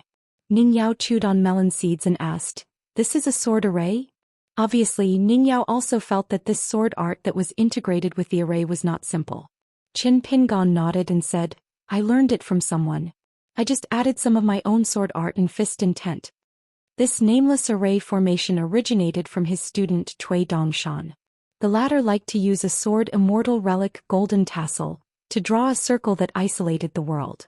It was extremely profound. Later at Luopa Mountain, Qin Pingon pulled Lu Jinglong and Cui Dongshan together. Qin Pingon took out a secret record that was copied from the Summer Palace. It was somewhat related to the Thunder Pool in the inverted hanging mountain, but the written record was more ancestral. It was related to the sword cleansing pool in the Doshu courtyard of the Thunder Department. Qin Pingon let the two of them flip through the records. In the end, Lu Jinglong and Cui Dongshan worked together to perfect the formation. However, Qin Pingon was still used to adding some of his own fist intent and the 18 stops of sword chi that Alliance had taught him. Since he was on the ferry, he was still living under someone else's roof. It was not appropriate for him to talk about Ascension City and Luapa Mountain. Previously, Li Shilong's observation of the mountains and rivers had been exposed by Qin Pingon. Hence, both sides opened the window and spoke frankly. Since it was the city lords spying on the inn, it was also a kind of reminder. It meant that in this city, especially on this night boat, as long as the heavens of this world were willing, there was nothing that was unknown. At that moment the group was already in the array formation. Qin Pingon looked at Pei Qian. Pei Qian immediately understood and reported a number. Before Qin Pingon ascended and left the city, Qin Pingon used his voice to speak to Pei Qian in riddles. From the moment Qin Pingon left the inn to look for Ning Yao, Pei Qian had already been counting. He only gave the number when his master asked. Ning Yao was a little puzzled. Qin Pingon smiled and explained, "I'm afraid of being schemed against and being kept in the dark without realizing it. If I'm not careful, I'll delay my trip to the North Continent too much." Qin Pingon put two of his fingers together and gently shook his wrist. From the flying sword cage in the small world of his body, he actually took out a half-burnt lamp-raising talisman. This was the same as the Daoist priest Green Ox and the curly-bearded man. Could be considered a completely different world on the ferry. After lighting up a lamp, the difference between the small world and the lamp-raising talisman hovering at the window was not small. Finally, Qin Pingon discovered a rather deeply hidden truth. He sneered, "On this side of the ferry, there really is someone secretly controlling the speed of the long river of time. If they want to do it without anyone noticing, they can do it in the mountains for 60 years and in the world for 1,000 years. It's definitely not Li Shilong from Entry City. It's very likely that it's the ship's owner." Cui Dongshan's heaven and earth in the sleeve could make a cultivator in a cage pass a day like a year. Naturally, it could also let the person in the trap experience what it meant to pass by in a flash. Pei Qian's scalp went numb when he heard this. Imagine being on the ferry at night for 10 days to half a month, leisurely strolling through the 12 cities. However, when they left the ferry, they realized that months or even years had passed in the vast world. Qin Pingon walked to the windowsill and said in a clear voice, "I'll have to trouble Li Shilong to tell the ship's owner that it doesn't matter if the ferry is now close to the entrance of the ultimate or directly going to the wasteland. However, since I've already noticed that it's changing the river of time, can it be avoided?" Previously on the street and in the inn, Qin Pingon had lit 2 lamp-raising talismans to help the ferry. They mistakenly thought that Qin Pingon was full of himself. He thought that his Tao was high enough and his spells were invincible in the continent. He became the ancestor of other sections. He thought that he was far-sighted and that all the opportunities were in his bag. He relied on a longevity lamp from the ancestral hall to luckily climb the mountain and walk the path of cultivation. Qin Pingon stood at the window for a moment before turning to look at Ning Yao. Ning Yao shook her head and said, "Either the ship's owner didn't pay attention to this side, or the other party's Tao is high enough that I can't detect any clues." Qin Pingon nodded and returned to his seat. He asked softly, "How long can we stay in the vast world this time?" Ning Yao plucked 3 melon seeds from the mountain of melon seeds with her fingers. Qin Pingon slammed the table with a deafening sound. He cursed angrily, "Only 3 months? Has the person in charge of the Confucian temple lost his mind? Or is there something wrong with his brain? Don't worry about it. I'll scold anyone who dares to rush you." Ning Yao shook her head gently. Qin Pingon said in shock, "Only 3 days?" Ning Yao remained silent. Qin Pingon frowned and rubbed his chin. He narrowed his eyes and began to think carefully. Zhou Mili hurriedly plucked another pile of melon seeds for the hill master's wife to eat more. In an instant Ning Yao's sword left its scabbard. She held the sword in one hand and suddenly slashed the air in the room. Ning Yao instantly swam away with her sword. Ning Yao didn't need to say anything. Ning Yao and Qin Pingon didn't have any telepathic communication. However, they didn't even need to look at each other. Qin Pingon had already followed Ning Yao and disappeared in a flash. They arrived at a mountain peak. It was where Xiao Baoan stood when he met the ship's owner. However, the middle-aged scholar and the sleeping monk were nowhere to be seen. At this moment the mountain peak was empty except for a cattail hassock. Qin Pingon reached behind him and gently placed his hand on the scabbard on his back. Night Ranger, which had been unsheathed by an inch, returned to its scabbard. He looked around and praised, "The grotto heaven in a flask is such a beautiful place. It's hard for anyone to return the favor when the owner treats his guests so well." Qin Pingon squatted down and carefully looked at the cattail hassock. It seemed that the ship's owner had deliberately left it as a reward for solving the mystery. Ning Yao leaned on the immortal sword, Naivety, with both hands. She looked down at the golden palace in the sea of clouds and said, "It's still difficult to catch the ship's owner with just you and me. Guests have their manners. Risking one's life has its own way of fighting." Qin Pingon left the cattail hassock behind and stood up. He smiled at Ning Yao and said, "Let's go back." Ning Yao extended her sword. Over at the inn in Entry City, Ning Yao and Qin Pingon returned together. Pei Qian had already sat down on the long bench beside Zhou Meili. Little Meili had remained in her previous posture of munching on melon seeds, like a wooden puppet. Only when the good mountain chieftain and his wife returned did little Meili continue munching on melon seeds. Qin Pingon smiled and said, "It's nothing. We went to an interesting place just now and almost met Teacher Zhang. Let's chat more casually." Qin Pingon took out 4 pots of wine, 2 pots of osmanthus wine, and 1 pot of glutinous rice wine from his hometown. He then took out 4 wine bowls and placed them on the table. They were all from his wine shop at the Great Wall of Sword Qi. He handed the pot of glutinous rice wine to Pei Qian and said that he and Xiaomi could drink some today. "Just don't drink too much." He poured a bowl of osmanthus wine for himself and Ning Yao and asked tentatively, "Is it really only 3 days?" "It's 3 years. But I won't stay for too long." Ning Yao said, "Before I came here I killed an ancient remnant, the One-Eyed Man. He seemed to be one of the 12 high-level gods. I earned a lot of merits from the Confucian Temple. Being able to kill the One-Eyed Man has something to do with me breaking through the bottleneck and ascending to the Ascendant Realm. It's not just the difference of one realm and the difference in swordsmanship. It's just that the time and place are not on my opponent's side. So compared to the first time it's much easier. Breaking through the realm and ascending. 2 rounds of swordsmanship, time and place, One-Eyed Man, high-level god."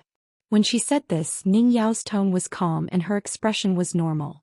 It was not that she deliberately made it sound shocking, but for Ning Yao, there was nothing much to say about all the troubles in the past.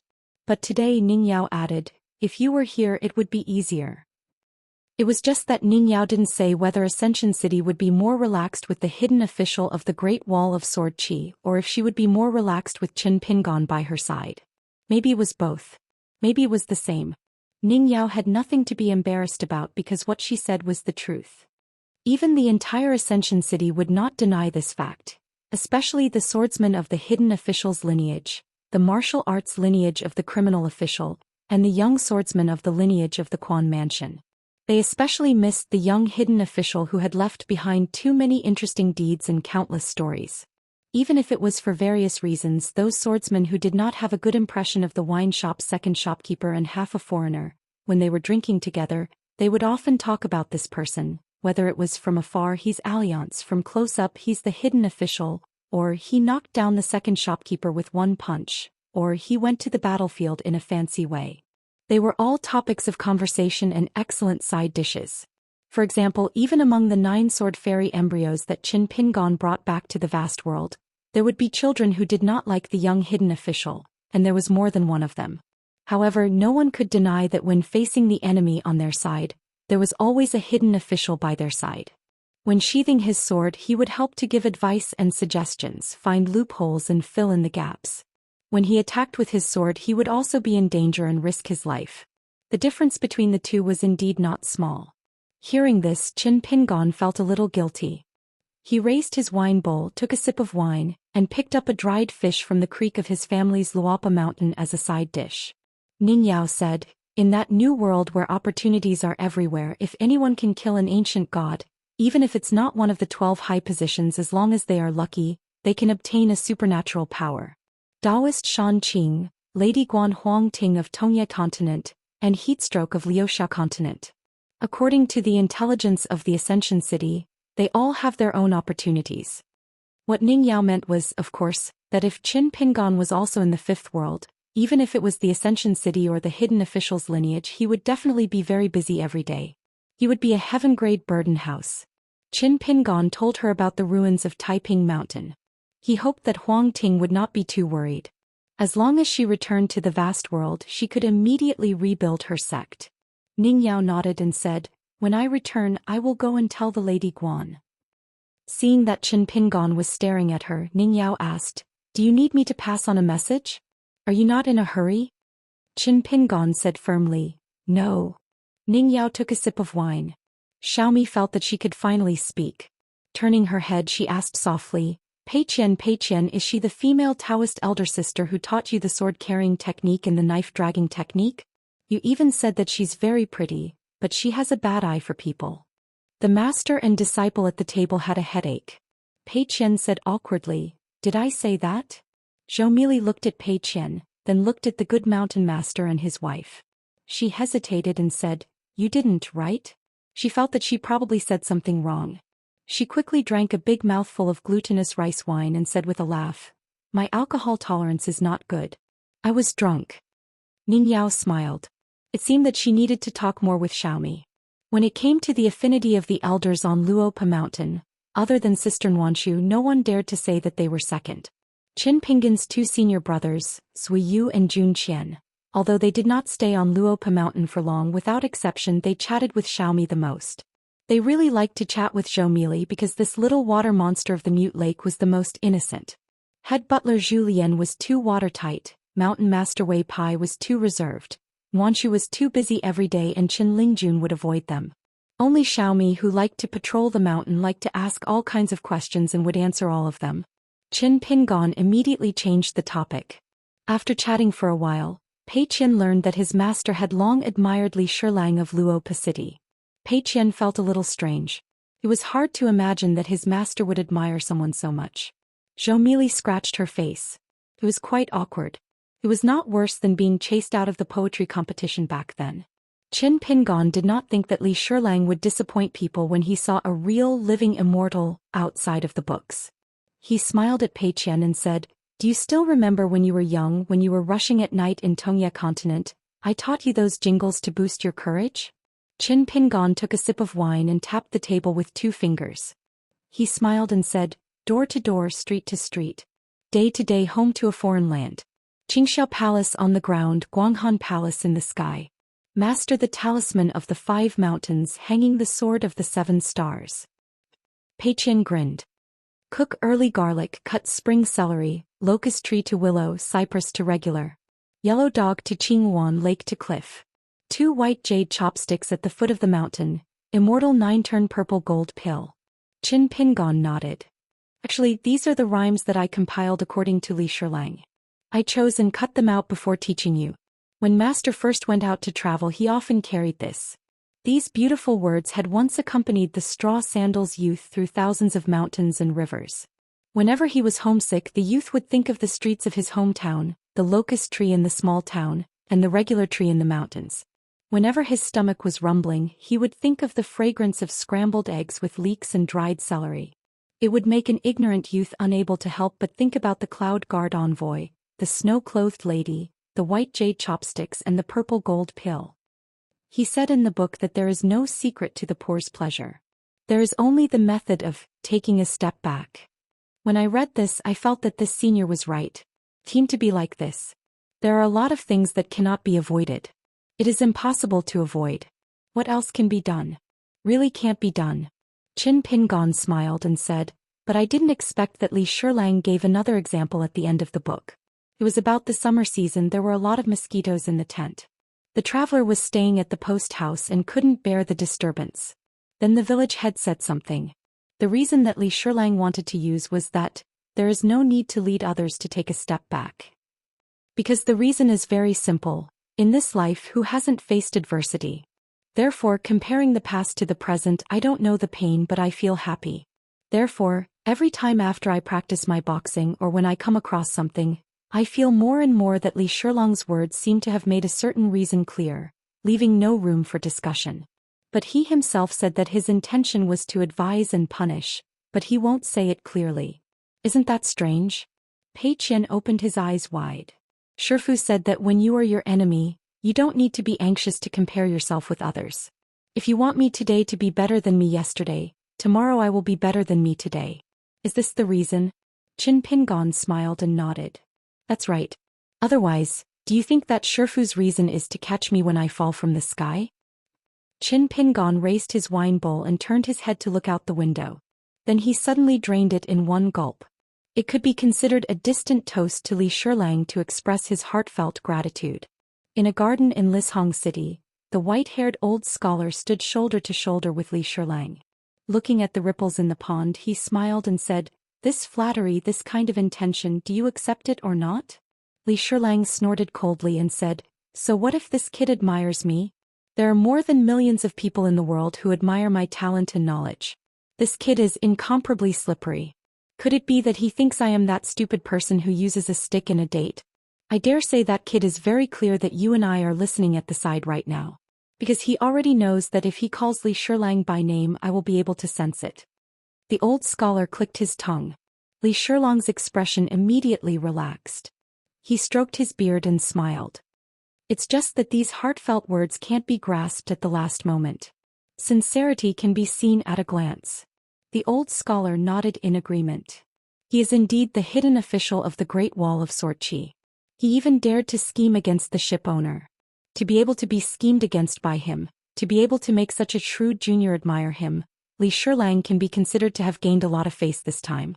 Li Shilang nodded and said, "That Daoist green ox only knows how to eat melons." In one of the 4 cities under the ship that night, the middle-aged scholar concealed his figure and came to a banquet. The banquet was filled with red strings and jade-green sleeves. The candlelight was uneven. Those who looked at it would suspect that it was an immortal. A woman was playing the zither. On the main seat was the handsome man who took the initiative to give the position of city lord to Xiao Baoan. His nickname was Beautiful Zhou. The middle-aged scholar took another step and silently came to another place. He smiled and asked a man with a blurry figure, "You and Qin Pingon were once colleagues in the Great Wall of Sorchi, right? Why did you let Xiao Baoan attack him?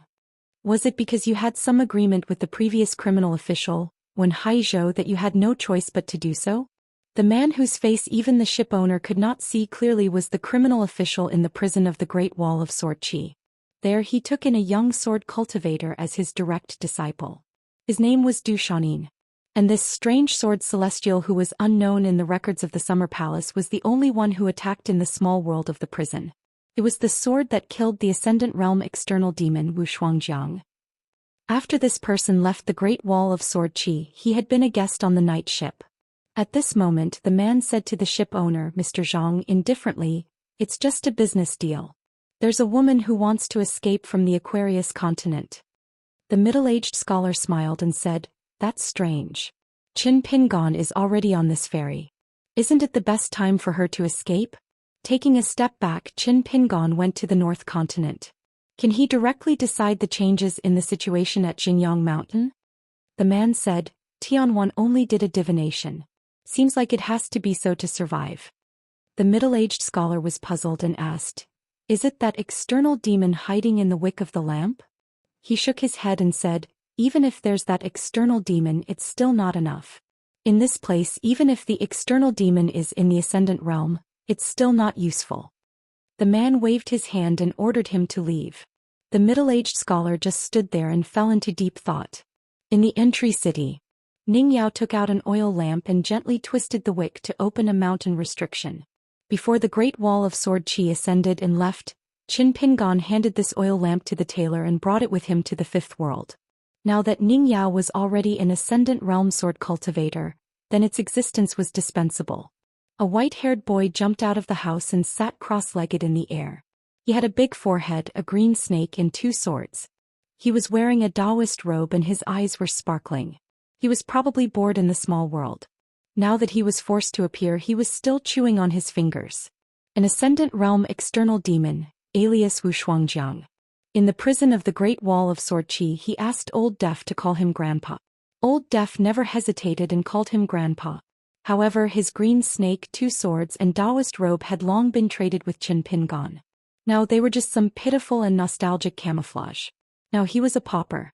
When he saw Qin Pingon in green, the white-haired boy's face was full of disbelief.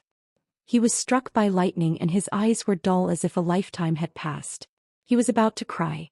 Then his face was full of grievance as if his heart and lungs were hurt. Like a drop of thick ink dripping into clear water, it instantly became dizzy. He fell to the ground on his butt and moved his hands and feet. He wailed loudly and finally pounded his chest as if he was so sad that he couldn't say a word. He just sat on the ground and wailed. Qin Pingon chewed on melon seeds and said with a sideways glance, "Stop." The white-haired boy stood up quickly and began to shout at the top of his lungs.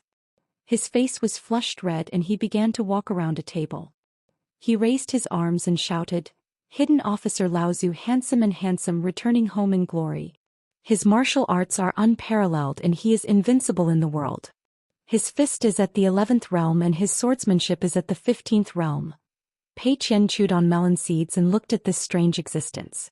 It was just that his words were a little out of tune. Even she couldn't bear to listen to him. Compared to Guizhujio, it was much worse.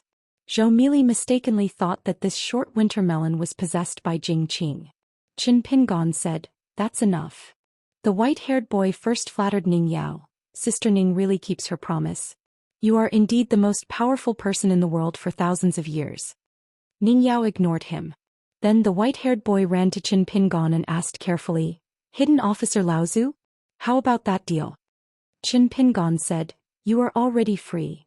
After Qin Pingon returned to the world, he asked Cui Dongshan about Wu Shuangjiang. Only then did he know that the real Wu Shuangjiang could be ranked among the top 10 in the Qingming Tian.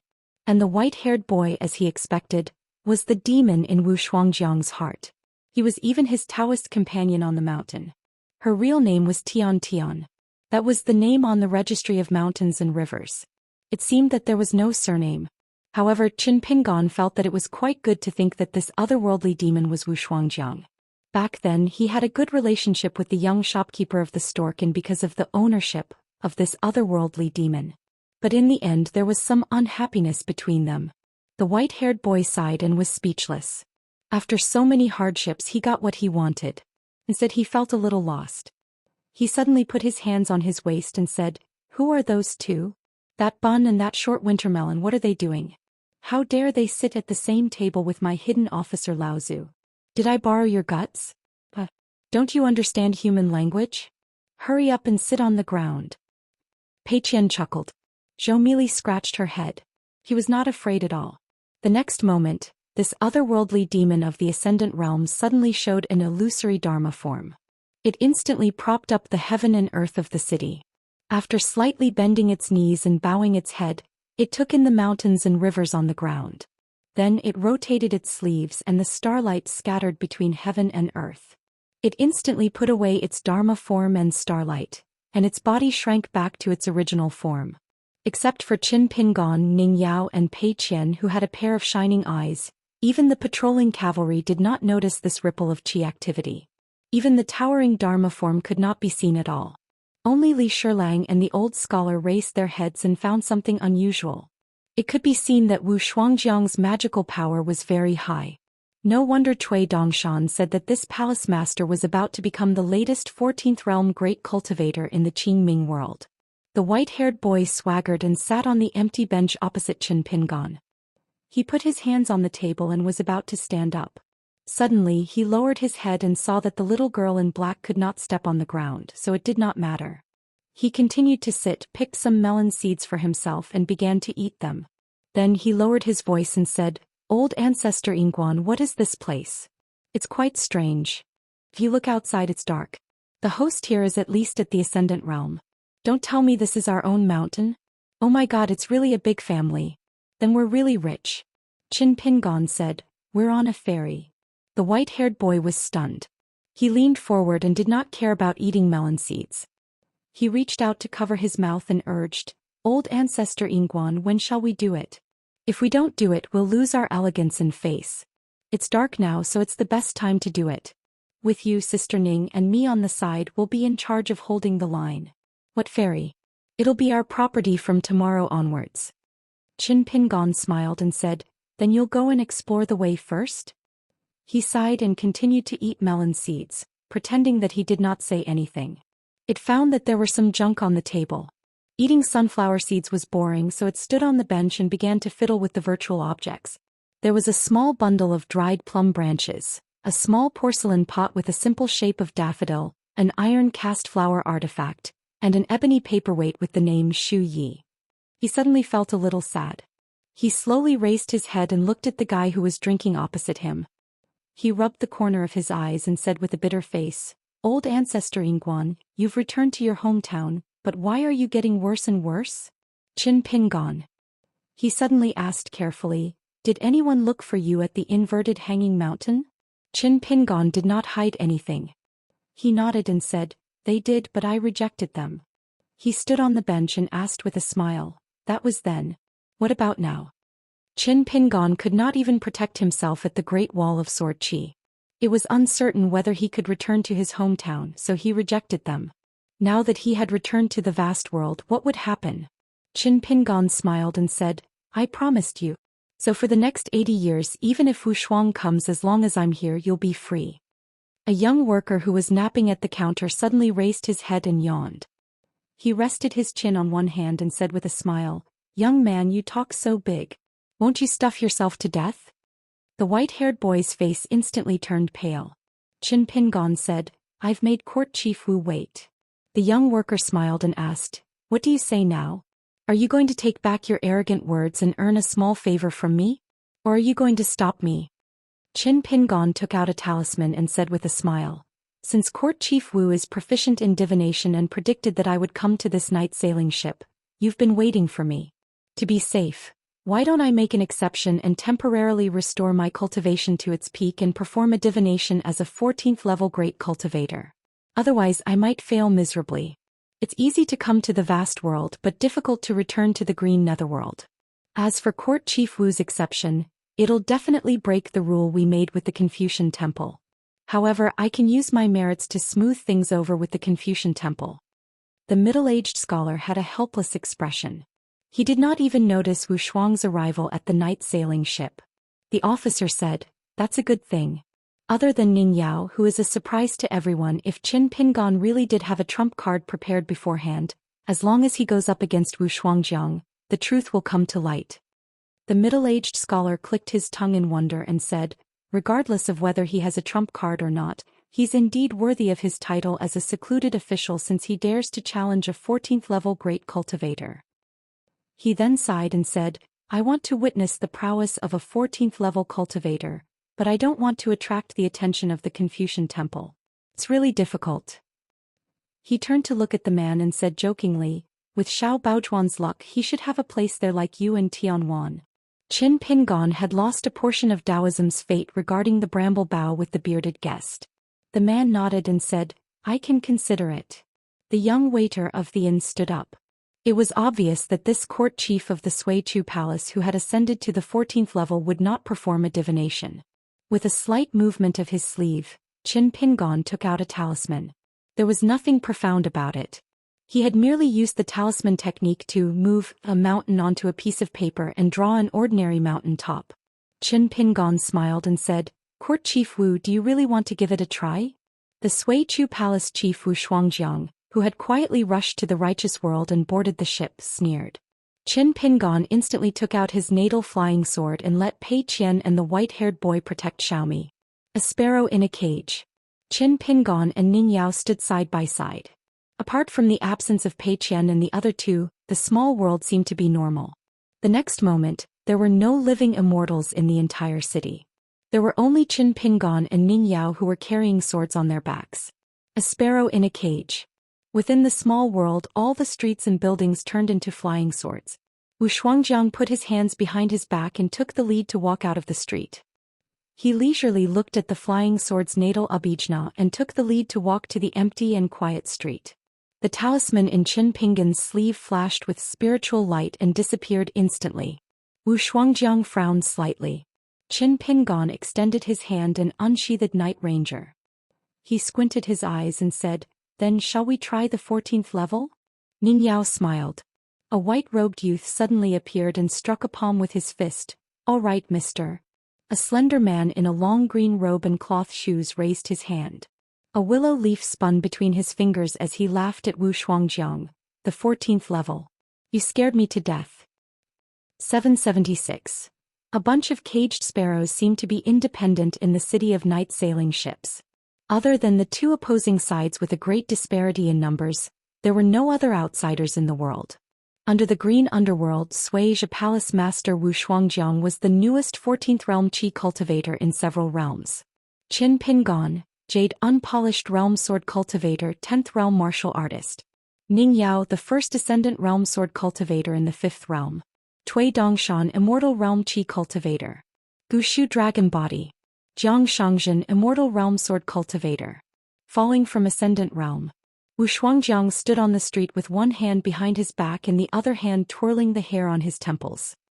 He smiled calmly and sized up the young man in white from the corner of his eyes. Poor Cui Dong. Poor Xiuhu. Qin Pingon suddenly reached out and grabbed Ning Yao's arm. In a flash, his figure dissipated and disappeared without a trace. As the owner of a bunch of caged sparrows, he actually took the initiative to leave this small world. Wu Shuangjiang glanced at the entrance of the inn. His fingers twirling the hair on his temples paused slightly. He did not say a word and there was not the slightest ripple of aura. Jiang Shangzhen's willow leaf was the direction of his flying sword. It slashed down in the void between Qin Pingon and Wu Shuangjiang. It drew a verdant sword-light arc and directly cut off Wu Shuangjiang's Dao technique without warning. After the Dao technique was cut, it was a snow-white talisman paper that floated to the ground. It was like a child folding paper. It folded into the shape of a slender snake. At that moment, it was like two headless white snakes wriggling on the ground. It was obvious that the talisman snake had actually followed Qin Pingon out of the caged sparrow. It would not let Qin Pingon leave without leaving a trace. Wu Shuangjiang slightly chanted and the white snake folded from the snow-white talisman paper on the ground dissipated. Talisman paper was just a self-made snowflake letter paper of Xianxia Palace. In the green underworld, it was the most suitable letter paper for Dao companions to entrust their lovesickness. This was the magical ability of a 14th level cultivator. Could easily turn something rotten into something magical. In the vision of Wu Shuangjiang's mind, there was a light somewhere outside the small world. It was extremely bright, but soon the light seemed to be covered by layers of lantern covers and gradually became blurry. In the blink of an eye, it became dim and there was no trace left. Wu Shuangjiang smiled. It definitely wasn't Ning Yao's flying sword. This talisman didn't have anything special about it. The only wonderful thing about it was that the talisman paper could be cut and broken, but it couldn't be turned into nothingness, unless someone could refine the talisman into their own. So just in case, he drew a talisman on the snowflake letter. It was very simple. In fact, it was just two names. Qin Pingon and Ning Yao. Therefore, it became a long-lost talisman of marriage. Could it be that the young hidden official had used an unorthodox divine ability? It was a good move and the response was appropriate. It wasn't some universe creator technique. With Qin Pingon's cultivation at the unpolished jade boundary, such a rash move would only bring trouble to himself. Jiang Shangzhen put away his flying sword and used his fingers to gently wipe away the snow-white fragments of the willow leaf. He sighed and said with a sad expression, "Old Immortal Wu, you really have a good plan. You've immediately made me reveal my background. What should I do? Why don't we all sit down and have a good chat?"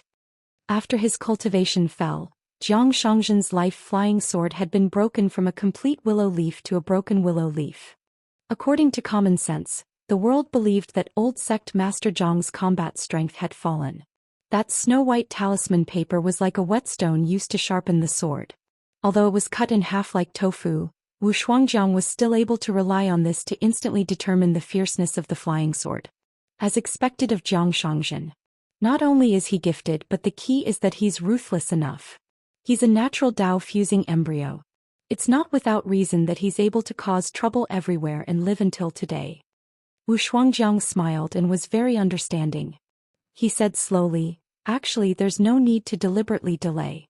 It's not easy for me to come to the righteous world, so I'm not in a hurry to leave. You can do whatever you want and experience the most outstanding people among the young people of the righteous world." Ning Yao, Qin Pingon, the white-robed youth with half a embroidered tiger embroidery, and Jiang Shangzhen of Tongye continent. To Wu Shuangjiang, even Jiang Shangzhen, who was the oldest, was still a junior. He was still a young man in his prime. Zhang Shangzhen's fall in cultivation was extremely dangerous and ingenious. Simply speaking, he used the fall in cultivation to sharpen that piece of willow leaf. The flying sword of a willow leaf was real, but its sharpness still far exceeded that of Zhang Shangzhen's willow leaf when he was in the immortal realm. The price was that Zhang Shangzhen's cultivator physique was much more damaged than before and became relatively weak. That was why Zhang Shangzhen now had white hair on his temples and looked like he was old. In other words, Zhang Shangzhen's fall in cultivation was real, absolutely real. However, the quality of that natal flying sword was almost equivalent to leaving it in the ascendant realm. It was just that Zhang Shangzhen was too shrewd. He had always used the fall in cultivation as the best camouflage to deceive the world. Zhang Shangzhen really did not hold back. He flipped his wrist and a pot of wine appeared. He said with a sincere face, "Since we hit it off, how about a pot of wine first?" When the small talk was over, it would not be a competition to determine the winner. Instead, it would be a life-and-death battle with Wu Shuangjiang. As long as Wu Shuangjiang dared to be arrogant, that would be the best. However, no one would underestimate Wu Shuangjiang. After all, he was a cultivator who could teach each other how to be a person. Cui Dongshan stood on the roof of a shop, and a mountain walking stick suddenly appeared in his hand. He waved his hands in a circle and ripples appeared. Layers of halos rippled and layers of halos appeared. It was like a golden painting scroll, and a pocket-sized sun was hanging in the sky. Cui Dongshan laughed and said, "Palace Master Wu, nice to meet you." He reached out and grabbed the pocket-sized white sun in his hand. He shook his wrist and the ball rolled away like a palm. It spun and shone in all directions. The white-clothed youth's 5 fingers moved slightly. 28 characters appeared around the ball. They were like a star array. The 4 divisions of heaven and earth and the 28 mansions array diagram appeared one after another. Wu Shuangjiang did not have the slightest murderous aura. He ignored the white-clothed youth shaking his palm. Instead, he seemed to be catching up with Cui Dongshan. He smiled and nodded. "It's a pity that I can't see Xiao Hu." However, to be able to see half of him, this trip was not in vain. Mr. Cui's current appearance was of good quality. What Lu Chen said was true. The disciple of an old elementary scholar is indeed an expert. Others can only be envious of him. As he spoke, Wu Shuangjiang put 2 fingers together and pulled lightly. He pulled out the body of the young worker from the inn who had been taken over by him. Like a piece of paper, he folded the body and casually put it into his sleeve. The year palace removal Wu Shuang descended, revealing her true body. This frequent guest of the green darkness world 10 only had the appearance of a middle-aged man, nothing out of the ordinary. However, his aura condensed and the great Tao manifested. A faintly discernible Dharma idol as tall as a person appeared. Scarlet heaven robe, purple knot scarf, white cloud shoes, and stood in the clouds. There was a red mark between the eyebrows of the Dharma idol, as if it had opened the heavenly eye. Colorful ribbons were wrapped around its arms, lingering and fluttering. Behind the Dharma idol, there was a circle of solidified Dharma idol halo. Zhang Shangzhen stood at the end of the street and rubbed his chin. He knew that Wu Shuang's great Tao aura was the so-called sign of heaven. Attuning to the great Tao and becoming one with the world was the 14th level. The only and biggest problem was that he didn't know where Wu Shuangjiang's 14th level was. Therefore Zhang Shangzhen smiled and asked, "May I ask how Great Palace Master Wu integrated? Please tell me. You don't have to worry about scaring me out of my wits." As soon as he asked this question, even Zhang Shangzhen was somewhat impressed by his own sincerity. As expected, one is marked by the company one keeps. After interacting with the mountain chieftain for a long time, he would be influenced by her and treat others with sincerity. Wu Shuangjiang smiled and said, "Harmony." Zhang Shangzhen smiled bitterly, muttering over and over again what to do. Cui Dongshan's expression was solemn, like a chicken pecking rice, echoing Chief Shou from afar. The 14th level of Tao integration was very troublesome, so troublesome that it couldn't be more troublesome. Especially the 14th level of Tao integration, which outsiders only knew about but didn't know what Tao integration was. That was the most troublesome existence. If Wu Shuangjiang were to integrate Tao integration at the right time or in the right place, it would be much better than integrating harmony. Bai Yi wielded his sword and supported the Yao continent. He challenged several sovereigns with his sword and still had the upper hand, completely ignoring the encirclement. One of the reasons was that he was the proudest of the human world, the poem in the heart of Tao integration. As long as the poem didn't stop, he would be invincible. It was really too mysterious. In addition, Bai Yi wielded one of the 4 celestial swords, Tai Bai, which made him even more unreasonable. The former head of the Lotus Nunnery in the desolate world, the talisman Zhou Xian, who oversaw the dazzling Milky Way, had been yearning and working hard all his life, hoping for the location of Tao integration. It was the right time, the seemingly unchanging sun, moon and stars. In a sense, it was the veritable Tao and immortality. The blind old man integrated the Tao integration of the 100,000 mountains, and the sage of literature integrated the Tao integration of the vast 3 continents. Bai Yi integrated the poem in the heart of Tao integration, which was harmony. Su Zi and the mellow scholar Qin Chunan of the South Sa continent were also walking on this path. Other than that, there were also sword cultivators. For example, the long-bearded hero Lu Cha, who was the 3rd highest sovereign stage great demon in the beginning. Above the sea, by the shore of the ultimate, this sword cultivator who had reached the 14th level was beaten back to the ascendant stage from the 14th level by Qin Chunan. Because of this, Lu Cha couldn't return to the desolate world. Instead, he was detained in the Merit and Virtue Forest by the Confucian Temple. The previous hidden official, Xiao Chua, betrayed the Great Wall of Sword Qi and took a shortcut to the Martyr's Palace in the wilderness. Although she was only at the 14th level of the Immortal Soul 3rd level, she had the geographical advantage and had lost the greatest reliance of a sword cultivator, which was the great freedom of being unfettered by heaven and earth. This was also the reason why Xiao Chua couldn't fight with the left and right sides in the alien battlefield even though she was 1 level higher than them. It was also the reason why the left and right sides were determined to stop Xiao Chua from returning to the desolate world. Jiang Shangzhen asked, "Brother Cui, the more I look at it, the scarier it is. What do you think?" Cui Dongshan said seriously, "You should be thick-skinned and beg for mercy from Palace Master Wu. Didn't Chief Zhou notice? He said that we can do whatever we want, but Palace Master Wu is the one who hasn't been idle the most. Facing such a strong enemy, since we can't win in a battle of strength and wits, we can only admit defeat." Wu Shuangjiang smiled knowingly. Among the Daoist officials of the Qingming world, there was a popular golden rule that when a cultivator of the lower 5 realms faced a cultivator of the middle 5 realms, and then used the spells and divine abilities of a cultivator of the upper 5 realms, there would be less accidents. Wu Shuangjiang still had one hand behind his back and snapped his fingers with the other. 3 natal flying swords were flying around him. They were the caged sparrow, the moon in the well, and a willow leaf. Of course, they were imitation swords. However, Cui Dongshan and Jiang Shangzhen didn't think that the imitation swords of the Sword Hatred Mountain in the North Continent could be compared to these 3. Cui Dongshan said, "Fortunately, it can only last for the time it takes to burn an incense stick."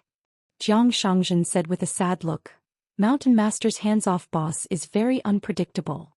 Wu Shuangjiang used his fingertip to press against the caged sparrow imitation sword and smiled. "Then may I invite you to tour the Sparrow Tower with me?"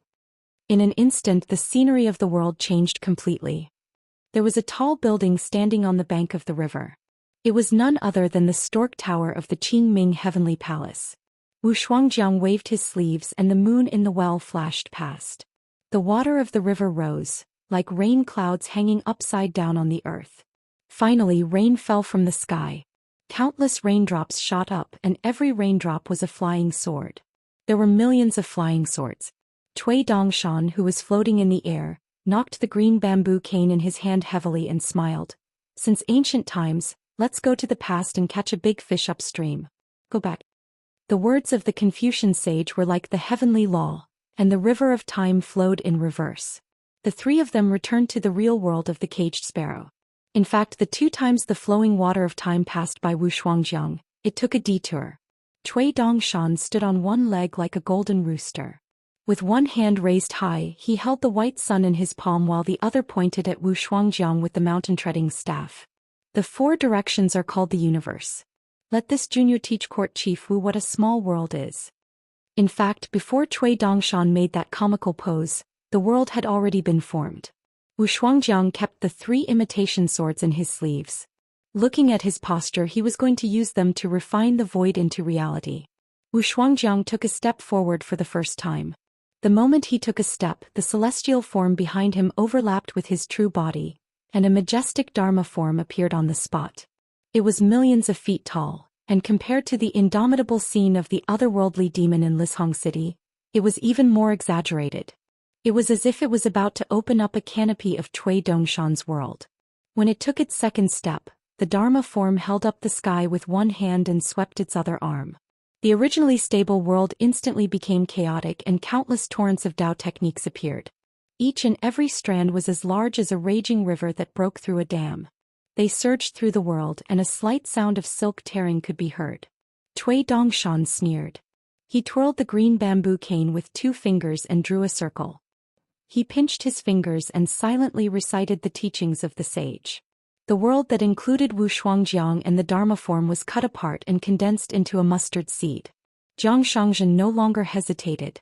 He took out a rare copy of the Mountain Search painting from his sleeve. It was known as the Peaceful Edition of the Mountain, and its seniority was only slightly lower than the founding ancestor. He threw out the painting scroll and enveloped the mustard seed world within it, using the world to envelop the world. At the same time, Jiang Shangzhen seemed to have received an imperial order. The small world of the caged sparrow suddenly opened, allowing Jiang Shangzhen to leave this place without leaving a trace. Cui Dongshan pressed his palms together and suddenly twisted them. The world changed, turning into a large swamp. Countless flood dragons were entrenched in it, and countless sword gleams crisscrossed within. When he arrived outside the small world of the caged sparrow, Jiang Shangzhen saw the young hillmaster who was meticulously setting up the array. The two of them only looked at each other and smiled knowingly. They did not exchange any words. Jiang Shangzhen disappeared in a flash once again. He flipped his sleeves and another world stood tall. It was an ancient arcane realm ruin that Jiang Shangzhen had refined. It was called the Willow Shade Land. A flying sword, the caged sparrow, a mustard seed world of the constellation painting and a mountain search formation. There were already 3 small worlds. One of Cui Dongshan's small world of the heart image, the great swamp of ancient Shu. The Willow Shade Land that Jiang Shangzhen had refined. In addition to the lawless place that Qin Pingon was responsible for setting up the array, there were another 3 small grotto heavens. In the next moment Cui Dongshan quickly passed by the Willow Shade Land and went outside, creating another world. In the next moment, Qin Pingon met Cui Dongshan face to face again.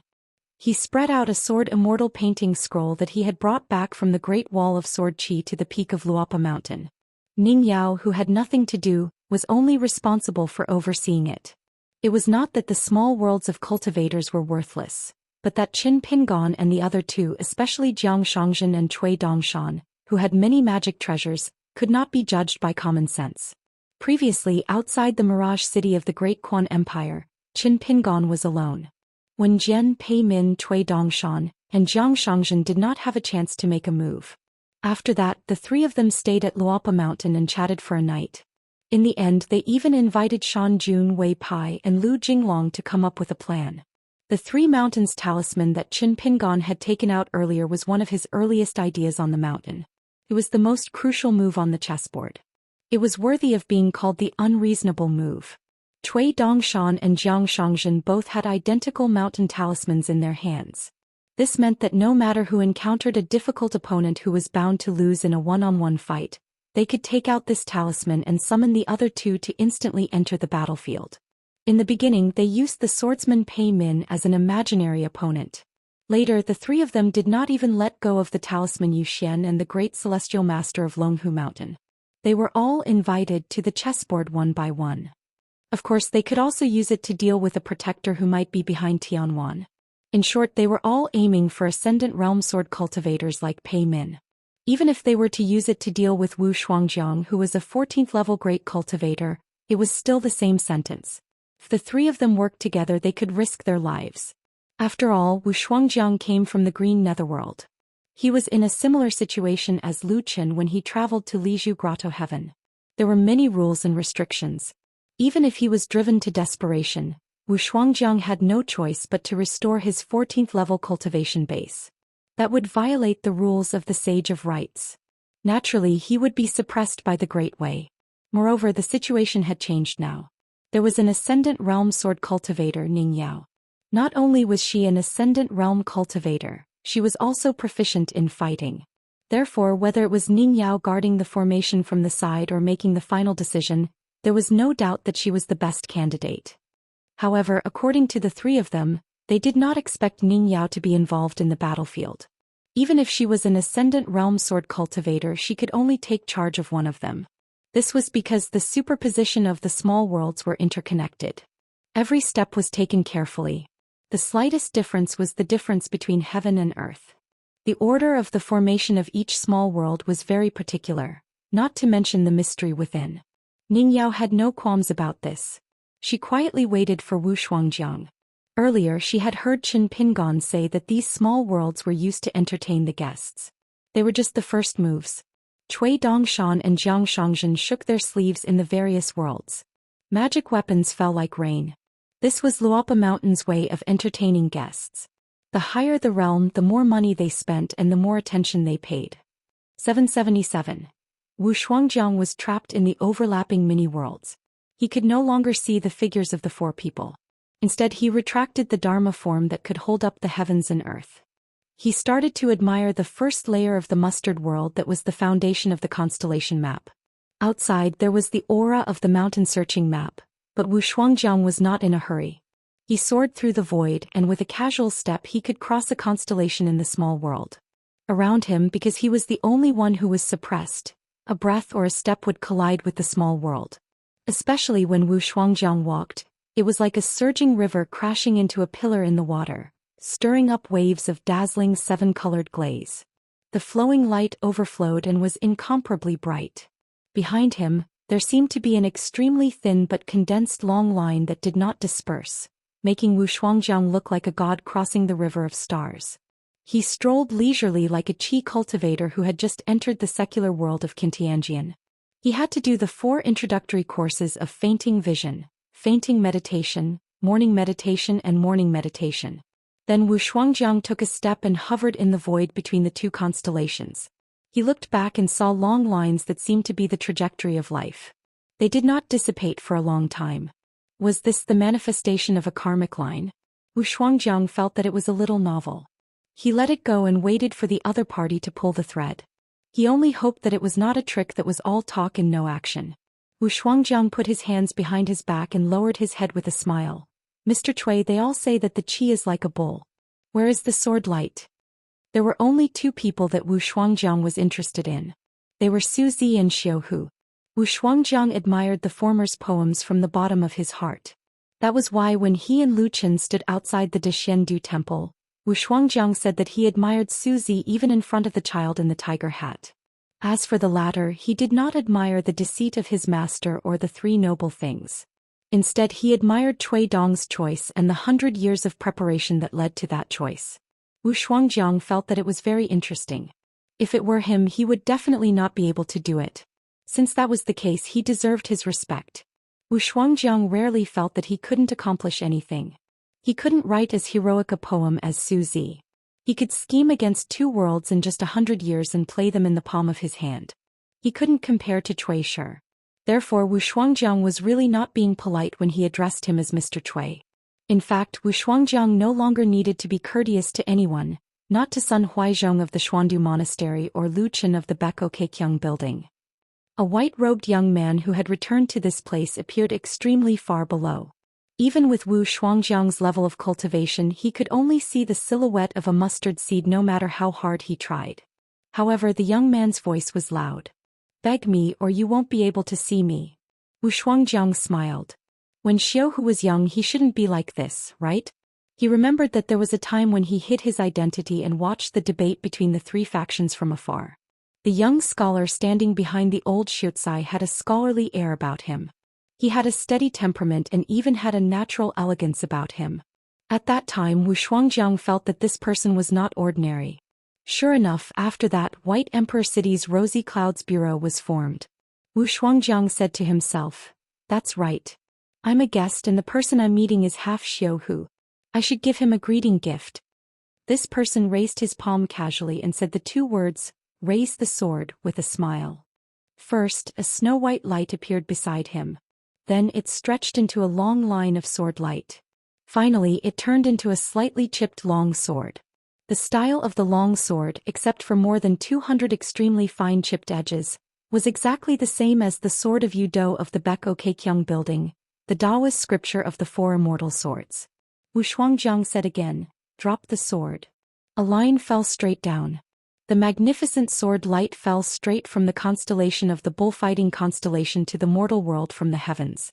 The white-robed young man stood where he was. His sleeves puffed up and 12 sword lights appeared in his sleeves. He was returning the favor to the guest from the heavens. The 12 sword lights each drew a slight arc. They did not compete with the Daoist scripture of the Daoist scripture. At most they would each cut their own way. Moreover, he might not be able to dodge the sword. The sword light from the heavens fell like a mountain. Cui Dongshan curled his lips. "Damn it, I can't dodge it. Wu Shuangjiang is shameless. He's not a sword cultivator, but he dares to use a sword." One of Cui Dongshan's talisman incarnations was crushed on the spot. There was no suspense. The sword light was vast and mighty. However, it was limited by the strange rules of heaven and earth. It could not really penetrate the small world of the star atlas. Instead, it kept appearing abruptly among the various constellations. It folded again and again, suddenly disappeared and suddenly appeared again. A sword light kept shining between heaven and earth. Wu Shuangjiang did not even look at the 12 flying swords. After they came close, they stopped dozens of feet away from Wu Shuangjiang without exception. Wu Shuangjiang reached out and grabbed. The flying swords of different sizes were all condensed into the size of mustard seeds. He grasped all of them in the palm of his hand and instantly crushed them into powder. These virtual objects did not contain any real Daoist meaning. They were not qualified to be imitated by him. Wu Shuangjiang shook his sleeve. The imitated sword with boundless Daoist meaning disappeared into his sleeve. Cui Dongshan appeared at the 7 constellations of the south. The 7th constellation of the south was at the tail of the vermilion bird. However, he had changed into Wu Shuangjiang's appearance. Moreover, he used his finger to draw a talisman, writing in the Year Palace Wu Shuangjiang on his palm. With a flip of his palm, a string of characters immediately melted like snow, merging into the chariot mansion beneath his feet. Afterwards, a colossal chariot earthworm appeared, swimming slowly. On top of the earthworm, a burly giant dressed in black and carrying a sword appeared. There were also 5 yellow-clothed women standing on a carriage. They each took out a character from In the Year Palace Wu Shuangjiang. Wu Shuangjiang laughed involuntarily. This Mr. Cui really knew how to fuss over such petty benefits. He took advantage of everything. Did he want to use this to take advantage of the situation to go against people? Many little drops make an ocean. He could split the losses with the other 3. In the end, not only would none of them die in battle, he could even secure victory at a certain moment. That was a good plan. However, whether or not he could fulfill his wish would depend on his mood. These young people really dared to think of exchanging injuries for the life of a 14th realm cultivator. The 4 spirits of the heavens were in the 4 cardinal directions. The 4 palaces, 9 plains, 28 mansions, the sun, moon, and 5 stars were in the 4 cardinal directions. The great path was like a grinding ant. Apart from the small commotion at the chariot mansion, there was also a huge phenomenon. The heavens and earth closed. The 28 mansions each had a god general in charge. It was like a spectator opening up a star map on a table and rolling up the scroll once more. He wanted to use this to grind down some of Wu Shuangjiang's cultivation. Wu Shuangjiang only pointed at the constellation not far away and asked with a smile. Most books record that it is a wall water serpent, but according to the ferryman, it is a wall water serpent. Which one is true? Cui Dongshan turned into a god spirit that supported the heavens and earth. He lowered his head and bent his waist. His eyes were like the sun and moon. On his snow-white sleeves were numerous water descendants of the flood dragon species. They were all curled up like a dragon. Cui Dongshan's Dharma image looked down on Wu Shuangjiang. His normal casual tone was like thunder. It was like a thunder god was beating a drum. However, the content of his words was very similar to Cui Dongshan's. "You ask father? Who should father ask?" Wu Shuangjiang raised his head and said, "If Mr. Cui continues to cause trouble, I will be greatly disappointed in Xiu Hu." Cui Dongshan slammed his palm down. Wu Shuangjiang shook his head and shook his sleeves. He roughly understood the mysteries of the star map and felt that there was no need to stay here any longer. He went outside to take a look at the mountain search formation. Therefore 4 swords appeared from his sleeves and circled around him. The 4 swords pointed in 4 different directions. Daoist scripture Tai Bai Wanfa and naivety. Although they were 4 imitation swords, there was still a great disparity between the swords of Daoist second elder Yudo Sun Huizhong by Yi, the great heavenly master of Longhu Mountain, and Ning Yao, the 4 true masters of the immortal swords. However, only Wu Shuangjiang could perform such a magnificent feat. Moreover, the sword qi that filled the heavens and earth could not be faked. It was like the world's inferior authentic, immortal swords had gathered once more. It was a magnificent sight. Wu Shuangjiang only needed to casually point his finger to break Cui Dongshan's Dharma image. The 4 swords flashed and disappeared. The mustard seed world was smashed. The white-clothed youth did not even have the chance to retrieve the damaged formation map. Perhaps Cui Dongshan had never thought of retrieving it from the start. He came to the second mini-world. It was the Taiping edition of Jiang Shangzhen's mountain search formation map. It was different from the most widely circulated mountain search formation maps in the world.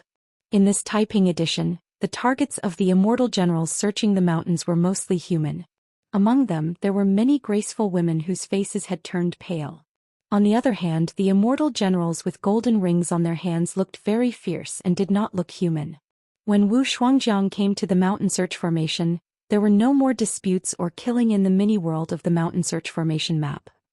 Regardless of friend or foe, they all left the mountain and swarmed out.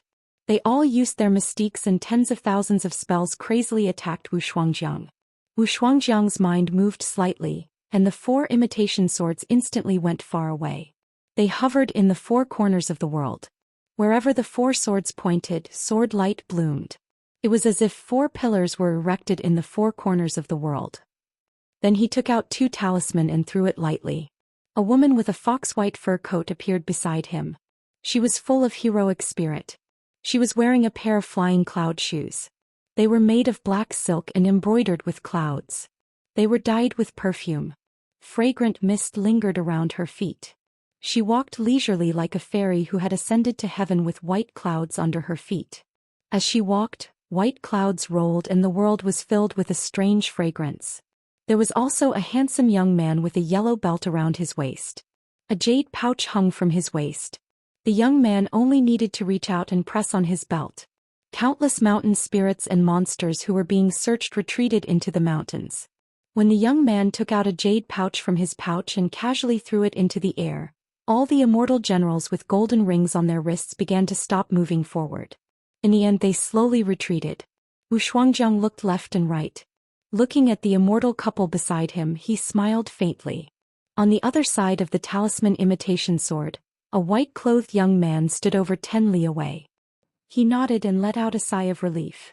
I have to remind mistress not to use her sword so easily. A small spirit that had sneaked over furtively nodded.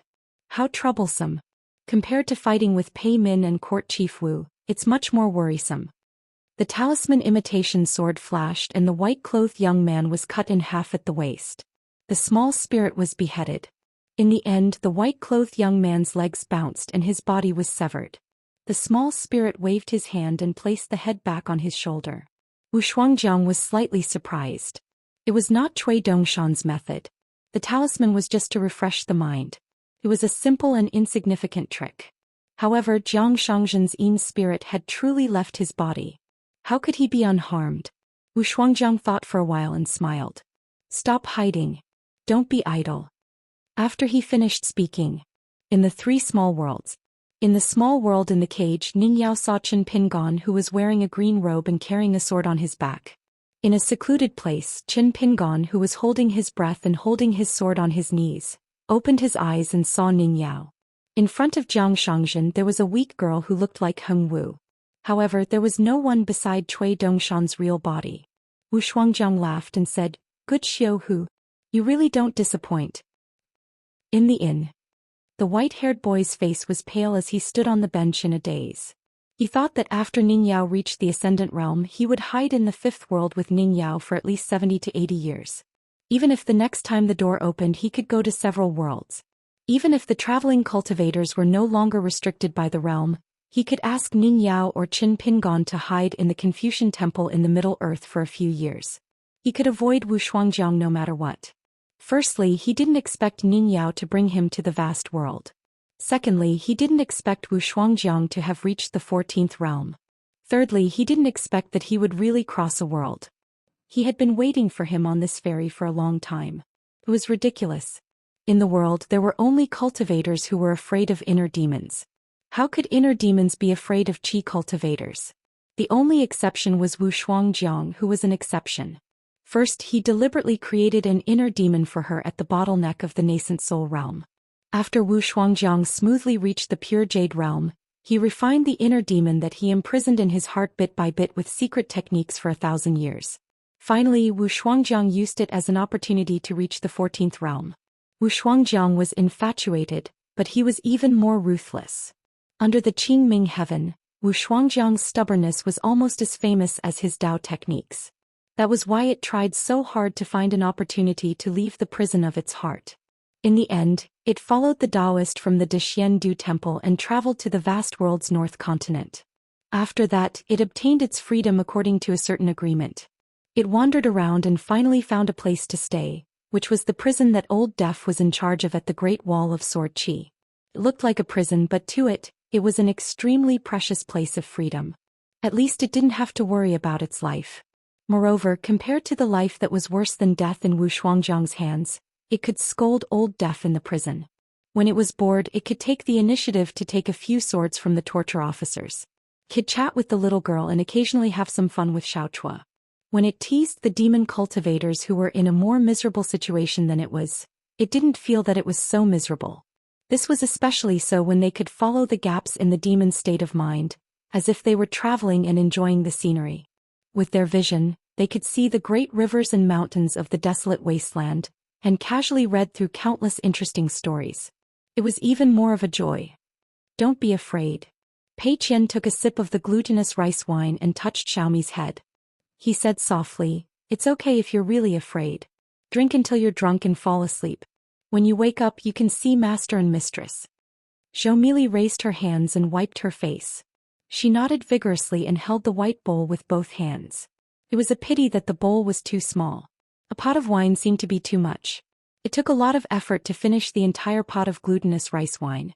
If you can't help, don't add to the trouble. This was the first principle of Zhou Mili's journey in the martial world. Pei Qian handed over his pot of wine and Xiaomi continued to drink bowl by bowl. The white-haired boy saw this scene and couldn't help but laugh bitterly. He sat on the long bench and was about to say something about Wu Shuangjiang's power. Pei Qian immediately cast a glance at him. The white-haired boy understood instantly. He was already feeling guilty, so he stubbornly shut his mouth and didn't say anything. The little girl in black burped, lay on the table and fell asleep. Only then did the white-haired boy sigh. "I know Ning Yao and Qin Pingan's backgrounds. They are very powerful, but against that person they don't have any chance of winning. I'm not trying to scare you, but they really don't have any chance of winning. That's why Qin Pingan didn't hand me over. Your master is really too stupid." It reached out and grabbed a pot of osmanthus wine. It raised its head and drank a mouthful of wine. It wiped its mouth and sighed. It slowly said, "I'm that young man's inner demon. My realm is not bad. I'm in the ascendant state. Anyway, you can see that. But this inner demon of mine is very down and out. I'm not a Confucian sage. Otherwise I would have refined 8 characters. My luck is bad and my life is full of difficulties. I've lost face for thousands of inner demons. Alas, it's all ancestral patriarch Yingguan's fault for naming his mountain too casually. If it were Mount Joy, I would have bullied that person. When it came to sad matters, it could only drink. It never dared to call Wu Shuangjiang's name directly. It was not just a taboo but more a kind of fear from the bottom of its heart. It could be seen that this otherworldly demon was really afraid of the palace master. Pei Qian immediately understood. Since it was that person's inner demon, that person had come to collect debts. Regarding the palace master, Yu Zhuanfu had mentioned it after the battle in the Jinjia continent. Pei Qian only listened to it as a story, as if he was listening to a book. It was just that he never thought that the palace master would come out of the book and fight with his master to the death. It was just that that person had already been stripped of his inner demon. Logically speaking, it was like cutting off 3 corpses. For a qi cultivator, wasn't it a wonderful thing? Why did he have to take back his inner demon? Pei Qian stared at this otherworldly demon. "Little girl, Do you think I will be the winner of your master's side? Aren't you too naive? Didn't your master tell you that reason and absolutes are a pair of life and death enemies? Between the two, the most afraid is each other? It pointed at itself and smiled bitterly. To be honest, it's up to you whether to believe it or not. That person's ability when I escaped from the palace master, I only knew about 70 to 80%. Moreover, it was just some minor details. His special skills, especially his trump card, had already been refined by him. What's more, except for the otherworldly demon which was like a fish in water, after leaving the heart of the cultivators, its Dao skills would inevitably be greatly reduced. It's easy for me to bully a low-level cultivator such as a Jade Roar Realm cultivator to stir up trouble. I can easily kill him. But if it's an immortal with a strong Dao heart, it's a little troublesome. As for an Ascendant Realm cultivator, for example, do you think that if the Fire Dragon Immortal opened his heart and opened the door to welcome guests, would I dare to go? Of course not. That's why Qin Pingon did not involve me in this fight. It's a wise move. It did not mention that when it was in Qin Pingon's state of mind, it had already suffered. It was forcefully pulled by a certain Qin Pingon to chat, which was equivalent to listening to the truth for a few years. It looked at the little girl in black who was sleeping soundly, then looked at Pei Qian. It forced a smile, finished a pot of osmanthus wine and took the remaining pot from the table. But I have to thank you two little girls. Even if this storm was caused by me, you only have some natural resentment towards me, but you don't have any hatred, which is surprising. Qin Pingon's family has a good reputation. Pei Qian could see through people's hearts. As an Ascendant Realm otherworldly demon, it could also see through people's hearts. It asked, "Do you know why I'm willing to follow Qin Pingon?" Pei Qian nodded. "My master will definitely do what he promised." It nodded, then shook its head. "You're only half right." The other half was that in its opinion, the young hidden official of the Great Wall of Sword Aura was too similar to a person. It was both worried and reassured. The young hidden official was very similar to Wu Shuangjiang, very similar, too similar. In many choices, Qin Pingon was simply a young Wu Shuangjiang. Imitating the little rice grain lying on the table, the white-haired boy raised his hands. His 5 fingers were like hooks, like 2 combs, scratching his head again and again. He stroked his hair and said to himself, "I can't hide and I can't escape. What should I do?" Pei Qian said, "It seems that when you can't do anything you can only wait and see." "That's right." It smiled, raised its head and asked, "When you passed by the inverted mountain, did you stay in the storken like your master?" Pei Qian nodded. It glanced at Pei Qian's eyes and was a little confused. "You little girl, didn't you see anything strange?" Pei Qian shook her head. "Before I went to the inn, little senior brother reminded me not to stare at anyone too much." It lay on the table again, spread its hands and wiped the table gently. It said in a weak voice, "That young-looking innkeeper is actually the guardian of the Year Palace. I only know that his surname is Bai, but he doesn't have a name. Anyway, I call him Little Bai. He fights fiercely. Don't be fooled by his smiling face. When he was angry, his temper was worse than the sky. When I was in my hometown, he once twisted off the head of another sect's immortal realm ancestor and threw it to the heavens beyond heaven. No one could persuade him to do anything. The group of people who followed him were all not simple. They all came for me so that they could capture me and take me back to claim credit. I guess before the Great Wall of Sword Aura and the inverted mountain ascended together, Little Bai must have looked for Qin Pingon, but they didn't come to an agreement. Otherwise he wouldn't have to go to the vast world personally. The young innkeeper of the Stork Inn, which had been operating on the inverted mountain for 200 to 300 years, was the guardian of the Year Palace. His real name was unknown, but his Daoist name was like a nickname. It was very perfunctory and was called Little Bai.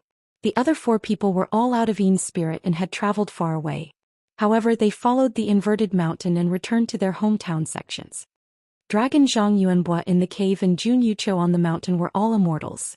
The young girl who changed her name to Nian Tuhua and the woman in the inn called Nian Chuntia were both Yupu. Before Wu Shuangjiang's rise, the Year Palace of the Qingming world was only a second-rate immortal sect. Not to mention the Dashuandu Temple, even a first-rate Daoist sect like the Immortal Staff Mountain could destroy the Year Palace in an instant. Therefore, Wu Shuangjiang single-handedly turned the Year Palace into a top-notch Daoist sect that was on par with the Dashuandu Temple. During this period of time, there were countless grudges and dangerous situations. No matter what, they were all killed by Wu Shuangjiang in the end. Moreover, Wu Shuangjiang's teaching of Taoism was unparalleled in the world. Within the Year Palace, all the cultivators in the upper 5 realms were the result of his personal teaching. Zhang Yuanbuo's dragon-raising technique, Yucho's mountain refining technique, Yucho's Daoist partner Linghu Zulian's swordsmanship, and Wu Qi's Daoist named Deng Zhu's first wife Wu Qi her heavenly drum, burning lanterns to illuminate the void, and beating the drum to expel the plague ghosts were the secrets of the Year Palace's ancestral hall. Not only these ancestral masters of the Year Palace who had high seniority and high realms, Wu Shuangjiang was willing to personally teach Taoism to all the direct disciples and secondary disciples. He was extremely patient and attended to everything personally. It was no wonder that the entire Suichu Palace from top to bottom worshipped Wu Shuangjiang as a god from the bottom of their hearts. In the Qingming world, only Sun Huaizhong's Xiandu Temple and Wu Shuangjiang's Year Palace dared to disapprove of the Baek Kekyung building from the bottom of their hearts and actions. One was to go down the mountain to gain experience. If one tricked a Baek Kekyung building Daoist, they would set off firecrackers to celebrate when they returned to their own Daoist temple. Another was to have a conflict with a Baek Kekyung building Daoist on the way to gain experience. If one party didn't fight to the death or if one party broke the longevity bridge, it wouldn't be considered a duel. In any case, everyone in the Year Palace had a longevity lantern. Zhang Yuanbuo, the dragon in the cave, had died once. Jun Yucho's Daoist partner on the mountain had even died twice. Logically speaking, it was extremely difficult for them to enter the upper 5 realms. However, with Wu Shuangjiang around, it wasn't a problem. After they started cultivating, they had to start all over again. The Year Palace gave them countless heavenly treasures, and with Wu Shuangjiang's personal supervision and guidance, they were still unstoppable on the path of cultivation. The Immortal Sword sect of the Deshiendu Temple was known to be the most united in fighting in the world. The cultivators of the Year Palace were known to be the most heavy-handed and ruthless because they didn't cherish their lives the most. The scoundrels in the marketplace, especially the hot-headed youths, liked to act on impulse and didn't know how to control their strength. As long as they were given a knife, they didn't need to rely on alcohol to boost their courage. If they were displeased, they would take the knife and chop to death without caring about the consequences. Therefore, the Year Palace had a saying on the mountain, the youth's nest. After drinking the 2 pots of osmanthus wine from Qin Pingon and Ning Yao, it began to eat melon seeds and asked casually, "A person can be like whatever he or she learns. Isn't that amazing?" Pei Qian nodded without hesitation. Of course it was amazing. Because its master was like that. It asked again, what if there was a person who could be like whatever he or she learns? Pei Qian thought for a moment. Very scary. Pei Qian then said, if that's the case, it's easy to fight with others on the path of cultivation, isn't it? It wasn't a big problem to be like whatever he or she learned, but once he or she became whatever he or she learned, it would be too taboo to cultivate the path of cultivation. For example, the secrets of other sects' ancestral halls, or the innate supernatural powers of flying swords of sword cultivators. It rolled its eyes. Pinch your nose and admit defeat. Fortunately, well water doesn't interfere with river water. At worst, we'll go our separate ways. He'll also find ways to compensate a little, but it depends on his mood. He has the final say on how to settle accounts and how to compensate. Others can only accept it. As for those who don't believe in heresy and insist on arm wrestling with him to the end, they're all dead. Baekokkyung building has 5 cities and 12 buildings. 2 of them in history were pulled down by him. One relied on strength and Taoist techniques, and the other relied on calculation and Taoist heart. So, his relationship with the second master of the Baekokkyung building sect is extremely bad. It emphasized its tone and added, extremely bad. The only difference between the 2 sides is that they're not life and death enemies. As long as they meet on the road, they'll definitely fight.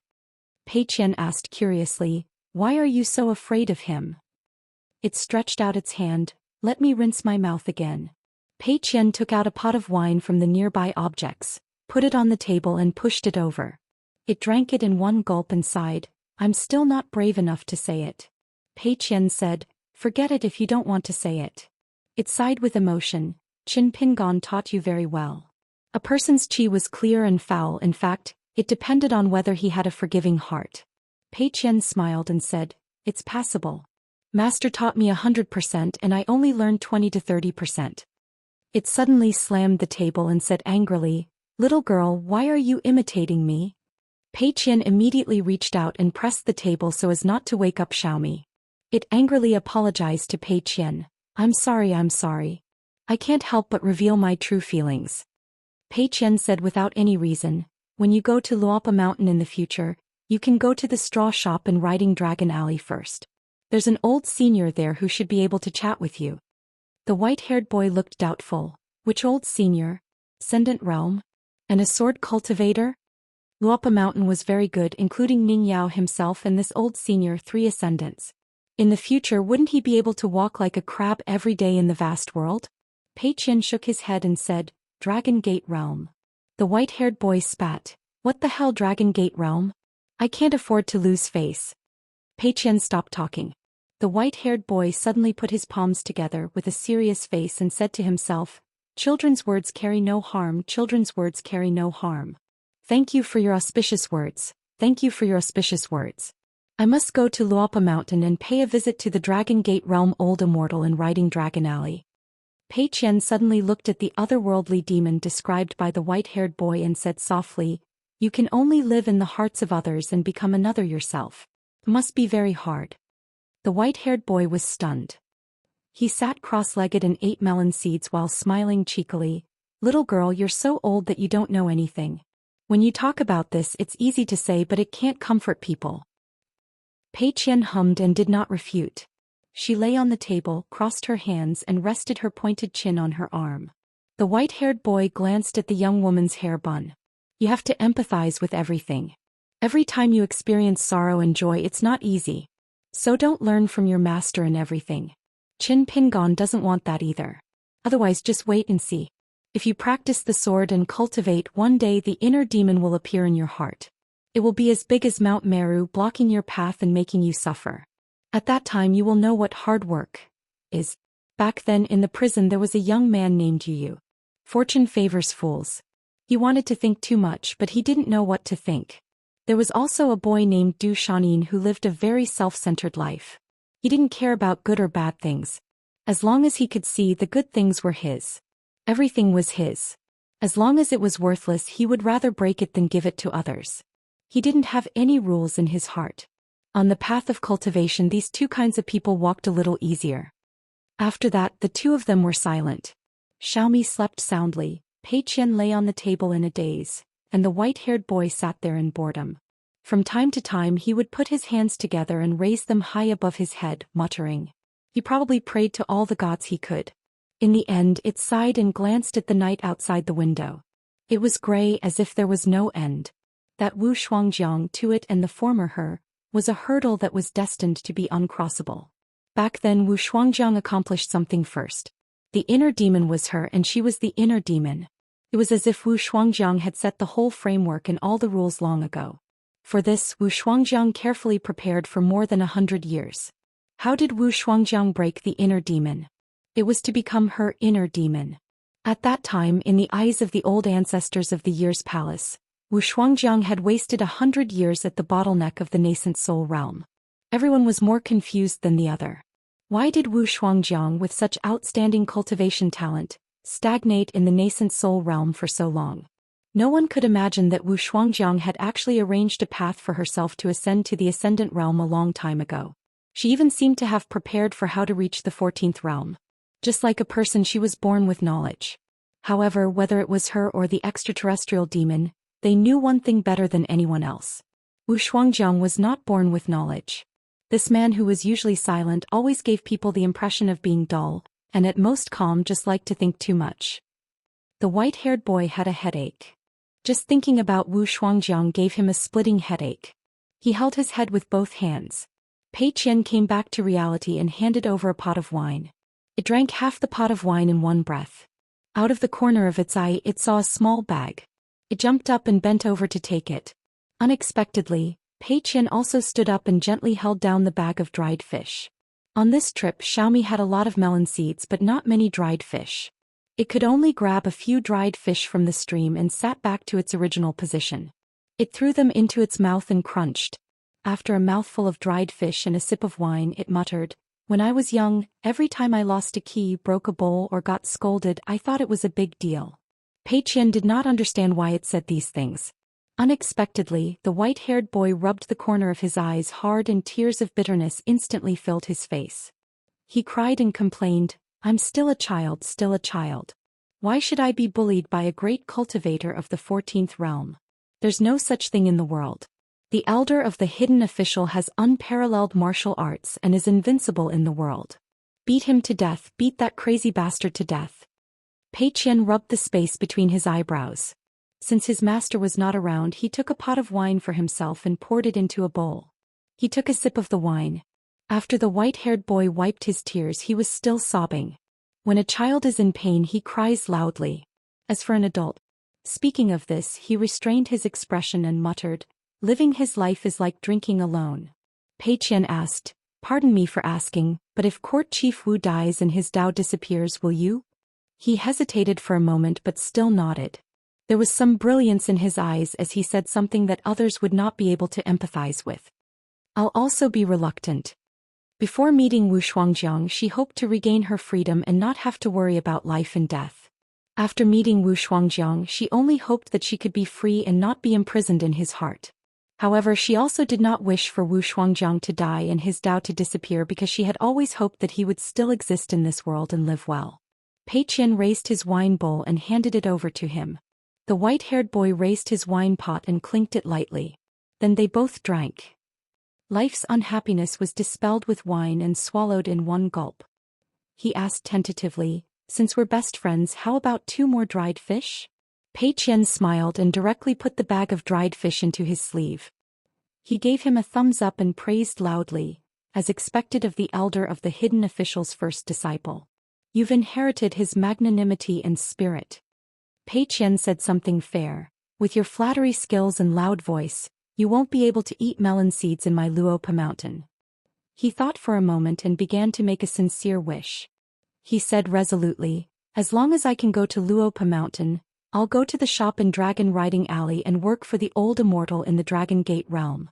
In Rongzhuang City, the middle-aged scholar who was the owner of the night boat could no longer continue to watch the battle from afar because Luopa City had been isolated from heaven and earth.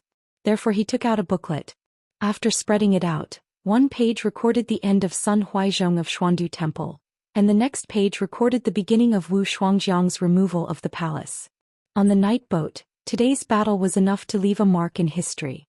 One at the 14th realm, one at the Ascendant realm, 2 immortals whose combat power could not be underestimated by the current realm, and one at the 10th realm of the Jade Primitive realm. If the extraterrestrial demon joined the battlefield, no matter which camp it chose, there would be one more Ascendant realm. If Pei Qian followed it, there might be one more. Ultimate realm of the martial artist? The middle-aged scholar laughed. What a battle. Fortunately, it happened on our ferry. Otherwise, at least half of the mountains and rivers would have been destroyed. Shouldn't the Confucian temple record a merit for crossing the ferry? The officer was silent. The middle-aged scholar asked with a smile, "If Wu Shuangjiang kept suppressing his realm at the Ascendant realm, what are your chances of winning?" The officer said, "If he didn't break through the realm, I can only say that I have a chance to exchange my life. When he reaches the 14th realm and then ascends again, I won't have any chance of winning." The middle-aged scholar shook his head and said, "That's why you shouldn't have chosen Wu Shuangjiang as your opponent." He was sure that if Qin Pingon angered Wu Shuangjiang, the latter would definitely recover his 14th realm cultivation. In his hometown, Wu Shuangjiang dared to provoke even the Baek Okekyung building and the second master of the Daoist sect. When he came to the vast world, he wouldn't take the rules of the Confucian temple seriously. It was said that the head chief and his junior brother made a family rule in private. Within 100 years, when the second master of the Daoist sect was in charge of the Baek Okekyung building, Yudo was not allowed to carry the immortal sword, and Wen Jian was not allowed to leave the palace. Other than his master, the Daoist ancestor Yudo, who was known to be invincible, only listened to his senior brother's advice. It wasn't just because he accepted disciples on behalf of his master. If the rumors were true, then the head chief of the Baek Okekyung building forbade his junior brother Yudo and Wen Jian to leave the palace without permission because he was biased towards Wu Shuangjiang. The most underestimated grand cultivator in the vast world was Lu Qi, who turned the Willow Tendon realm into a retention realm. In the end, after Lu Qi returned to the vast world, he proved this point with facts. Even though the battlefield was on the ocean, he still managed to suppress the water spells of the sovereign sage great demon Yangji. In the vast world, according to a rumor that wasn't widely spread, Wu Shuangjiang was the other Lu Qin. Daoist's son from the Dexiandu temple once jokingly said, Lu Qin who can't be moved by the soles of your feet, and Wu Shuangjiang who can't be removed with a bamboo stick. One of them had no real abilities and only knew how to disgust others. The other was even more troublesome than the Daoist himself. The middle-aged scholar kept flipping through the books and records on the ferry. He said slowly, during the middle 5 realms, Court Lord Wu's luck was the best in the world. Before the Ascendant Realm, Court Lord Wu had the most murderous aura and the most murderous intent. The number of times she fought with others was once again the first in the vast world. She was the best among the middle 5 realms cultivators. After ascending to the Ascendant Realm, she started to cultivate her mind and temperament. Her temperament changed drastically and she became especially aloof from worldly affairs. There were only 2 records of her fighting with Daoist Lao Air and Daoist Sunday. After that, she went into seclusion again and again without any evidence. She almost didn't see any outsiders. That's why she fell out of the top 10. In the books, there were more detailed records of the mountains and rivers. They recorded the process of Wu Shuangjiang's Dao seeking, with some earth immortals and upper 5 realms cultivators. The lower Wu Shuangjiang's cultivation level was, the more records there were. The content was closer to the truth. The biggest characteristic of Wu Shuangjiang's path of cultivation was that he could come back from the dead. He was good at killing strong enemies in a desperate situation. However, this was only the result on the surface. The real strength was that Wu Shuangjiang was able to gather the strengths of many schools. He was also very practical. He was good at refining and using it for his own use. In the end, he reached a higher level. The Daoist techniques of the 5 cities and 12 buildings of the Baek-o-Keikyung building, the lineage of the immortal sword of the Great Xuandu Temple, the talisman formation of the immortal staff mountains and rivers. Through the collection of secret Daoist techniques and clues, Wu Shuangjiang deduced the origin of various techniques in Abijna. Wu Shuangjiang had dabbled in the talisman of Zhou Xian and the thunder technique of the celestial master's abode of Dragon Tiger Mountain. As for how similar they were, he had never had the chance to verify it. The middle-aged scholar closed the book and asked with a smile, "How is it? Can you talk about that person? As long as you're willing to talk about it, I'll give you one of the 4 new cities on the ferry."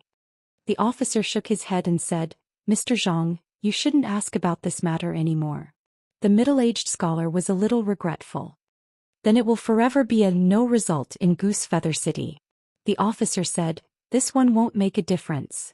In the 10,000 years of history of the Great Wall of Sword Qi, there had always been 3 extremely important positions: the officer of the law, the hidden officer, and the priest. The first 3 grandmasters were Qin Qingdu, the dragon god, and Guan Zhao. As time passed, the line of the law officers first took the limelight. The position of the hidden officers fluctuated. The priest gradually retreated behind the scenes. Furthermore, his identity was extremely hidden and was never made public. It was only in the recent 1,000 years that the high priests were even more obscure than the inquisitors. It was as if they had never existed in the first place.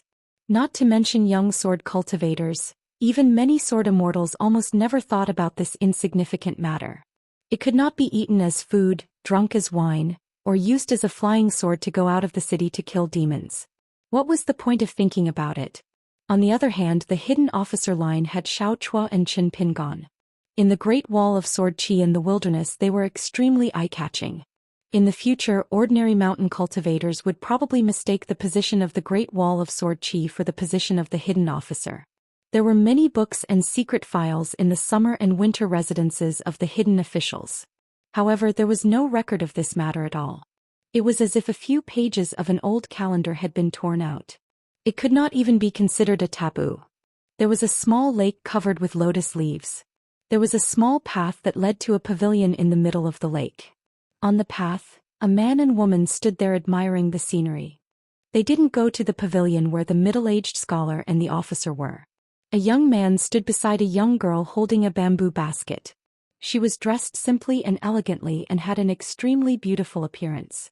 The young man was dressed in green and had a sword on his back. He was tall and had a small silver pouch around his waist. Countless fine golden rays seeped through the silver threads and were as brilliant as the sunset. He was the sword cultivator of the Great Wall of Sword Qi Zhou Xian. He was thrown into the prison together with Yu. Zhou Xian became the direct disciple of the penal officer while Yu became Old Def's disciple in a daze. One followed the officer back to Hauran while the other followed Old Def to the wilderness. The young girl beside Zhou Xian was called Ji Qing. She and Chong Ming had once depended on each other in the prison. Year after year they washed clothes by the stream together. Chong Ming was the incarnation of the ancestor coin of the gold essence copper coin. Ji Qing was also the manifestation of the ancestor coin of a kind of immortal coin. Zhou Xian asked softly, Miss Ji Qing, is it really that Wu Shuangjiang who got rid of the palace all of a sudden? He's already at the 14th realm of Dao integration? Both parties at the pavilion didn't intentionally hide the content of their conversation. Zhou Xian listened to it silently and remembered it in his heart.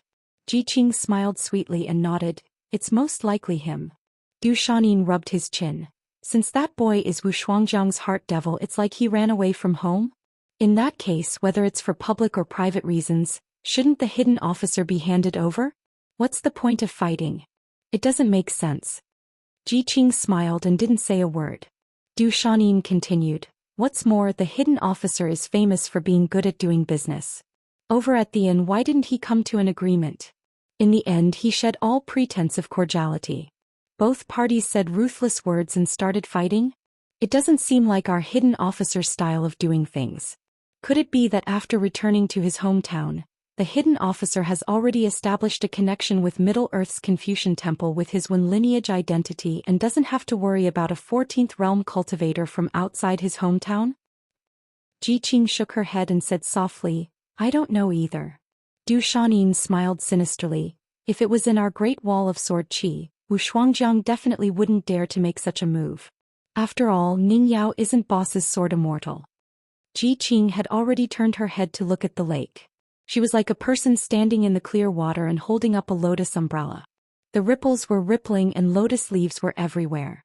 The fragrance was refreshing and refreshing. Occasionally there would be pairs of mandarin ducks swimming in the water. The lotus leaves were like hair and the lotus flowers were like the makeup of a beauty. There was no wind and the flowers and leaves were moving. It was either fish or mandarin ducks. Ji Qing started to miss elder sister Changming.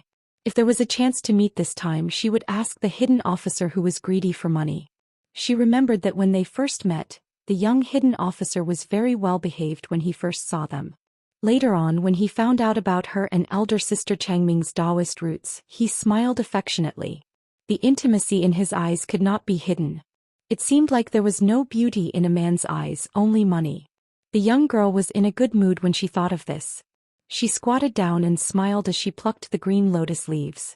Zhou Xian smiled sinisterly, Miss Ji Qing, if you like these lotus leaves, I will tell Governor Zhou to fill up a bamboo basket. Ji Qing's back was facing the young sword cultivator. She rolled her eyes playfully and was too lazy to say anything. This was not how money was earned in the world. It seemed like she had gotten a bargain by getting a basket of lotus leaves. However, was the incense on the mountain not money? Moreover, your relationship with that beautiful Mr. Zhou isn't that close yet. Zhou Xian only mentioned it casually and did not think too much about it. It was just a basket of lotus leaves. It was not worth wasting time on. He was more concerned about his own cultivation. How to practice the sword, how to break through faster, how to improve the quality of the flying sword, how to become one of the 10 young people in the future. In the future, when he left his master's side and traveled alone, what he could do and what he could not do, such as whether he could bring Ji Qing with him, whether he needed to go to the South Sa continent to visit the old sword immortal Qi Tingji and Lu Ji. He needed to think about everything now. He was not the Yu who was muddle-headed all day long. He hoped that after a few decades or 100 years, when he reunited with the Yu who was the same age as him, the difference between them would be like heaven and earth. The master of the torture officer did not like to talk. Therefore, even though Zhou Xian spent all these years with him, he only knew a few things. He did not know his master at all. What was his name? How did he learn the sword? How did he become a sword immortal? And why did he become a torture officer in the Great Wall of Sword Qi? His master loved to drink, which was why he was called a drunkard in prison. However, after his master returned to Haoran world, he rarely drank. After he became Du Xian's disciple, his master did not have many requests. He only said that when he mastered the sword technique and traveled Hao Ran world, he would kill any rapist he met on the mountain. Finally, his master, who was the torture officer, did not seem to have a good impression of anyone who owned a blessed land. Therefore his master had always been hostile to the hidden official. At the pavilion, the middle-aged scholar waved his sleeve so that Du Xian could not hear another word. Then he asked with a smile, "You are the only direct disciple. Do you have a grudge against Qin Pingan in your hometown? Otherwise, why would you pretend to be blind when it comes to this matter when you are so quick-witted and think about all sorts of things every day? It seems like you can't wait to lend some of your killing intent to Court Chief Wu?" The torture officer shook his head. He doesn't have any grudge against Qin Pingan. They probably just don't see eye to eye. The middle-aged scholar smiled. Let's be serious. Let's not talk about the Great Wall of Sword Qi in Ascension City. There are so many sword cultivators of the lower 5 realms who were able to preserve their lives because of the hidden official's lineage in the Summer Refuge Palace. In the end, it should be thanks to that hidden official that he was able to become your direct disciple. Why is it that when Qin Pingan encountered Court Chief Wu, who is at the 14th realm, who is denouncing him, this junior seems to be rejoicing in his misfortune? According to the meticulous deduction on the ferry, although the Great Wall of Sword Qi had fought for a few more years in that war, due to the arrangement of troops in the Summer Refuge Palace, an additional 18,000 people survived. This meant that when Ascension City reached the 5th realm, a large number of young sword cultivators appeared out of thin air. Even if their realms were not high, they had won the Ascension City the phenomenon of more sword fate gathering. Furthermore, the blossoming of every sword path seed might not be eye-catching in the former Great Wall of Sword Qi. It was nothing more than a matter of dying early or late on the battlefield. However, in the new realm their influence was far-reaching and immeasurable. The torture officer said, "I'm not too sure. I can't be bothered to look into it." The middle-aged scholar laughed involuntarily. "Aren't you worried about taking in such a disciple? However, there aren't many masters like you." When the young sword cultivator mentioned Wu Shuangxing, the middle-aged scholar was about to help clean up the mess. Several golden words had quietly gathered in his palm. They were like birds in a cage, unable to flap their wings and fly out. "Boss, the sword Immortal threw it over. I can't not accept it." The torture officer said, "I'm only responsible for imparting Du Xian's swordsmanship. When he becomes a sword cultivator of the upper 5 realms, he will go out on his own. Whether he lives or dies in the future, whatever position he reaches in the end, it's all what he deserves." The middle-aged scholar asked with a smile, "What if he uses you as his master every time he encounters danger?" The torture officer said indifferently, "Let him be. Since he can recognize me as his master, whether it's luck or karma, it's all due to Du Xian's ability." The middle-aged scholar nodded. This was also reasonable. The torture officer rarely took the initiative to ask. He asked Teacher Zhang a crucial question. "Why is it that when he boarded this time he was so restrained on your side, but so forceful on Qin Pingan's side? It's as if this long journey is not just to capture that inner demon, but also to ask Qin Pingan? Otherwise, just based on his 2 identities as a hidden official of the Great Wall of Sword Qi and the last disciple of the Sage of Literature, he shouldn't be so overbearing. He wouldn't talk at all and would directly attack." The middle-aged scholar leaned against the railing and turned his head to look at the lotus leaves in the lake. The real reason is hard to explain. There's no need to waste effort to guess. Anyway, it'll only be a waste of effort. Now there's only a vague clue. Court Chief Wu's inner demon Dao companion sneaked out of the lunar palace when he was in seclusion trying to break through. She followed the Daoist from the Deshiendu temple and left the Qingming world, causing him to fail in his breakthrough. As for Qin Pingan, when he was in the North Continent, he should have been touring the ruins with Sun Daozhang. Somehow he managed to obtain the secret inheritance of Taoism right under Sun Daozhang's nose. Among the natal items of the 5 elements, there was a statue in the image of that Daoist. I can follow the clues and see this scene. With his Dao skills, it's naturally not difficult for him to see through it. Since that Daoist has already passed away, seeking revenge is an extravagant hope. Then he probably let Qin Pingan take over. Or perhaps he simply wants to calculate backward and perform a shocking evolution of the great Dao. After peeling out that Dao seed from Qin Pingan's heart, it'll be the beginning of a mysterious great Dao. The middle-aged scholar put 2 fingers together and picked up a water droplet from the lake. He casually threw it onto a slanted lotus leaf and the water droplet rolled back into the water. The middle-aged scholar observed the minute process of the water droplet entering the water and smiled. So if Qin Pingon was replaced by anyone else, they wouldn't have met with such a calamity. Of course, if it were anyone else, they wouldn't have an Ascendant Realm heavenly demon by their side. Does this mean that everything is preordained by the heavens? The official frowned. With his realm, it's not difficult to peel off a 5 elements item from Qin Pingon. But to reverse the Great Tao? Can it really be done? The middle-aged scholar smiled knowingly and revealed the secret. You probably don't know, but his relationship with Lu Qin is quite good. It's said that he even used 7,200,000 coins to exchange for a Taishan Clear Life talisman personally made by Daoist master Bai Gu according to some old rules. As for whether this talisman was used on his Daoist companion, or on that Daoist who wanted to start a new life in the Xuandu temple, it's all just my personal guess now. The teacher sighed softly. There's no other way. Many times, the path that you and I have identified in our hearts is actually a path that people can't turn their heads from. The middle-aged scholar glanced at the young sword cultivator on the road. Upon closer inspection, Du Shanin's jumping thoughts and paths of thought seemed to be strung together by a series of words. After Teacher Zhang looked through them one by one, he smiled. Those who fear the strong bully the weak. The official said, it has nothing to do with me. The middle-aged scholar smiled. It really has nothing to do with you? Which part of the human world isn't the blessed land of your hometown? When the official heard this, he was silent and his expression was even more indifferent. The middle-aged scholar suddenly laughed loudly and said, you, the current criminal official, are actually not as good as the previous criminal official, the former Hao Ran Jiaxing. Before he became one Haizhou, for better or for worse, he still left behind a city of rules and regulations for the human world. Looking at the young teacher, he patted his knee lightly and spoke slowly. If Bai was not only a scholar but also a sword cultivator. If Qin Qing did not care about the consequences, only cared about being high-spirited, only for himself, using all his strength to attack and asking for a savage world.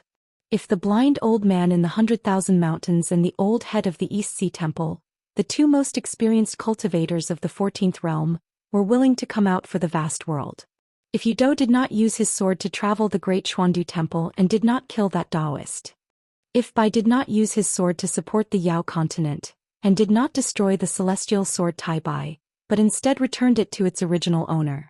In the end, it was held in the hands of Sun Huizhong of the great Xuandu temple, and then asked for a Beko Keikyung building. If the Great Wall of Sword Qi chose to side with the savage world, or take a step back and choose to be neutral, not helping either side and watching from the sidelines. If Xiao Hu Tuidong joined forces with his junior brother Qi Jingchun and blocked the path of the second ascension platform, the vast world would lose at least 1 or 2 more continents of mountains and rivers. The 2 sides would fight until the mountains collapsed and the earth cracked. The mountains and rivers would sink and corpses would be everywhere. Then an armored person would choose to use his body to fuse with the Tao, move the old site of the heavenly courts, cross the vast galaxy and fall into the vast world. The Sage of Rights would be forced to absorb the destiny of heaven and earth and reach the 15th realm. He would risk his life to stop more than half of this matter. In the end, there were still many gods who truly returned. Chaos would engulf the 4 worlds, and it was almost equivalent to returning to the great chaos of 10,000 years ago. The Beko Keikyung building shook, the Buddhist kingdom shook, the heavenly demons wreaked havoc and ghosts ran amok. The middle-aged scholar sighed. What is the most difficult barrier for a scholar? The official said, as a wild old man I meet a vagrant. The middle-aged scholar scolded jokingly, so you King know too? It was like a journey in life, a small boat in the cold night and the wind and rain blew the reed flowers. Anyway, there were reed flowers every year. If thousands of them were blown down in one night, it was nothing. The official nodded. I once knew. 778. Wu Shuangjiang looked at the constellation map before, so he didn't want to fight with Cui Dongshan too much. He took out 4 imitation swords and broke the restriction of the first small world easily. He came to the back of the mountain-searching tactical matrix. Facing thousands of spells like arrows, Wu Shuangjiang twirled talisman and turned into a human.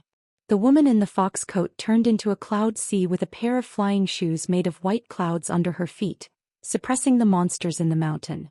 The handsome young man put his hand on his belt and took out a jade tablet from his bag, which could naturally restrain those mountain-searching immortal generals. On the cloud and on the mountain, it was like two armies were facing each other. One side was the mountain-searching tactical matrix, while the other side only had 3 people. Wu Shuangjiang used his supernatural power again, not willing to let the 4 people hide and watch the show. In addition to Cui Dongshan, Ning Yao, Chen Pingon, and Jiang Shangzhen all ignored the restriction of heaven and earth. Mysterious figures who looked like lovers in their hearts appeared in front of them. Ning Yao looked at the high-spirited green-robed swordsman and sneered. Pretending to be mysterious, he couldn't even learn it. She cut off his head with a casual sword. If the real Chen Pingon were to see this scene, he would probably feel that hiding the scroll of teaching all the women in the world how to put on makeup was not unnecessary at all. Unexpectedly, the green-robed swordsman reformed. His expression and voice were exactly the same as the real Chen Pingon, as if he met his beloved woman after a long separation. "Miss Ning, I haven't seen you for a long time. I miss you very much." Ning Yao raised her eyebrows slightly. He was really courting death. She cut him again and broke him again.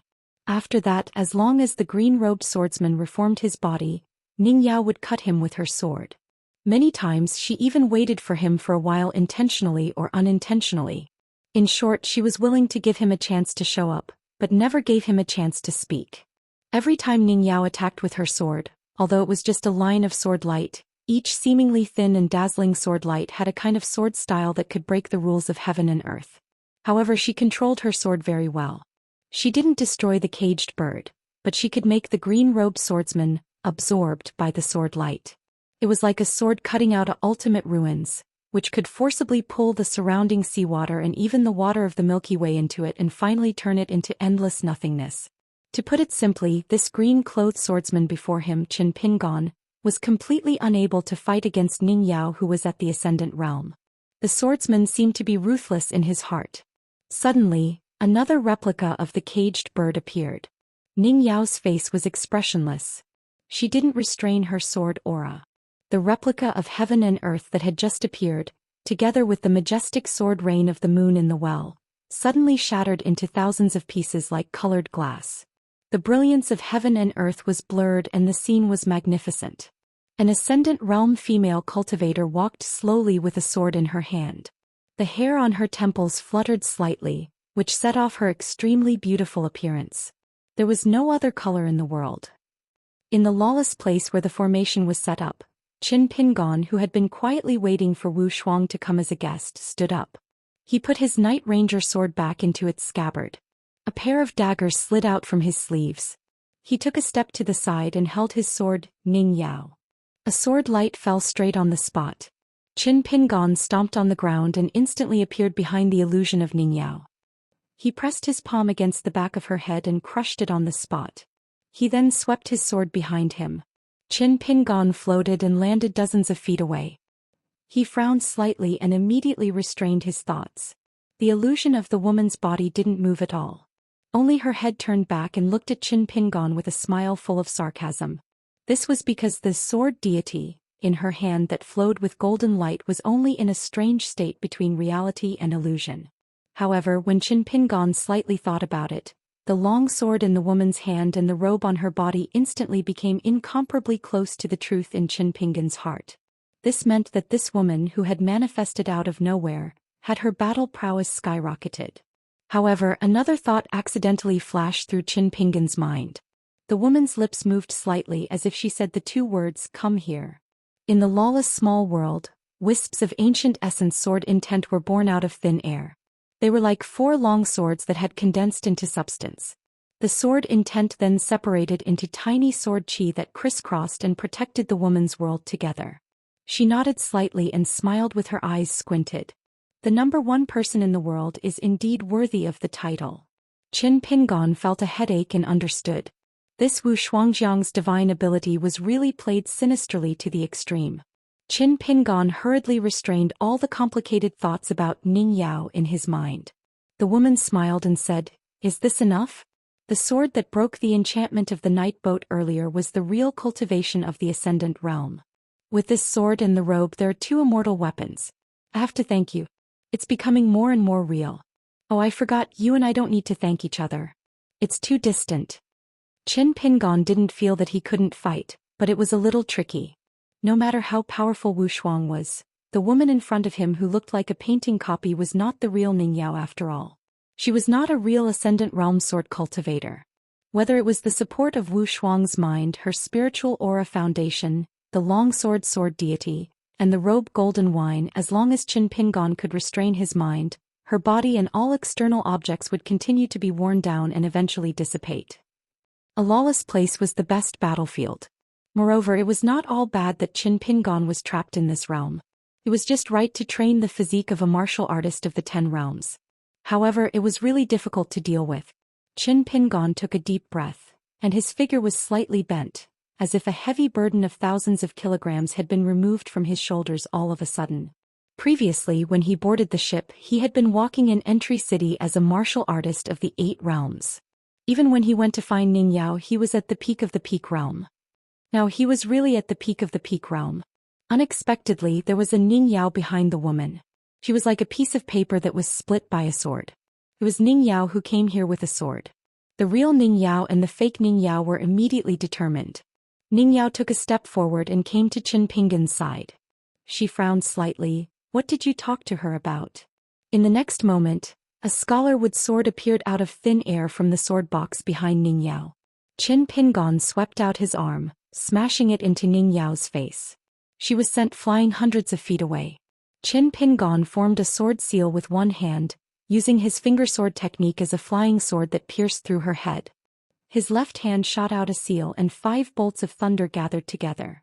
Lines of mountains and rivers appeared on his palm, containing the 5 thunder righteous art. It wrapped around Ning Yao, who had 2 scholarwood swords hidden in the sword box. It was like a bolt of heavenly tribulation had arrived. Dao arts rapidly smashed down, shattering her body. Qin Pingon narrowed his eyes. His hands shook his sleeves and his attitude was relaxed. He calmly waited for the next Ning Yao to appear. Just now, he had only been thinking about the scholarwood swords that had little to do with combat strength, but this had caused her to give herself away. And on Jiang Shangzhen's side, he stared in a daze at a delicate girl with tears on her face. She slowly walked over and stopped in front of him. She had only lightly kicked him and punched him. Her punches were as light as cotton, neither painful nor ticklish. She pursed her lips and raised her head. She looked at the slender man and sobbed, "Jiang Lang, how have you grown so old? You even have white hair." Jiang Shangzhen's eyes were clear. He looked at the girl in front of him, but he thought about the girl in his heart. They were not the same person at all. He smiled. "I've never seen her cry in my entire life. Who do you think you are?" He seemed to find her too much of an eyesore. He gently stretched out his hand and pushed her head aside. She stumbled and fell to the ground. She sat there, biting her lips and looking at the heartless man with a face full of resentment. Jiang Shangzhen, whose hair was slightly white, only looked into the distance. He muttered, "My heart is not a good place to rest, it cannot be swept away." Within the small world of the mountain-searching formation, where the naive imitation sword was suspended, Jiang Shangzhen stretched out his hand and rubbed his neck. His head had probably been placed a little off before. He supported it with both hands and gently twisted it a little. He sighed. Fighting a 14th realm cultivator really takes a lot of effort. Now for some reason I feel that Pei Min's expression is kind and extremely amiable. The 4 swords stood in the 4 corners of the mountain-searching formation. Sword chi shot up into the sky like 4 candles as tall as mountains, burning 4 pitch-black holes in the Taiping scroll. So if Wu Shuangjiang wanted to leave, he could just choose a door and take the 2 handmaidens with him. However, Wu Shuangjiang clearly had no intention of leaving just yet. Jiang Shangzhen's eyesight was good. He could immediately tell that the handsome young man beside Wu Shuangjiang was actually the same person as the woman in the fox fur coat. They were of different ages. One was the young woman in Wu Shuangjiang's memory, while the other was just a young woman who was slightly older. As for why the woman dressed as a man, Jiang Shangzhen felt that there was a real reason behind it. Wu Shuangjiang turned around and spoke softly with young natural. His gaze was gentle, his voice was mellow, and it was filled with an expression of tender affection that wasn't faked. He explained to her the difference between the minor worlds in the world. Saints reside in minor worlds, whereas immortals rely on creation divine abilities, talismans, formations, or their hearts to create the sun, moon, stars, rivers, and mountains. All of them are good divine abilities, but they're divided into grades. The saints of the three sects are in charge of the academies, Daoist temples and temples. The saints of the military school are in charge of the ancient battlefields. The world is the most real, and the rules of the great Tao operate in an orderly manner. It is the most flawless. Therefore it is ranked first. Other than the patriarchs of the three sects, Qin Qingdu is in charge of the Great Wall of Sword Qi, which is the most lethal. The blind old man is in charge of the 100,000 mountains, which is the most sturdy. Zhu Zi of the school of Moism built the city and created the world by himself. Although the other two are not reliable, they are close to the peak of the geographical and human strength of a refiner. Most importantly, they are good at both offense and defense. Mr. Chui's constellation map seemed to be vast and boundless, but he did something to the consciousness of the cultivators who fell into it. It was the most suitable for trapping and killing immortals. However, it would be difficult to deal with an ascendant state cultivator. As for the small world of the mountain-searching formation, the essence is that it is uncertain whether it is real or fake. There are so many supernatural powers, spells, and offensive treasures. How can they be real? It is just that 9 of them are fake and 1 of them is real. Otherwise, the merit points that Jiang Shangzhen accumulated in the battlefield of the Tongye continent and the Confucian temple would at least double. However, it was Jiang Shangzhen's natal flying sword which had long been hidden in it. It could be exchanged with any divine general, monster, magical equipment, or technique at will. As long as any of them managed to get close to him, a regular cultivator would be beheaded by the flying sword in a battle. Unfortunately, the biggest problem of every small world like the heart and rune arrays is that there is a one that has already been fixed. It can't circulate the great Tao and grow endlessly. Therefore, for the constellation map and the mountain searching array, if it weren't for the fact that I was in a hurry and wanted to see more fresh sceneries, I could have waited for Mr. Cui and Jiang Shangzhen to exhaust the one before I went to the next world. Cui Dongshan flicked his sleeves again and again, sweeping away the lingering aura of the sword that was stirred up by the genuine imitation swords. The pitiful peace scroll of the mountain-searching painting was nailed to the desk by 4 imitation swords. It was more like a few people were holding lamps and looking at it from a close distance. As a result, the 4 corners of the scroll showed a slight yellow color of different degrees. However, Jiang Shangzhen didn't feel any heartache at all. Cui Dongshan's expression was even more composed. He smiled and said, "When sword cultivators fight in pairs, it's like fighting on the battlefield.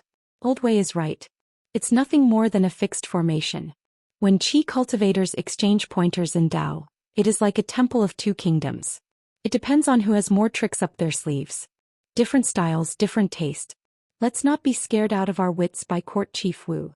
It is definitely a first for us to gather 4 swords. Court Chief Wu may look relaxed, but she has put in a lot of effort." Wu Shuangjiang stood in the sky and nodded from afar. He laughed heartily and said, "Mr. Chui's prediction is right. I was going to ask Sword Xuandu Temple first before asking Dao Lauer about swordsmanship. It is a rare opportunity for us to meet on the ferry. Mr. Cui can also be seen as a sword cultivator. I can use the few of you to practice and ask each other about swordsmanship. I only hope that Immortal Yu and Immortal Pu can ascend. The 4 sword immortals can work together to kill a 14th level cultivator. Don't let me underestimate the sword cultivators of Haoran." Jiang Shangzhen stretched out his hand and a banner appeared in his hand. He shook it vigorously. He still looked like a little demon, cursing and spitting saliva everywhere. "I think I am a person who knows how to chat. I know how to flatter and disgust others. I didn't expect to meet another enemy of Dao besides Brother Du. I can't tolerate flirting. I really can't. Brother Cui, don't stop me. I must meet this old immortal Wu today." As the banner shook, strong winds blew. Strange phenomena appeared in the world again. Except for the immortal generals and demons in the mountain who had retreated, they started to ride the wind to kill the 3 people in the sky. Among them, there were 4 immortal generals who were the most eye-catching. One of them was 1,000 feet tall. He stepped on a flood dragon and held a huge sword in both hands. He led the army to kill Wu Shuangjiang and the other 2 people. A guardian of the giant spirit mountain was standing on the peak of the mountain that the turtle was carrying. He was holding the demon locking mirror in his hand. Under the sun, a beam of light shot out from the mirror. A beam of sword light was like a rolling river. Wherever it passed by, countless spirit creatures were injured. The sharp sword light, which seemed to contain the essence of the endless sun, dashed directly to the jade tablet that was hovering in the air like a moon. A immortal general in golden armor had 3 heads and 6 arms. He held a saber, a spear, a sword, and a halberd. He flashed and appeared in front of Wu Shuangjiang in a few steps. A heavenly official with a fluttering ribbon held a pipa in her arms. She had a strange appearance with 1 head and 4 faces. The jade tablet that was suspended in the air was hit by the light beam of the demon-locking mirror for a long time. Sparks flew everywhere and a golden rainstorm fell between heaven and earth. Finally, the first crack appeared on the jade tablet and a cracking sound came from it. Wu Shuangjiang smiled and said, "Keep it. After all, it is an object that has been kept for many years." The young man nodded and was about to keep the jade tablet. Unexpectedly, there was a green sword light in the light beam from the demon-locking mirror on the top of the mountain. It was not easy to detect. It was like a fish hiding in the river. It was as fast as lightning and was about to hit the broken part of the jade tablet in an instant. Wu Shuangjiang smiled and casually showed a dharma form. He stretched out his hand and cupped a mirror light that was as big as a lake in his palm. There was a tiny green fish that was bumping around. However, in the vision of a 14th state grand cultivator, it was still clearly visible. The dharma form put its palms together and crushed the mirror light, leaving only the sword qi and the divine will. It could be used as a reference and finally refined into Jiang Shangzhen's natal flying sword that was close to the truth. Wu Shuangjiang retracted his dharma form and opened his hand. There was a tiny green snake in his palm. It was suppressed by the great Tao and had to shrink to this size. Otherwise it would show its true form. Wu Shuangjiang suddenly smiled and shook his head. Logically speaking, the immobile green snake suddenly grew bigger. It had horns on its head, 4 claws on its abdomen, and a pair of pale golden eyes. It was clearly a water dragon. It wrapped around Wu Shuangjiang's arm. Wu Shuangjiang shook his arm gently, and the blood and flesh of the water dragon instantly turned into nothingness. Only the virtual image of the water dragon was left. It was like a white dragon drawing in golden ink. It was still entangled with the water dragon. One of Wu Shuangjiang's sleeves was twisted by the water dragon. The water dragon opened its mouth and bit Wu Shuangjiang's robe. It tried to touch the skin of a 14th state cultivator. Wu Shuangjiang smiled coldly and said, "You are just a water dragon. Why don't you return to Jianghu?" A ray of light flashed across Wu Shuangjiang's robe. The water dragon disappeared without a trace. After a while it fell directly into the world of the robe. It was then refined in an instant. The water dragon was not only stained with Jiang Shangzhen's sword will as a disguise. It also had a refining method as a smoke screen. In other words, this method was not done at the last minute after meeting Wu Shuangjiang. It was premeditated. Otherwise, Wu Shuangjiang, as the world's top refiner, would not have met with such an accident. Whether it was refining swords or items, he was one of the few great cultivators who stood at the top of the mountain. Otherwise, how could he even refine the inner demon? Even an ascendant realm otherworldly demon was going to be refined by him again. Wu Shuangjiang smiled and asked, "You have so many methods. Which great cultivator were you originally planning to target? The swordsmanship Peimin? Or was it me from the beginning?" It seems like Xiao Bai's appearance back then was a little superfluous. When Inverted Hanging Mountain ascended and returned to the Qingming world, the 4 wandering cultivators of the Sui Chu Palace followed the square mountain word seal back home. Only Xiao Bai, the guardian of the year, went to the ruins of the Great Wall of Sword Qi. He met with the young hidden official who guarded half of the city wall with a secret technique and proposed a deal. He promised Qin Pingon that as long as he agreed to hand over the external demon, he was willing to work for Qin Pingon or the 5th world's ascendant city as a guest for 100 years. Everyone in the Qingming world knew that the guardian of the Sui Chu Palace had an extremely high cultivation base and great killing power. When Wu Shuangjiang was in seclusion, he relied on Xiao Bai to guard the Stork Tower. Under his planning, the power of the sect increased instead of decreasing. Xiao Bai did not treat the young hidden official that he had known for many years as a fool. Friendship was friendship, business was business. After all, the external demon that escaped from the Sui Chu Palace not only had a conflict with the palace lord Wu Shuangjiang, he would also be the mortal enemy of the entire Sui Chu Palace. as Wu Shuangjiang's Daoist partner. The white-haired boy that escaped to the prison of the Great Wall of Sword Qi was a real heavenly demon.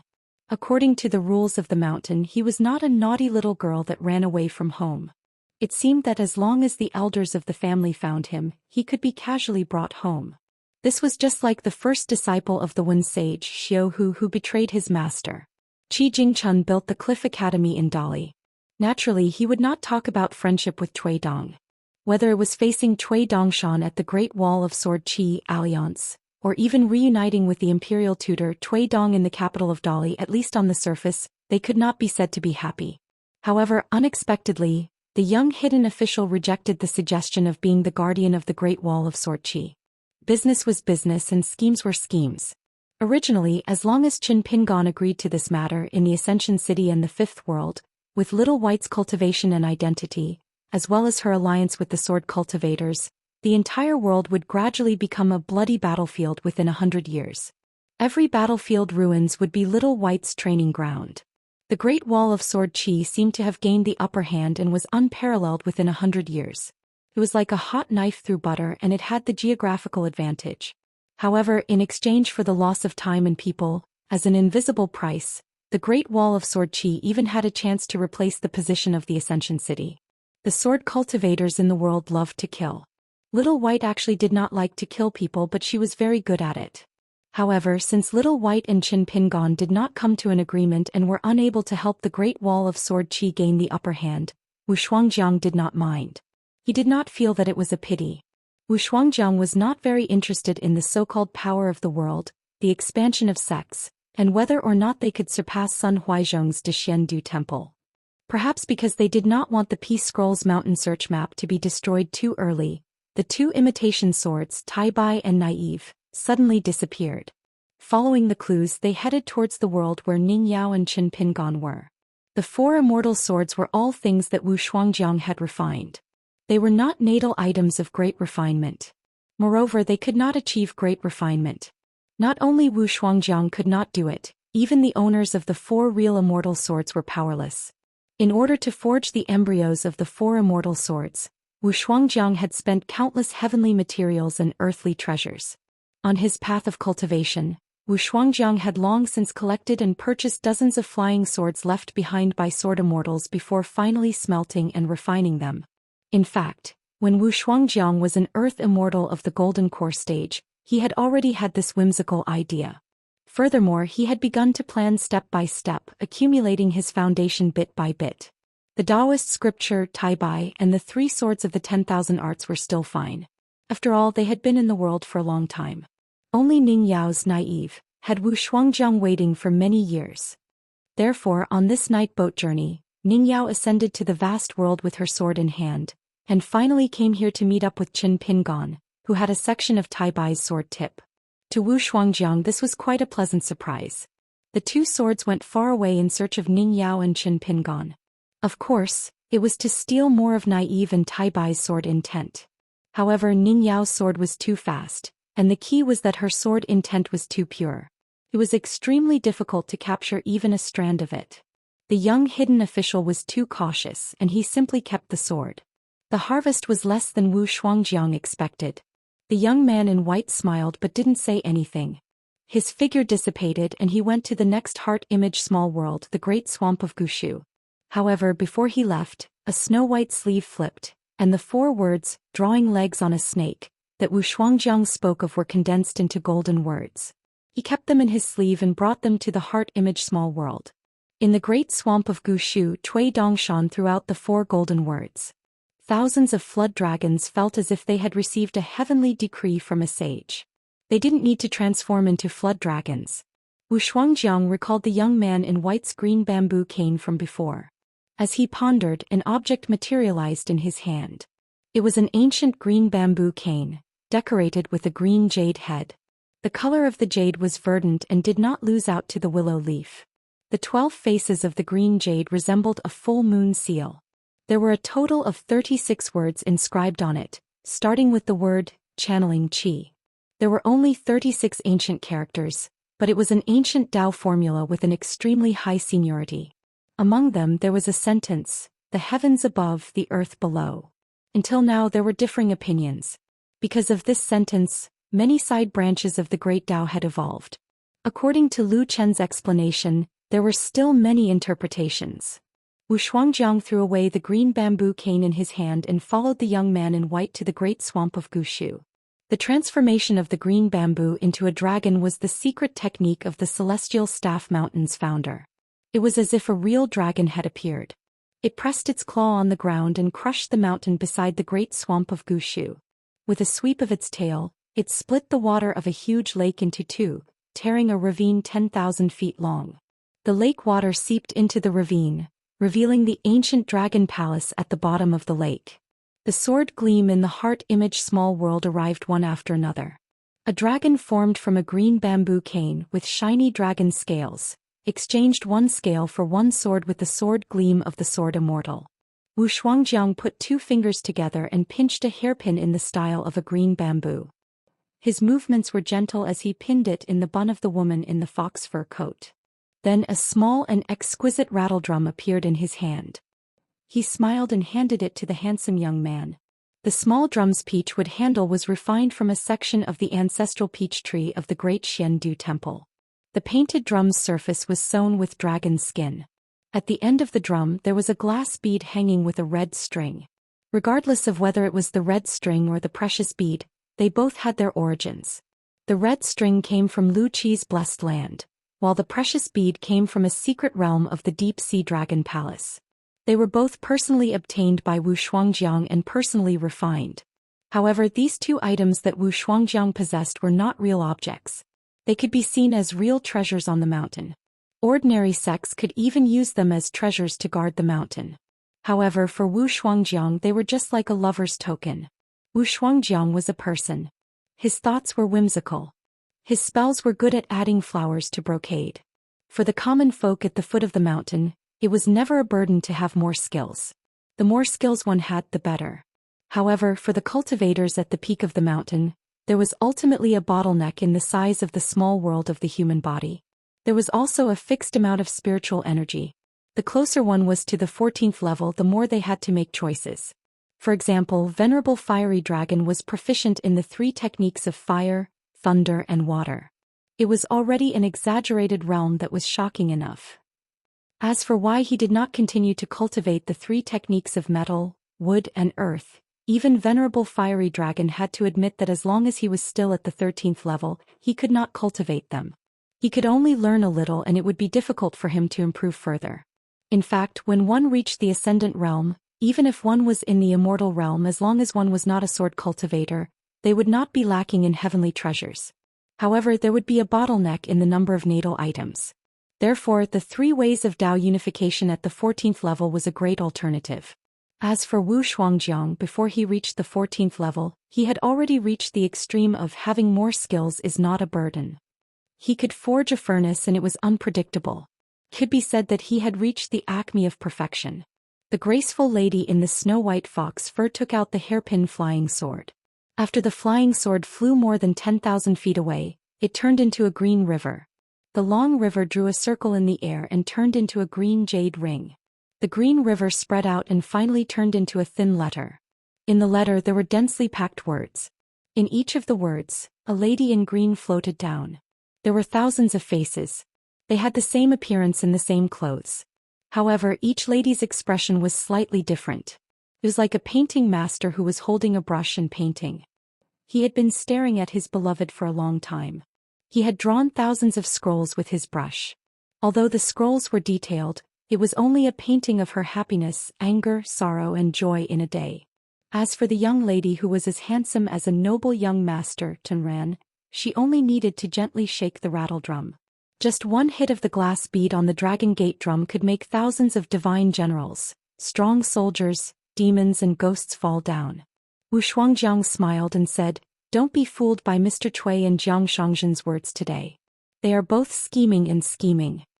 The young lady kept plucking the small drum and nodded with a smile. Wu Shuangjiang sensed another sign of heaven and earth and nodded, "Ningyao Jinshin is really rare." The lady in the fox fur frowned slightly. Wu Shuangjiang immediately turned his head and apologized, "Sister Turan, don't be angry, don't be angry." The The young lady squinted her eyes like crescent moons. She covered her mouth and laughed. Wu Shuangjiang looked at the young lady who was the little immortal with a yellow ribbon in his heart and then turned his head to look at the lady in the fox fur who had a slightly different face. He took their hands and smiled. I once promised you that we would walk the world hand in hand. I will do it. The lady in the fox fur suddenly asked, Have you forgotten who killed me? Wu Shuangjiang smiled and said, That's not cute at all. The lady in the fox fur instantly became as brittle as porcelain. With a soft sound she shattered with a bang. The young lady also suffered the same fate. Wu Shuangjiang used the shushing cloud technique. A strong wind swept the world and a mountain-searching formation was instantly shattered. He came to the small world of the caged bird. 779. Wu Shuangjiang was trapped in the sword formation. He was like a bird in a cage, but he was also in a lawless place that could restrain qi cultivators. He did not expect Qin Pingon to know how to set up a formation. Wu Shuangjiang was very surprised that he was able to gain the upper hand with the help of Jiang Shangzhen's willow leaf against a 14th-level cultivator. A fist from a Realm 10 martial artist was like a flying sword attack. For any cultivator at the peak of the mountain, this was not a light blow. The toughness of a qi cultivator's body was always a weakness. Unless it was the 14th-level Dao unification at the right time and in the right place, it could be considered a true rebirth and longevity. Relatively speaking, Dao unification cultivators were more in the path of killing power. They pursued the pinnacle and took a big step forward. For pure martial artists, there was an insurmountable gap between the 9th level and the 10th level. For mountain climbing cultivators, it was even more difficult to ascend to the 14th level in the ascendant realm. Wu Shuangjiang kept the green-robed swordsman that was confronting Ning Yao and stood side by side with Ning Yao. They stood on both sides of Wu Shuangjiang. Wu Shuangjiang handed the 4 immortal swords to them. Qin Pingon carried Tai Bai on his back and held the 10,000 spells in his hand. Ning Yao pretended to be innocent and held the Daoist scripture in his hand. Both of them were instructed by Wu Shuangjiang to find an opportunity to shatter the small world. At the very least, they had to break the restriction of this small world. As for the sword formation, of course Wu Shuangjiang was the one who led the sword. Being in a lawless place, every time one used a spell or supernatural power, they would need to consume spiritual qi. Wu Shuangjiang was no exception. After all, for a Dao unification cultivator like Bai Yi, as long as he had a poem in his heart, he could continuously attack with his sword. It was too unbelievable. Thousands of flying swords shot towards him. Wu Shuangjiang put 2 fingers together and formed a seal. He was like a god standing upright. Stars appeared around him. He actually copied Cui Dongshan's constellation diagram. The group of stars revolved around each other, and there were numerous threads that were faintly discernible between them. The stars moved in an orderly manner and the Dao insight was abundant. Wu Shuangjiang pointed twice in the air and 2 more suns and moons appeared. The suns, moons, and stars circulated endlessly, and they formed a grand formation with a square sky and a square earth. The densely packed flying swords were like tens of thousands of sword cultivators. They worked together to control their swords and soared into the sky to attack Wu Shuangjiang, who was like a god in the middle. The attacks of the flying swords were endless, and the illusory stars shattered one after another. However, under Wu Shuangjiang's control, they recovered to their original state. Wu Shuangjiang raised his head and looked over. He probably felt that he might not be able to stop the sword formation, so he raised his hand again. His palm was filled with a large pile of seeds. He tilted his hand and the seeds fell from his palm one after another. A layer of dark green ripples appeared at the place where Wu Shuangjiang and the 2 sword attendants were hovering. The seeds seemed to have fallen into the water and they tinkled. They actually caused circles of golden ripples of qi to ripple in this place. Wu Shuangjiang was adept at creating small worlds. There was a round moon hanging from the branches of a acacia tree. Under the tree there was a god holding an axe in the shape of a acacia tree. This was the scene of the ancient moon palace. There was a peach blossom tree and the branches were filled with talisman kites. They were overflowing with golden light. This was the method of a certain Daoist from the Deshiendu temple. The lotus flowers were slender and elegant. They were uneven in height and size. This was the beautiful scene of the lotus paradise. After the flying swords transformed from the moon in the well were shattered, a string of golden words would hover on the spot. They were all talisman characters drawn by Cui Dongshan. They were either sages' poems, true forms of the 5 mountains of different dynasties, or various versions of Bai Zai's mountain-searching maps in history. Every time the flying swords and talisman characters advanced, it was as if an army was pressing forward. With the sword formation opening the way and the talisman paving the way, they would smash open a path for the constellations. Lotus flowers would rush over to mend the hole. After every golden kite on the peach tree floated down from the branches, there would be a Daoist in green with a blurry face. He held a golden horsetail whisk in his hand and hovered in the sky. He guarded the pass alone. With a sweep of the horsetail whisk, he could turn the countless sword tips of the river of sword formation and collide with the sword formation behind him. The burly man in the posture of divine General Tu Gui from the Moon Palace had a pair of golden eyes. His gaze wandered around and at a certain moment he would throw the axe in his hand. Not only did he destroy the sword formation that was as mighty as the Milky Way, but he would also occasionally flash and disappear. He ignored the prohibition of the sword formation and went straight to Qin Pingan's real body. Qin Pingan found that he could not avoid it in time. He could only reveal a Dharma form. He was dressed in a bright red robe and was thousands of feet tall. He crushed the giant axe with one palm. There were too many flying swords. The sword formation was layered and endless. It hung in the sky like an army gathering ready to attack. Wu Shuangjiang was a little surprised. One of the flying swords was caused by the natal magical power. It was not surprising that Qin Pingan took advantage of the time and place. However, when he controlled the second natal flying sword, Qin Pingan was in his own small world. Although he did not need to consume too much spiritual energy, it was definitely a lot of wear and tear for a cultivator's spirit. This meant that this young recluse not only relied on the body of a martial artist, but also on the cultivation on the mountain and the cultivation of his Taoist heart. Otherwise, a sword cultivator in the Jade primitive realm would have been dizzy to control so many flying swords. The axe of Tu Gui was not very lethal.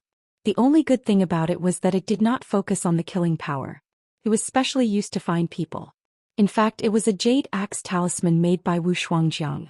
It was recognized as a big talisman on the mountain, just like the Ascendant State Cultivator in the mountain and water barrier breaking talisman. When Wu Shuangjiang fought with others, it was mostly like this. Every spell and every talisman would stop at a certain point. They were extremely thrifty and filled with probing intent. Not only would they accurately investigate the truth, the most difficult part was that they would not make any mistakes. Wu Shuangjiang stood on a lotus leaf as big as a city. The small world of constellations had lost a small part of its territory, but the big formation's hub was still intact. However, the peach tree kite had been worn out, and the osmanthus tree bright moon was gradually dimming. Most of the lotus leaves had been used to block the sword formation, and then they were crushed by the flying swords one by one. In the sky, the golden writings of the sages of the past, the 5 mountains stood tall, and the mountain-searching maps had occupied most of the sky. Wu Shuangjiang was not worried about this.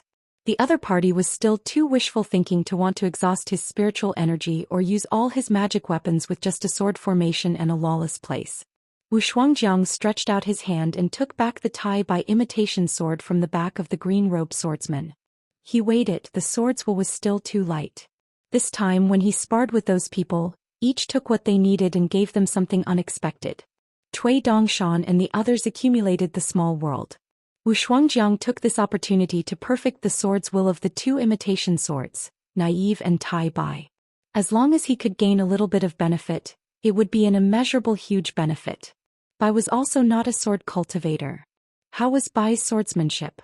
The Battle of the Fuyao continent and the Battle of the Aquarius continent had already been seen by the cultivators at the peak of the mountain as the 2 turning points of the battle. Although Wu Shuangjiang was in deep trouble with a sword formation that was majestic and filled with killing intent, he still split 2 of his attention to tour the 2 caves in his small world. He used the steel rubbing technique on the mountain to imitate 2 scrolls, which were Cui Dongshan's constellation map and Jiang Shangzhen's mountain-searching map. The scrolls were fixed at a certain moment as if the river of time had stopped. Wu Shuangjiang's attention wandered through them. The first scroll was fixed at the moment when Cui Dongshan appeared in the south. Beneath his feet was the Zhen mansion. He had just used his finger to draw a talisman and wrote the words, "Eliminating the palace at the end of the year, Wu Shuangjiang." After that, the black-robed divinity and the 5 yellow-robed divinities each held a word in their hands.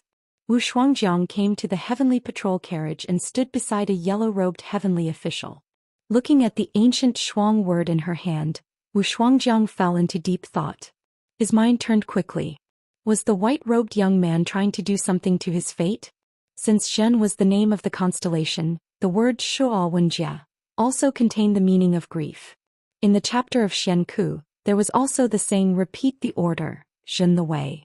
Cui Dongshan certainly did not choose the Zhen constellation as the place to appear randomly. However, he wanted to rely on the heavenly time and fate to connect with fate to destroy the fate of a 14th realm cultivator. Wasn't that too much of an ant trying to shake a tree? Embroidered tiger Cui Dong was calculating and would not be so shallow. Wu Shuangjiang pondered for a moment. The figure formed by his mustard seed mind suddenly fell tens of millions of li and stood where Cui Dongshan was previously standing. Wu Shuangjiang raised his head and looked. According to the astronomical and geographical differences, below his feet was the boundary of the 2 stars of the Bull Dipper. The neighboring constellation in the sky was the 2 stars of the Wingjin Mansion. Wu Shuangjiang stood in the distance and did not move for a long time. He seemed to have some clues, but it was extremely difficult to pick up the thread. In the other cave, Wu Shuangjiang's other mustard seed mind was standing beside the giant spirit emissary who stood on the mountain and held the demon sealing mirror. After the picture scroll froze, the mirror light was like a flying sword, forming a solidified white rainbow in the air. After Wu Shuangjiang copied the long-lost demon sealing mirror, his gaze shifted and moved to the side of the woman with the colorful ribbon with 4 faces. He stood on a ribbon as large as a stream and looked down at the mountains and rivers. 4 cultivators in their realm, breaking mountains and rivers with their fists, overturning rivers and seas, and using magic weapons to attack and cover the sky were all small tricks. An ordinary chi cultivator in the Immortal realm or a pure martial artist in the 9th realm had no chance to make a move in this battle. Or it could be said that it was meaningless to make a move. Wu Shuangjiang frowned slightly. He flicked his sleeves lightly and removed most of the colors from the thousands of mountains. The painted scroll turned into a white sketch. After many flicks of his sleeves to change the colors of the mountains and rivers, only a few mountains with firm roots were left. Wu Shuangjiang took a closer look and found that Jiang Shangzhen had indeed secretly done something to them. He removed many traces, leaving only the mountains themselves. At the same time, he refined the mountains into seals, just like a few plain seals that had not been engraved with words. Wu Shuangjiang sneered and flipped his palm, turning the mountains upside down. What a guy. 2 of the mountains had faint traces and were not engraved on the cliff. They were very insidious. Not only were the words as small as a fly's head, but there was also a layer of camouflage restriction. After being erased by Wu Shuangjiang, the truth was revealed. Wu Shuangjiang removed the painting scroll of the mountain search formation. He grabbed with both hands and held the 2 mountains in the palm of his hand like 2 pocket-sized stones. He then merged with the constellation map and waved his sleeves to disperse the extra constellations. He moved the mountains and released the mountains again. With a light wave, the pocket-sized mountains in his hand stood upright in the constellation map. Wu Shuangjiang then raised his hand and conjured a river and 2 pavilions. When Wu Shuangjiang used his finger as a pen and wrote the 2 plaques, the nearby mountains and rivers seemed to have been given a finishing touch by an immortal. They immediately came to life. For a moment, the sunset was lonely and the autumn water stretched into the sky. The scenery was pleasant. Not only that, Wu Shuangjiang's mind moved. Finally, a majestic pavilion with green glazed tiles was erected on the banks of the river. The embroidered tiger was obviously imitating Su Zi's handwriting. He changed the words inscribed on the golden plaque into the words Stork Pavilion. Wu Shuangjiang took a step forward and came to the bottom of the stairs of the pavilion. He looked up and saw a man with a vague appearance. He seemed to be the prince in the pavilion mentioned in the book. The constellation map in the sky and the mountain search formation on the ground. So this is a tripartite formation where heaven, earth, and man gather? As expected, the commotion caused by this was not as simple as the overlapping of heaven and earth.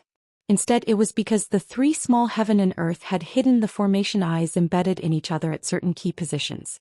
Wu Shuangjiang smiled knowingly. This formation was not ordinary. The most interesting part was that the person who made up heaven, earth, and man was actually himself. He almost fell into the trap. It was dark under the light. Once those three people followed this path and used endless methods as a smokescreen to ceaselessly accumulate a bit of advantage, perhaps Wu Shuangjiang would really be like a ghost going around in circles, skinned alive and had a great deal of his cultivation depleted. No wonder the water dragon hidden in the mirror light was disguised as a strand of Jiang Shangzhen's sword light. Unfortunately, Wu Shuangjiang failed when he tried to bite through the robe after noticing the anomaly. Otherwise, if it had absorbed even a drop of blood, the prince in the pavilion in the stork brothel would probably have a much clearer image, closer to the truth of Wu Shuangjiang himself. The three young people of the vast world were unscrupulous. They dared to think and dared to do. Half of the vast embroidered tiger, the leader of the Jade sect who turned the tide in the Tongyi continent, and the last reclusive official of the Great Wall of Sword Aura. They lived up to their reputation. One had to become famous as soon as possible and beat up others as soon as possible. On the path of cultivation, when seeing promising and pleasing juniors, the seniors should not be stingy with their saliva. They should quickly give a few pointers so that they would not have to worry about drinking in the future. It was true that Daoist son of the Xiandu temple liked to spout nonsense, but he did say a few words of advice.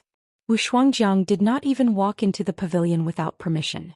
Even if it was just an illusion of his state of mind, Wu Shuangjiang did not act rashly. Cui Dongshan did not really do anything. It was more Qin Pingon and Jiang Shangzhen who did it. It turned out that they were secretly planning this. Putting away the mustard seed in his mind, Wu Shuangjiang turned his head to look. At the end of the distant sky, a thin golden line appeared. Wu Shuangjiang raised the Taibai imitation sword in his hand and the lotus leaf under his feet tilted. A sword light arrived in the blink of an eye, directly splitting Wu Shuangjiang's entire constellation heaven and earth into two. Even the imitation sword in Wu Shuangjiang's hand was split apart. That sword light flashed by Wu Shuangjiang's side. His robes fluttered and there were actually slight sounds of silk being torn apart. Wu Shuangjiang shook his wrist and the Taibai imitation sword in his hand was restored. It was Ning Yao's sword. She swept her sword from extremely far away and sliced apart the small heaven and earth. Ning Yao's second sword was a sword light from extremely far away. Within the constellation heaven and earth, it was a breathtaking sword chi galaxy. Wu Shuangjiang had expected this and barely dodged that extremely sharp sword light. However, the man and woman with swords on their backs were already blown apart by the sword light. Wu Shuangjiang changed his mind and temporarily kept the remnant aura of the two sword attendant puppets, Ning Yao and Qin Pingon, into his sleeves. He personally controlled the four imitation swords. Glancing at the Taibai imitation sword, Wu Shuangjiang shook his head. He was still unable to condense that pure sword intent. In fact, Jiang Shangzhen had previously informed the mountain chieftain's wife that it was best not to use her sword, in case that fellow stole her sword intent. Ning Yao only replied with one sentence, "Don't worry." Taking advantage of the moment when Wu Shuangjiang's constellation heaven and earth was about to collapse, Jiang Shangzhen appeared and patted Qin Pingon's shoulder. He said in a low voice, "Take care." Having a wife was of course a good thing. However, with such a wife, Qin Pingon could forget about drinking with her for the rest of his life. At the same time, Jiang Shangzhen said telepathically, "How is it? How far are you from the moon and well?" Qin Pingon grinned. "There's still some distance. This fight could not be fought for nothing." Other than doing proper business, Qin Pingon, Cui Dongshan and Jiang Shangzhen followed the routine. In fact, he was also using Wu Shuang's small world as a whetstone similar to the dragon-slaying platform to carefully sharpen the blade of the moon in the well. Jiang Shangzhen wanted to say something but stopped. Qin Pingon laughed. "How can there be no price to pay if you want to kill a 14th realm cultivator?" Two sword gleams flashed. Jiang Shangzhen and Qin Pingon disappeared from where they were at the same time. Unexpectedly, Qin Pingon discovered that he was followed by a talisman in the form of a jade drawing axe. The two imitation swords, Taibai and Wanfa, followed him like shadows. They should have been transformed from the giant axe of that Gui Run from before. This talisman's killing power was average. However, its biggest problem was that it was haunting. Qin Pingon telepathically said to Jiang Shangzhen, "Do what you need to do. Don't worry about me. I'll test these two immortal swords." This was a rare opportunity. He could also temper his martial body at the same time. Whatever he could do to make up for it was better. Even if the three of them worked together to set up a trap, They had already considered the severity of the consequences on Luapa Mountain. The price they had to pay could be that Qin Pingon lost a certain intrinsic flying sword, or the caged sparrow, or the moon and well. It could be that one of Jiang Shangzhen's willow leaves caused the quality of his flying sword to drop. It could be that Cui Dongshan lost the skin of an immortal realm cultivator. Or even more. For example, Qin Pingon's martial limit could cause a drop in cultivation level. Or perhaps someone had to pay an even greater price. On Luapa Mountain, Qin Pingon finally set a rule. No matter who was saved by the other two, that person had to be aware that even if the three of them worked together, they were destined to be unable to change the greatest outcome. Then that person would have to exchange their life with a mortal enemy like Pei Min to ensure that the other two's great Dao cultivation would not be completely severed. Cui Dongshan and Jiang Shangzhen had no objections to this at the time. Wu Shuangjiang had one hand behind his back. 2 fingers on one hand seemed to be plucking the strings of a zither. A stringless sound resounded between heaven and earth. Behind him was a celestial avatar. It was like a Yin spirit had left its body and traveled far away. It held the 2 imitation swords of the Daoist scripture and heavenly innocence. Qin Pingon, who had just dodged the 2 sword flashes of grand white and myriad arts, was struck by a bolt of lightning without warning. In the next moment, Qin Pingon gripped the tips of the 2 imitation swords with both hands and slid back thousands of feet. Sword flashes bloomed and his hands were mangled. Sword chi surged and his entire face was lacerated with fine sword scars. He had no choice but to squint, not daring to look directly at the sword flashes. Qin Pingon's retreating momentum did not slow down at all. The sword tips slowly stabbed out of his palm. Wu Shuangjiang rose again and plucked the stringless and formless zither. This kid really knows how to hide. With this martial physique, why would he need to show off his unpolished jade avatar? While gripping the tips of the 2 imitation swords tightly, he could only let the heavenly thunder strike his body caused by the stringless sound. Wu Shuangjiang bent 2 fingers and plucked a string. He gently loosened his fingers. Qin Pingon felt like he was swept in the abdomen by a rod. His whole body had no choice but to bend. His hands slid forward and the tips of the 2 imitation swords were already in front of his eyes. After all, a 14th level avatar of oneness of heaven and men was not holding a real celestial sword. Compared to the Ascendant Realm Sword cultivator Ning Yao's Q-sword, he was already at a disadvantage. Wu Shuangjiang smiled and said, "Bloom." The celestial avatar behind him instantly changed into thousands of illusions. They hovered in various places, each holding a pair of swords. A Q-sword battle. The sword aura was like a waterfall, surging and pouring towards Ning Yao, who was alone with one sword. Wu Shuangjiang made a gesture with one hand. In fact, he was constantly calculating in his mind. Suddenly, Wu Shuangjiang accidentally broke a string. Wu Shuangjiang raised his hand and a drop of blood seeped out of his finger. Wu Shuangjiang's expression became serious. However, his heartstrings were greatly shaken. Even with Wu Shuangjiang's divination skills, he still could not find any traces. The young man in white, who had been watching from the sidelines, was squatting in an attic. He did not really fight with Wu Shuangjiang, but he was in a worse state than Qin Pingon and Jiang Shangzhen. He was bleeding from his 7 orifices and cursing.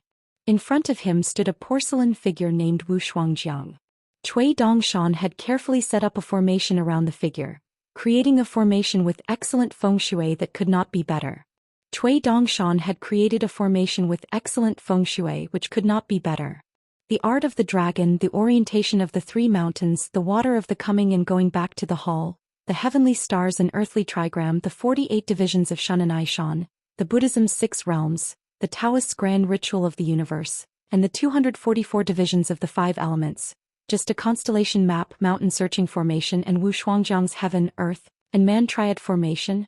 What a joke. You Wu Shuangjiang are underestimating your own 14th level. You are also underestimating the brains of Master Cui, my teacher and chief Shou. Previously, Cui Dongshan and Jiang Shangzhen still needed magic treasures to fall like rain outside the caged sparrow and willow shade. What were they trying to achieve? Superimposing the 5 elements formation on top of the triad formation, and then superimposing the 7 stars formation on top of the 5 elements formation. The triad formation that was relatively easy to detect was both a smoke screen and not a smoke screen. Metal of the 5 elements, Qin Pingon's caged sparrow. Water, Cui Dongshan's ancient shoes, great swamp. With Jiang Shangzhen's willow shade. Fire, Cui Dongshan personally set up a large group of volcanoes. The formation was called Laojuan's pill refining furnace. Earth, moon in the well and Jiang Shangzhen's willow leaf were used as concealment techniques for the 5 Great Mountains' true form map.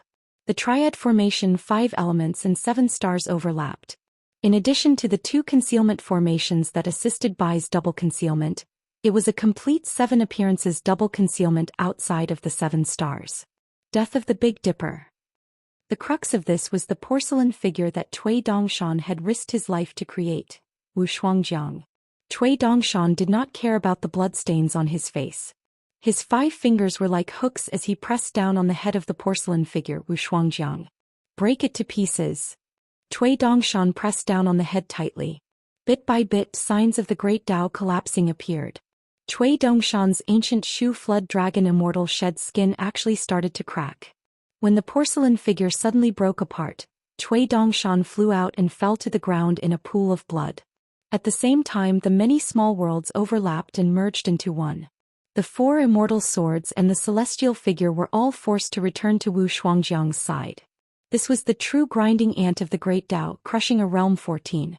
All the small worlds, including Wu Shuangjiang, were as small as a mustard seed. Qin Pingan was wearing a bright red Daoist robe. He had the physique of a realm 10 martial artist that carried the true names of countless great demons. His body was completely bent.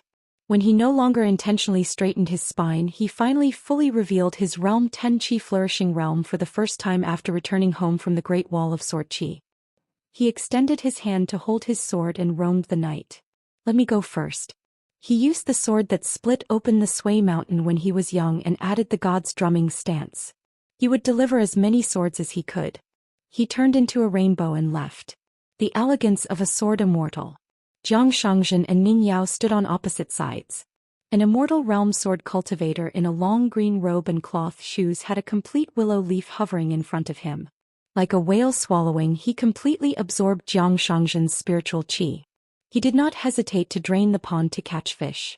He did not hesitate to let his intrinsic flying sword drop in realm and even break it. Ning Yao held her sword in the air. She extended a finger and pressed it between her eyebrows. She gently wiped it. The immortal sword in her hand was innocent. It was only at this moment that she truly reached the peak of the sword realm. Qin Pingan's 21 swords combined into one. He slashed the realm 14 Wu Shuangjiang's true body and celestial figure. Jiang Shangzhen's flying sword chopped off the Yin god's head. Ning Yao's sword destroyed Wu Shuangjiang's soul. 780. Wu Shuangjiang raised the quaint teacup in his hand and took a sip of tea. He looked at Qin Pingan and said with a smile, "Master Hidden Official, please name your price. Let's hear it first.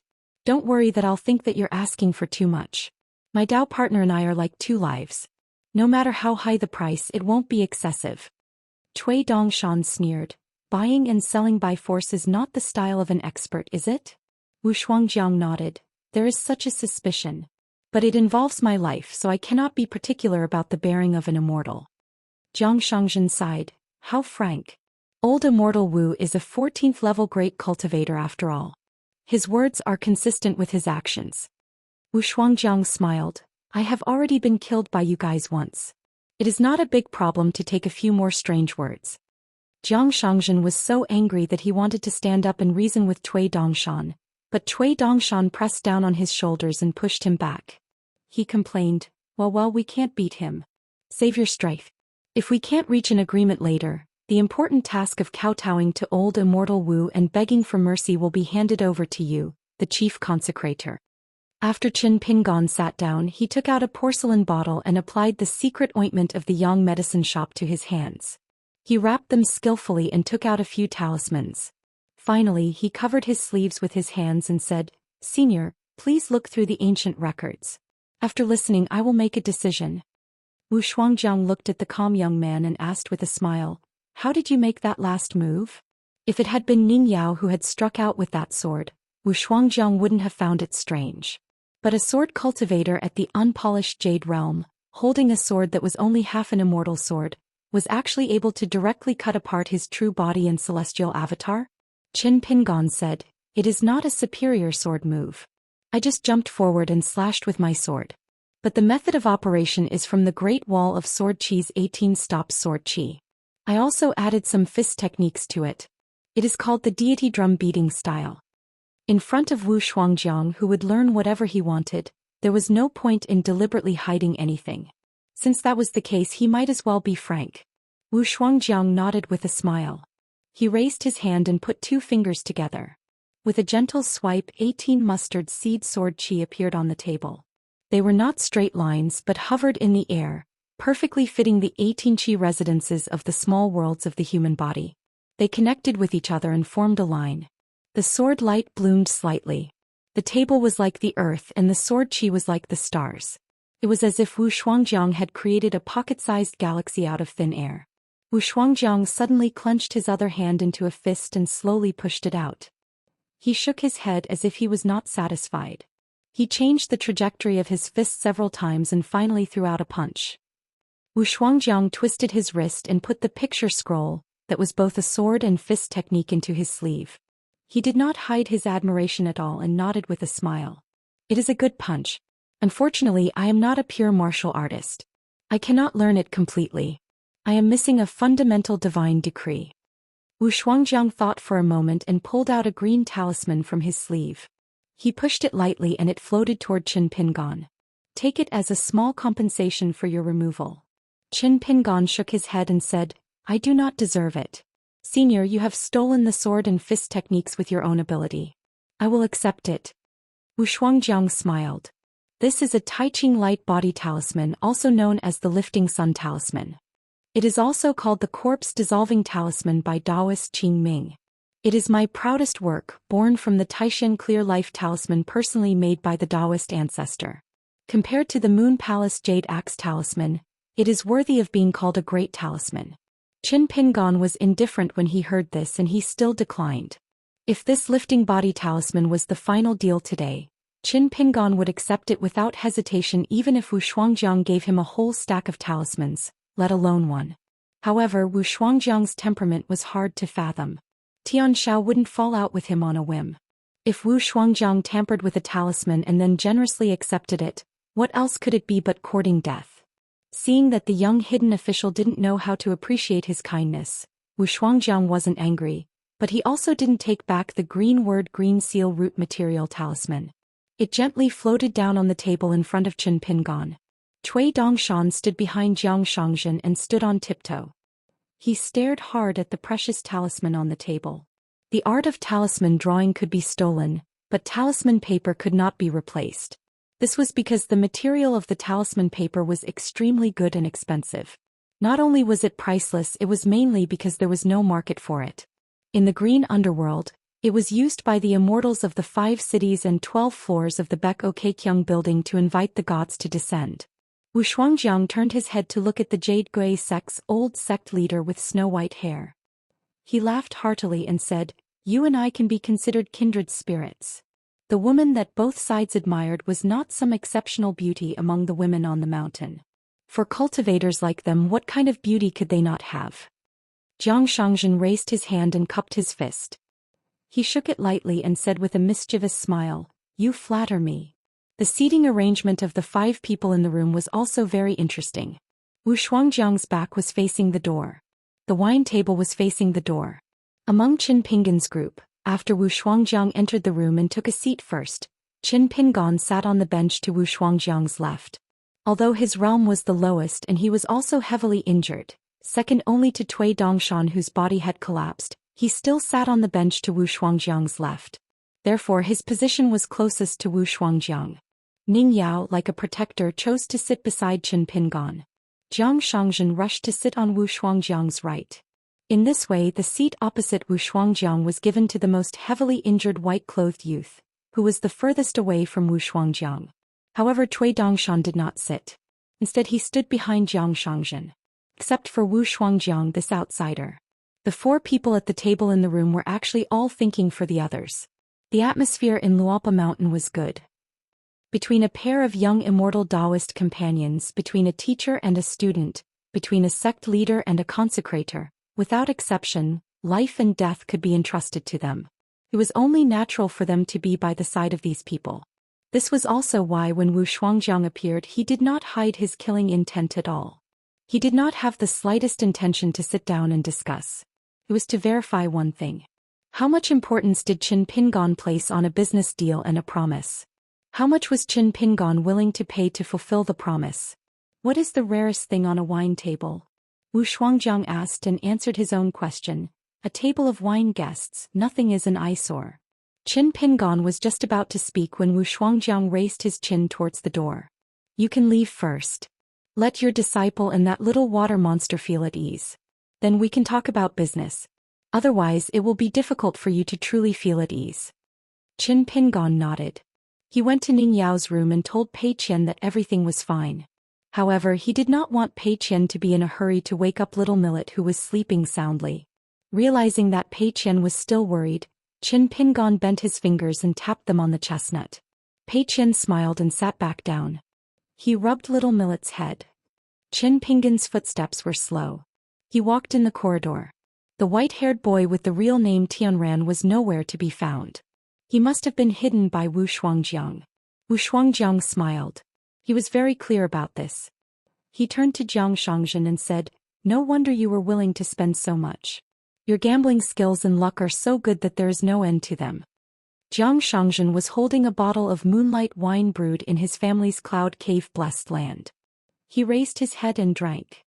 He wiped the corner of his mouth and smiled. Old Immortal Wu's realm is high. Whatever he says is right. When Qin Pingon returned to his seat, Wu Shuangjiang knocked the teacup in his hand on the table. The 3 words at the bottom of the teacup turned into golden light and spread out on the table. In an instant Qin Pingon and the rest were on the top floor of a stork tower. There were only 4 pillars supporting the roof of the caisson. There were no windows or doors to obstruct their vision. In front of Qin Pingon the green talisman was still hovering. Jiang Shangzhen was leaning against the railing. He held the wine bottle with 2 fingers and shook it gently. The moonlight and the smell of wine were released together and dissipated into the air. Cui Dongshan leaped over and stood on the railing. His 2 snow-white sleeves were blown by the wind and fluttered slowly. Wu Shuangjiang slowly walked to the other side of the white jade railing. Under the eaves there was a string of horses. When the wind blew, they jingled and swayed with golden light. If one listened carefully, it was actually the singing of a woman. Wu Shuangjiang kept the teacup and put his hands behind his back. He looked into the distance and pointed at a mountain. There were pavilions, towers, palaces, and temples. They were built in rows along the mountain. From the foot of the mountain to the peak of the mountain, there are a total of 108 mansions. When I reached the Immortal's cave realm, I had an idea. If I were to be the palace master of the lunar palace in the future, there would be 108 direct disciples of the Hall of Patriarchs. The direct disciples would be recruited and transferred, and each of them would occupy one of the mansions. Their realms would not be low and their Dao skills were not ordinary. It's a pity that it hasn't been done yet. Mansions are easy to build but people are hard to find.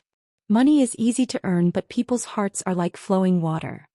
Many sect cultivators with excellent aptitudes couldn't control their thoughts and complained about this and that. It's either the mansions are too small or their positions are too low. Therefore they all became passers-by. Wu Shuangjiang laughed. The lunar palace was said to be a den for young people, so I kindly accepted it. I can use it to remind the cultivators of the lunar palace that young people's spirit is the most precious. Don't be worn down by the ways of the world. He had been too diligent in his cultivation and did not dare to slack off at all. Therefore he often owed reading debts. Occasionally, when there was nothing to do on the mountain, he would burn incense and read Yushi poems. Every time before Wu Shuangjiang went down the mountain to kill someone, he would read Su Zci to liven things up. Qin Pingon suddenly asked, "What is the real name of the shopkeeper of the Crane Inn on the inverted mountain?" Wu Shuangjiang said, "I won't mention his real name. Otherwise Little White will be unhappy. As for the golden jade certificate of my lunar palace master, his name is Bai Luo. The word Luo as in rise and fall."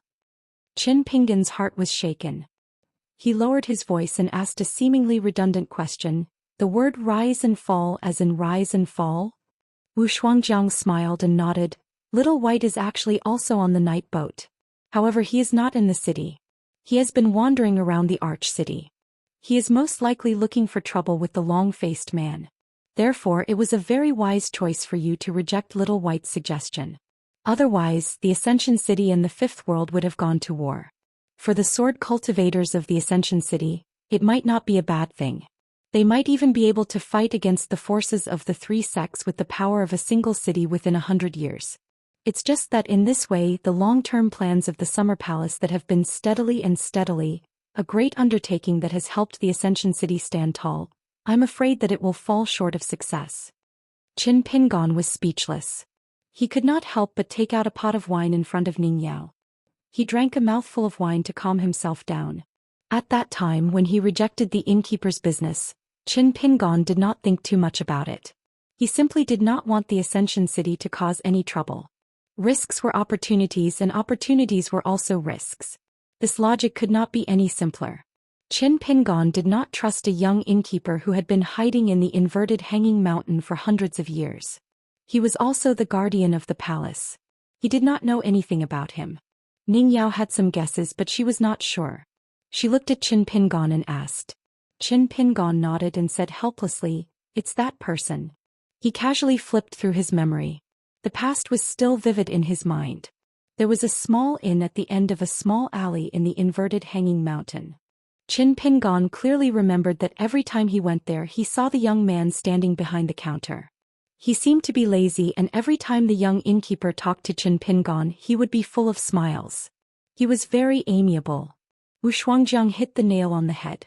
Actually, Little White liked you very much back then, so she helped you cover up your martial arts qi. The two of them overlapped and that's why you scared the Oriole back at Huangliang Blessed Land. Don't worry, there was no scheme behind this.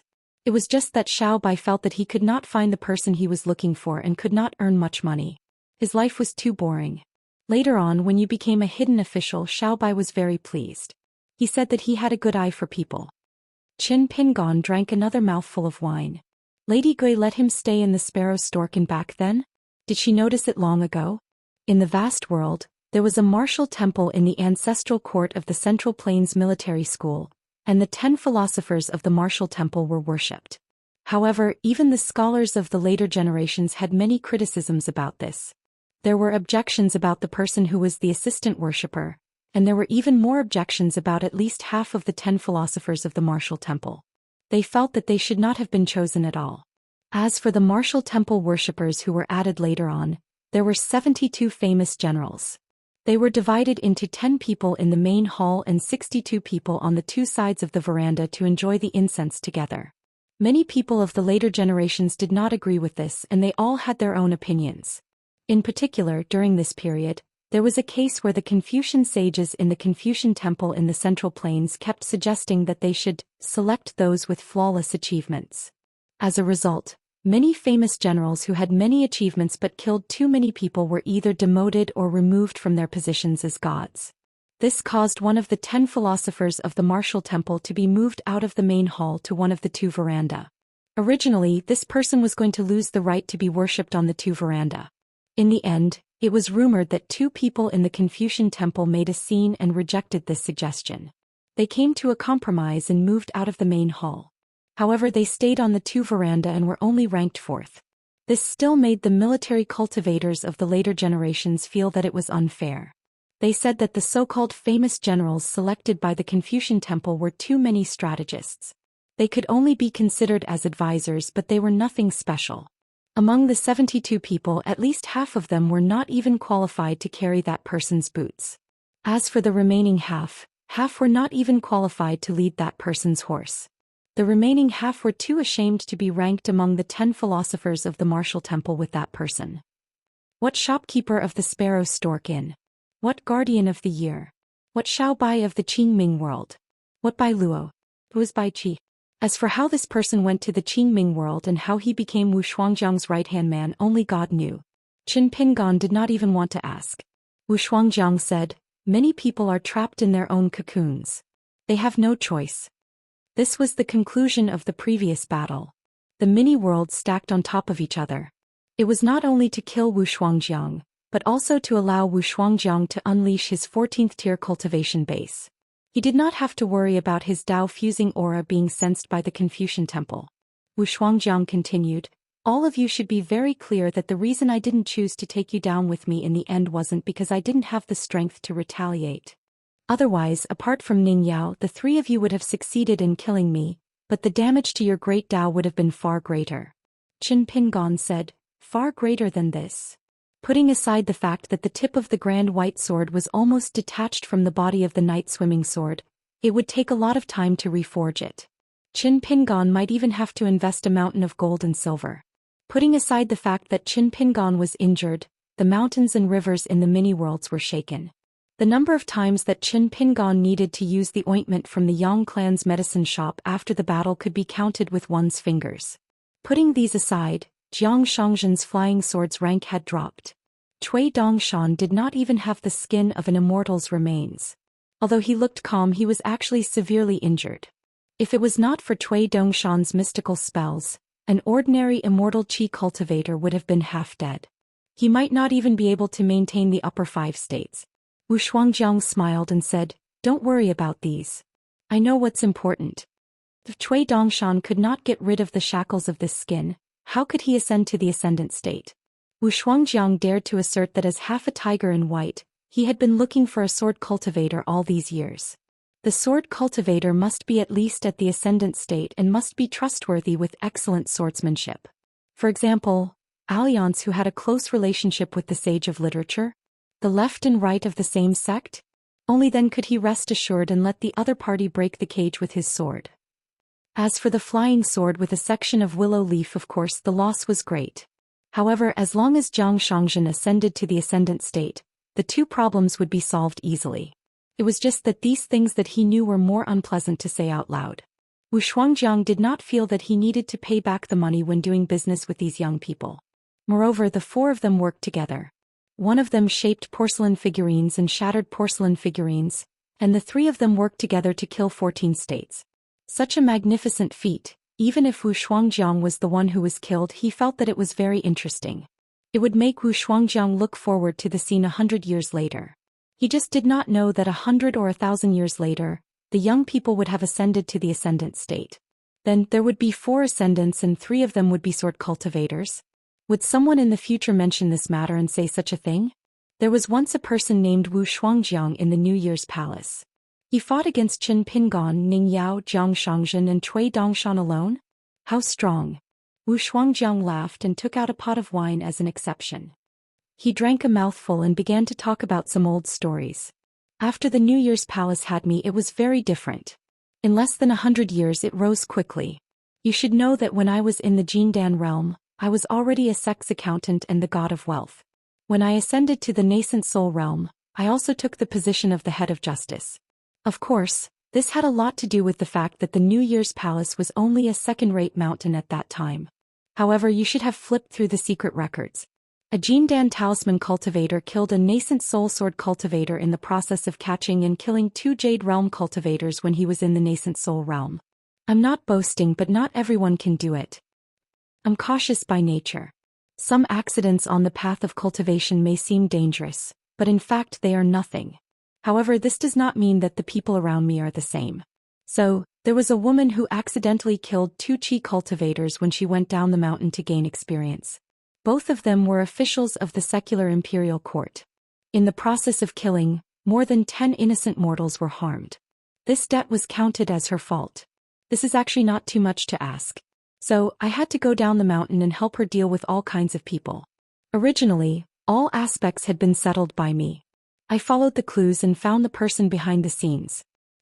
That woman was Wu Shuangjiang's Dao companion on the mountain. In the New Year's Palace, she was a woman with very ordinary cultivation aptitude and appearance. It was a trap set up by a cultivator on the mountain. Of course, it was targeted at Wu Shuangjiang.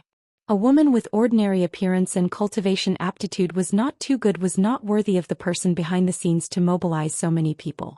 In the end, Wu Shuangjiang provoked the second sect master of the Beko Keikyang building. He was really invincible, you know. Even those who set up the trap behind the scenes felt that it was a great surprise. At that time, Wu Shuangjiang was only a nascent soul realm cultivator. In the end, the second sect master of the Beko Keikyang building, who had been in charge of the Beko Keikyang building for 100 years, gave Wu Shuangjiang a choice.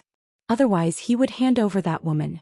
According to the law of Tao, his soul would scatter. Wu Shuangjiang, you only need to stand by and watch. You don't need to die. Wu Shuangjiang suddenly brought up an off-topic topic. Our third sect master had nothing to do, so he also set up a similar heart-questioning trap for his junior brother. However, in terms of the details of the Tao heart, his senior brother was never satisfied. Otherwise, that youth could have obtained an immortal fate at that time. He could have reached the heavens in a single step and entered the jade unpolished realm. If he could not be sloppy in his state of mind and surpass you by a level, then do the same thing as you and seem to be looking for trouble and doing something superfluous, Lu Chen would be willing to look at him more highly. Qin Pingon said, "Is it that person whose Tao name is Shan Qing? He was also one of the 10 young people under the heavens." Wu Shuangjiang smiled as he picked up the wine pot and pointed at the woman beside Qin Pingon. Ning Yao only said casually at this moment, "This person's actions are not very honest. I cut him a few times with my sword and he hid in seclusion for a few years." Jiang Shangzhen, who had been listening attentively, immediately repeated the 2 words in a low voice. "Take care, take care." Wu Shuangjiang leaned against the railing and only took a sip before he stopped drinking. He narrowed his eyes and looked at the mountains and rivers in the distance. He smiled and said, "You have to know that before that incident, I was regarded as the Daoist cultivator who had the most Confucian sage aura in the world. I even had the hope of cultivating 1 or 2 natal characters because I firmly believe that everything in the world is clearly distinguished between right and wrong, black and white." The mountains and rivers were still there, but people were already passers-by. That was why Wu Shuangjiang said that sentence earlier. Everyone had a calligraphy lake in their heart. Perhaps in Jiang Shangzhen's calligraphy lake, there would be a weak woman like Heng Wu, who would linger around year after year without leaving. Perhaps the Hall of Ancestral Masters on the Divine Seal Peak, which used to be noisy, would become empty. There would be no more cursing and no one would throw a chair. Perhaps in the calligraphy lake in Cui Dongshan's heart, there would be a poor teacher who had a belly full of knowledge but was still hungry. He would take the young man he met for the first time to walk through the shabby streets where chickens were chirping and dogs were barking. Perhaps in the old school, there would be a high-spirited young scholar who was teaching on behalf of his teacher a moment ago. In the blink of an eye, the few people who were listening to the lesson had gone far away and never looked back. Perhaps in the ancestral house of the Chow family in the Mud Bottle Alley, an old sword immortal from the South Saw continent who returned from a long journey looked back and seemed to see a woman with a broom in her hand. On that rainy day at home, the small courtyard where the 4 rivers converged into the hall was a calligraphy lake. Even an old sword immortal who had lived for thousands of years and had a heart of stone would have blurred vision when he looked back. He would murmur softly, "Mother, silly mother." A calligraphy lake might just be an inconspicuous rural mass grave. There was once a lively and cute little girl who was a ghost but was most afraid of ghosts. After she completely left the human world, she could make a swordsman who revisited the old place not so sad that he would be heartbroken. He just sat alone for a night and dared not to drink. Perhaps it was a lonely accountant who washed his face by the lake with water. Perhaps it was a young man who said that he was too young at a wine table on a long journey. Perhaps it was a woman who traveled with the city and was like the moon in the sky. Her face was full of tears. Looking at her lover who had lost his face and body on the city wall, she seemed to still have a smile on her face and waved goodbye to her. She wanted the woman who had a higher realm and better swordsmanship not to worry and not to feel guilty. The first floor was silent. Everyone had their own thoughts. The 2 sides who were confronting each other seemed to have changed from a life and death battle to a jovial conversation. They even had the hope of making a deal and forming an alliance. However, in fact, they were still at daggers drawn and the undercurrent was surging. Both sides would continue to fight to the death at any time. There was no need for any disagreements or angry glares to kill each other. Wu Shuangjiang collected some of his thoughts and pointed at the green talisman. He said to Qin Pingon, "My 14th realm Dao fusing avatar, as long as my Dao partner and I are not killed at the same time, neither of us will die. As for how much Dao was damaged and how to recover my realm, it is too involved with the foundation of Dao. I won't tell you clearly. As for today's battle, I will compensate all of you for your losses. For example, this corpse-dissolving talisman can not only turn an earth immortal who has no hope of reaching the 5 realms into a ghost immortal but also enter the jade unpolished realm. In the future you can shape your golden body and become the spirit of mountains and rivers. You can change your path and continue to ascend. Moreover, the value of this talisman lies in the material of the talisman paper. This is the compensation for your body's injury. Qin Pingon waved his hand and put the talisman into his sleeve. Wu Shuangjiang continued, the reason why Jiang Shangzhen and Mr. Cui can suddenly appear is because you used the Three Mountains talisman. There is no problem with the talisman drawing technique. Unfortunately, the material of the talisman is too poor and can't carry too much Dao meaning. Therefore, the benefits of the Three Mountains travel to the distant lands are too small for the three of you. Wu Shuangjiang took out 4 falling truth green talismans that were rare even in the Bekokekyang building. He waved his sleeve gently and threw them to Jiang Shangzhen and Cui Dongshan. In the vast world, all the sects under the Bekokekyang building, such as the Divine Grandeur sect of the Aquarius continent and the Taiping Mountain of the Tongya continent, would burn this talisman every time someone ascended to the Heavenly Lord realm and invited the 3 sect masters that they respected. The value of this talisman was obvious. Wu Shuangjiang glanced at Qin Pingon's face and smiled, that's all. Qin Pingon chuckled. Who are you kidding? There were not many 14th level cultivators who were so stingy. I really only have these 5 talismans on me. However, there are still 3 in the sect master hall. Why don't you come with me to get them? Wu Shuangjiang smiled and saw through Qin Pingon's thoughts. He joked, anyway, you and Daoist's son are friends despite the difference in age. Perhaps the 3rd sect master of the Bekokekyang building will see you and want to catch up with you. In the early years when you traveled to the Xuandu temple, he nagged you a lot. With these 2 friends, not to mention my old palace, where can't I roam around the world? Qin Pingon asked, is Daoist's son doing well? Wu Shuangjiang nodded and said, he's very lively. Wu Shuangjiang seemed to have thought of something. He shook his sleeves and 2 more treasures appeared in an instant. A scabbard and the green bamboo cane, which was called Qi Travel Inscription, were thrown to Jiang Shangzhen and Cui Dongshan again. The scabbard was refined from the dragon beheading platform. The scabbard is also a talisman array. I have removed all 36 layers of restrictions. It can be used to nourish the willow leaf and improve the quality of the flying sword. If it can't be done, I will congratulate Sect Master Jiang in advance to the Ascendant Realm. I will give this Qi Travel Mountain cane to Mr. Cui as a meeting gift. Mr. Cui can figure out its various magical uses by himself. Cui Dongshan took the green bamboo cane and Jiang Shangzhen held the scabbard. The 2 of them looked at each other and smiled. If they had killed Wu Shuangjiang earlier, wouldn't the 2 of them have become rich? From then on, they would be so extravagant that they would be out of control. Wu Shuangjiang said to Ning Yao again, after returning to my hometown, I will issue a decree to the inner disciples of the 5th world to let them serve the Ascendant City once, regardless of life and death. After all was the youth cave. Such an ally was one of a kind in the world. Ning Yao expressed her gratitude. Wu Shuangjiang said, Tianran was your guest at the Great Wall of Sword Aura. She met 3 people in succession. The first one was the person who did business with me. If it were someone else, they wouldn't be able to take Tianran away. Even if they did, it would be too obvious. Therefore, when Tianran met him at the Great Wall of Sword Aura, he even said that he wanted to spar with her. Of course, she was scared half to death. He has always been timid. Qin Pingon nodded and said, he is Daoist's son's junior brother. The wood house of the 5 elements and the statue of the middle-aged Daoist were carved from an ancestral peach tree of the Dixiandu temple. As for Qin Pingon's 5 peaks, they were made from the green bricks of the Dixiandu temple. The Dao intent contained within was also the foundation of the Dixiandu temple's sword Immortal lineage. This middle-aged Daoist who looked like a tourist from afar was the junior brother of the Dixiandu temple's master, Sun Huaizhong. He was also the master of the unique man of all ages, Song Maolu.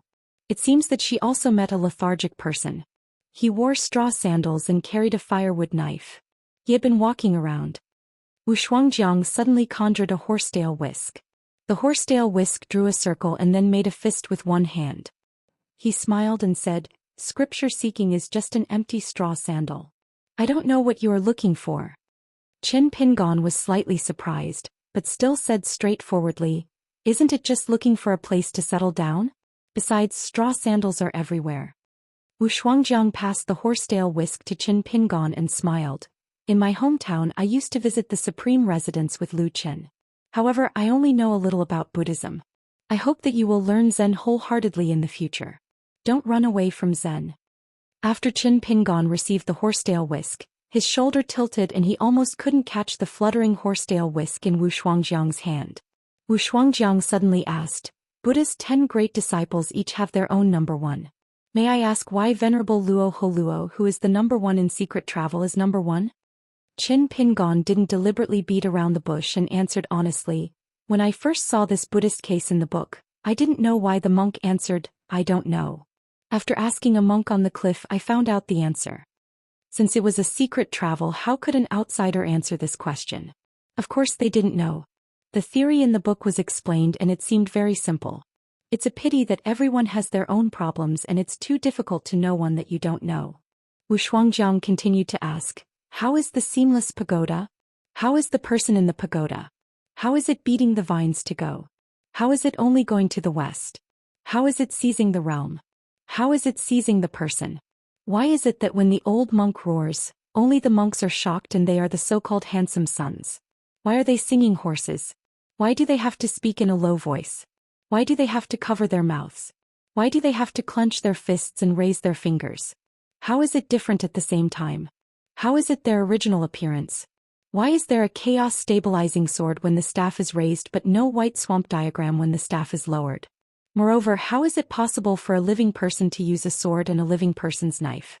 Why is the first sentence of breaking the demands, officials do not tolerate needles, carriage and horse have illicit relations? What is the 3 mysteries and 3 demands? How do they break the tongues of all the monks in the world? How is it a matter of the upper class? Qin Pingon sighed and answered honestly, it's all recorded in the book. If I just memorize and copy, I can give more than 300 answers to these questions. On the long journey he read non-stop. Just the question of, how is the patriarch's purpose in coming to the West, was memorized by Qin Pingon. He gathered and organized more than 100 answers. For example, if there were 100 illusions, someone might know 90 of them but wouldn't dare to say that they knew. But some people only knew 2 or 3 and already felt that they knew everything. Wu Shuangjiang finally asked with a smile, then how is it down and out? How is it down and out? You're in your own mountain, you should know this, right? Qin Pingon hesitated and answered, first we walk barefoot. At the same time, we sew straw sandals and wear them ourselves. We're also willing to give them to passers-by. If others don't want to accept them, we won't force them. After all, if we really want to argue, everyone has already worn their own shoes. Wu Shuangjiang shook his head and seemed very dissatisfied. First, there's no meaning to it at all. I was worried that you would run away from Zen. Ning Yao rested her chin on the railing with one hand. She just quietly looked at Qin Pingon. He didn't feel that he was at a disadvantage in this question and answer with Wu Shuangjiang. How old was this Wu Shuangjiang now? How could Qin Pingon compare? Cui Dongshan sat on the railing. This youth grotto was surrounded by great rivers and mountains. The scenery was magnificent. It made people sigh endlessly. Time flies like an arrow, the sun and the moon move like a passing youth. Jiang Shangzhen leaned on the railing and nodded. Moreover, the youth's hair turns white without noticing. Wu Shuangjiang smiled and asked, I'm only curious about one thing. Why are you so close to Buddhism? Qin Pingon said, in a small town in my hometown there are 4 signboards. When I was young, I heard the content and felt that there was only one principle: don't ask for help from outsiders. I could understand it and barely do it. Even if I did it, it was still useful. Wu Shuangjiang smiled and operated his supernatural powers. In the next moment, only he and Qin Pingon left the Stork Tower and came to the outside of the ancestral hall of the Suichu Palace at the peak of the mountain. This was the first time Wu Shuangjiang revealed a serious expression. He took out a talisman and said seriously, if by any chance even you can't protect Tianran in the vast world, if 2 people are killed at the same time, then use this talisman on her. Qin Pingon nodded, I agree. Wu Shuangjiang was puzzled. Why don't you ask me why I'm not worried that you'll use this talisman on others? It was the Taishin Clear Life talisman made by the Daoist ancestor. Qin Pingon said, there are some things that only I can do. Others can't do it. Senior, you can rest assured. Wu Shuangjiang smiled and nodded, letting Qin Pingon keep the talisman. Since you're willing to take on such a huge burden, it seems like your resentment towards the immortals of the Baek Kekyung building isn't small either. Qin Pingon said, In the Baek-ok-kyung building, there are actually seniors that I admire very much. Wu Shuangjiang placed his hands behind his back and looked at the clouds and wind outside the mountain. Then he pointed to a huge rock in the middle of the river near the Stork Tower. That's the Dragon Rest Rock over there. As long as you're a guest of the vast world and have the ability to return home, you can move it. Qin Pingon looked at the Dragon Rest Rock and glanced at the Stork Tower from the corner of his eye. Wu Shuangjiang clicked his tongue in wonder. Lu Qin was right. He's just like me. A thief never leaves empty-handed. Wu Shuangjiang suddenly said, Little Bai is at the Pavilion of Eternal Peace. He's having a good chat with the city lord of Hanging Arch City. Then he agreed to beat up a person called Gao Shi. It seems like he's going to treat someone called Liang Zhouhan to a drink. I don't know much about the history of the vast world. What's the background of these two people? Qin Pingon thought for a while and said, In the vast world, the various dynasties can choose the candidates for the martial temple at their discretion. Other than flattering the monarch, Gao Shi also followed the Confucian temple. He and a few colleagues decided on the candidates for the martial temple. In the end, only those with flawless achievements were chosen. Liang Zhouhan felt that this was inappropriate. He felt that there was no perfect sage in the world. He felt that it was too harsh on the ancients. This was definitely a forgiving speech. It's a pity that it wasn't accepted by the emperor at the time. Wu Shuangjiang nodded and said, Who doesn't have the slightest flaw but the hero? It's indeed a forgiving speech from a scholar. Qin Pingon was a little helpless. Since the senior already knew, why did he still ask? Wu Shuangjiang glanced at the long sword on Qin Pingon's back and said, If you dare to rest assured, I will help you refine it. Before I leave the vast world, I will unlock the natural restrictions. At that time, her combat strength will not be comparable to that of an ordinary Ascendant Realm cultivator. In the future, if you encounter some accidents on your path of cultivation, you can temporarily lend the long sword to her. In the battle between the cultivators on the top of the mountain, there were only two things that really competed: the highest lethality of the magic art or the flying sword, and the level of the ability to escape. This was also the reason why Wu Shuangjiang wanted to refine 4 imitation swords. Moreover, Wu Shuangjiang still had a few trump cards. Qin Pingon cupped his fists and thanked him. He was very sincere in calling him senior. Wu Shuangjiang asked, What's the name of the long sword on your back? Qin Pingon said, Night Tour. Wu Shuangjiang nodded and said, Good name. After a moment of silence, Wu Shuangjiang asked with a smile, Then we'll go back? Qin Pingon had no objection. The small world dissipated and everyone returned to the inn together. Qin Pingon nodded to the 3 of them, indicating that everything was fine. Jiang Shangzhen asked, We can't just let that woman from Xingyang Mountain slip away after watching her for a long time, right? Cui Dongshan said with a smile, Then let's go back quickly? Qin Pingon said, Thank you for your hard work. As a result, a chief consecrator thumped his chest and a proud student stamped his feet. Both of them were sad.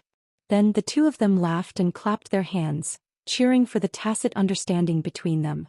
The 2 of them were about to take out a mountain talisman and return to a secluded mountain around Xingyang Mountain. Qin Pingon coughed as a reminder.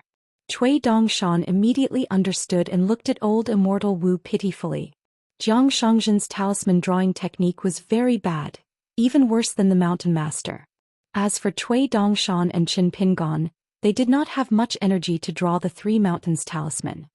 Wu Shuangjiang said with a smile, Then I'll have to trouble you to draw the 3 mountains in your heart first, Mr. Cui. Cui Dongshan nodded vigorously like a chicken pecking rice. The white-clothed youth did not move. Wu Shuangjiang just smiled and did not say anything. He took out his teacup again and began to drink tea leisurely. The 3 of you are not in a hurry, so why should I, an outsider, be in a hurry? Qin Pingon was as still as a mountain. Where's the brush? Where's the cinnabar? Where's the talisman paper? It was as if the whole house was full of paupers with nothing. Cui Dongshan covered his chest and coughed incessantly. Jiang Shangzhen held his snow-white sideburns with one hand. The older the wiser.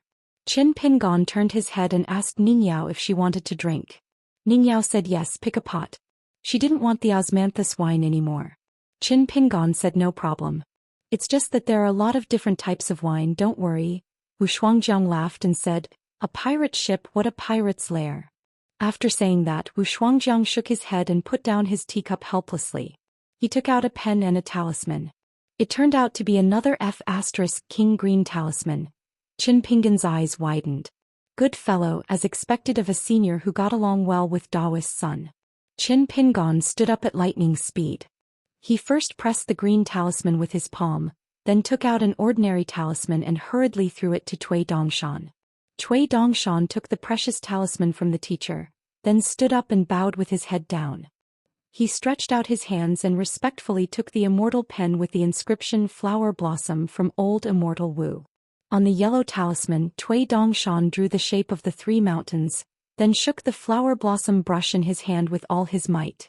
It was as if the brush under the mountains was not dipped in enough ink and could not even wither. Jiang Shangzhen grumbled to Brother Cui and hurriedly gave Old Immortal Wu a precious writing brush from his own collection. Suddenly the 3 of them were stunned on the spot. Cui Dongshan looked at the brush in his hand, then looked up at the teacher. Qin Pingan looked at Cui Dongshan, then looked down at the green talisman in his hand. Wu Shuangjiang, on the other hand, took the talisman of the 3 mountains that was made of yellow paper and held the writing brush that Jiang Shangzhen handed over to him. He smiled and said, "Mr. Cui and Master Jiang, don't you need my help to draw talismans?" Wu Shuangjiang raised his hand and beckoned, too.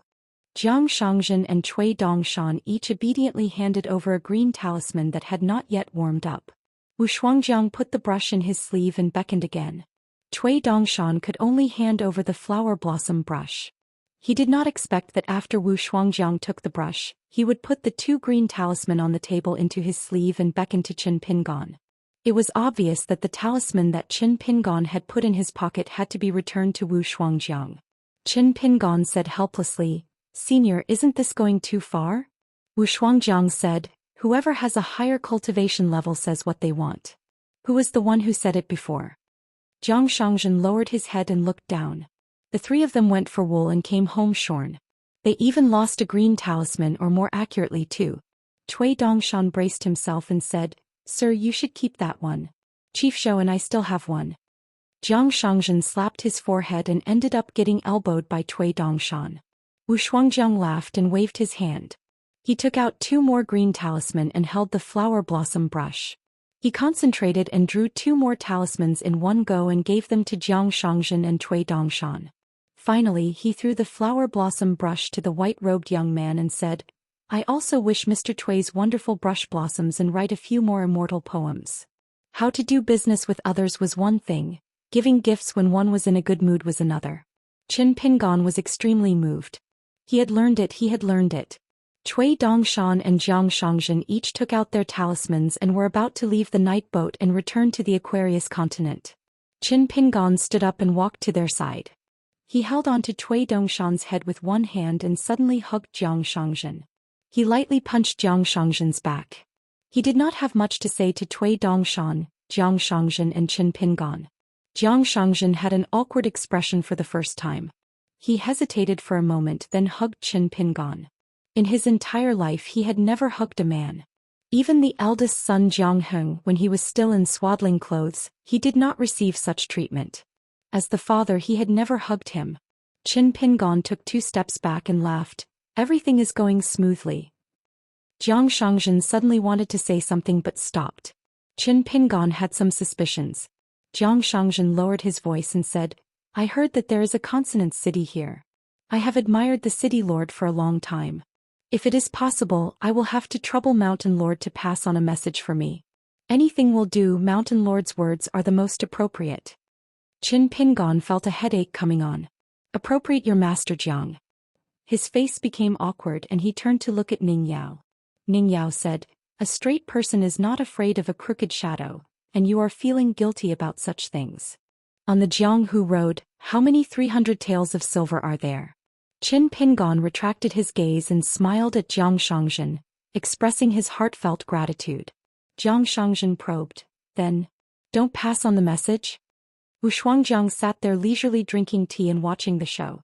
He felt that this sect master Jiang was a wonderful person and they hit it off very well. Cui Dongshan quickly helped to change the topic. "Teacher, if you are free and go to that Xianxia city and meet an old teacher whose legs are crippled, carrying a lantern to climb a ladder to write a list of people, and in the end he was so scared that his hair turned white overnight, You must help me say a few words to him. His writing is really good and he should not be banned from writing a list of people. Qin Pingon knew who Cui Dongshan was talking about and he agreed without hesitation. Jiang Shangzhen twirled the talisman and smiled. Thank you, Mountain Lord, for passing on the message. I will go now. Cui Dongshan took out the green bamboo cane Xing Qi Ming and lightly propped it on the ground. He laughed. Teacher, take care. I will go now. The white-clothed youth and the blue-clothed scholar disappeared in a flash. Wu Shuangjiang turned to look out the window and smiled. It will be dawn soon. Wu Shuangjiang turned his head and stood up.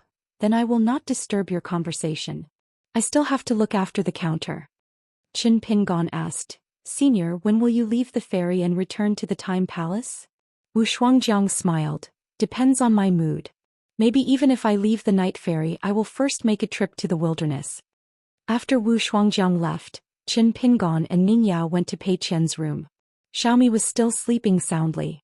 After his master and mistress sat down, Pei Qian gently shook Xiaomi's head, but she did not wake up. He reached out and covered the little girl's nose and mouth. Xiaomi frowned slightly and was still in a daze. She slapped Pei Qian's hand away. It seemed like she could still sleep for a while. Pei Qian could only say, Xiaomi, time to patrol the mountain. Xiaomi immediately jumped up and rubbed her eyes as she shouted, Okay, okay. Then she saw the good Mountain Lord, the Mountain Lord's wife, and Pei Qian with a mischievous smile. The black-clothed little girl covered her mouth with her hands and laughed loudly. Pei Qian did not lie. When she woke up she saw everyone. Ning Yao said to the tired Qin Pingon, You sleep for a while. I will accompany Pei Qian and Xiaomi and chat for a while. Qin Pingon nodded and fell asleep on the table.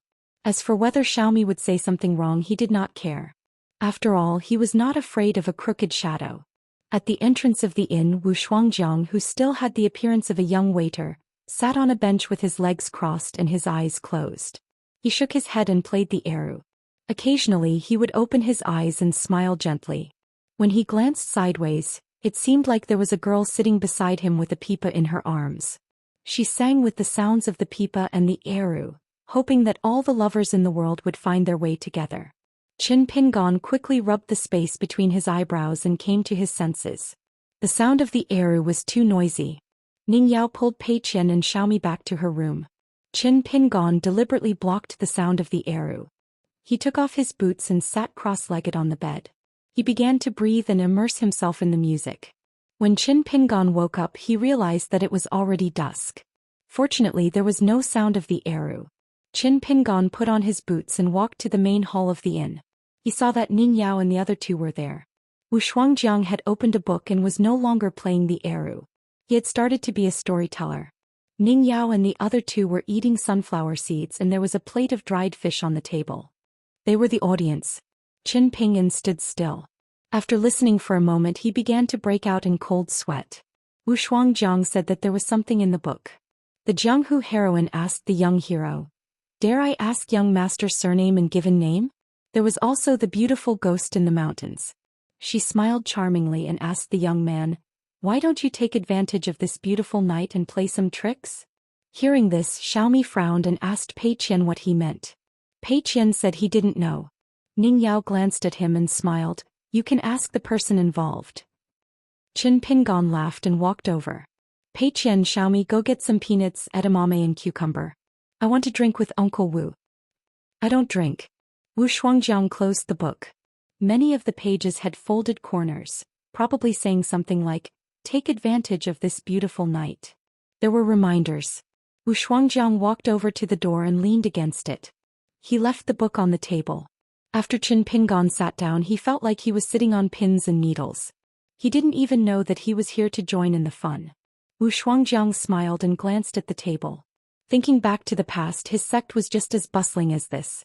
Qin Pingon found an excuse and walked over to the door. He and Wu Shuangjiang were guarding the door. Both of them had their hands in their sleeves. If anyone looked at them they really did look like that. Wu Shuangjiang said softly, If I'm not wrong, you'll have to go to the Confucian temple in the Central Plains soon.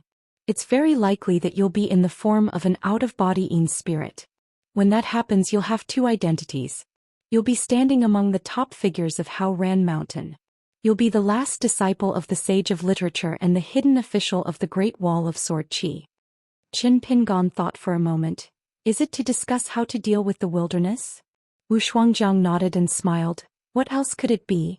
It's similar to the riverside discussion 10,000 years ago.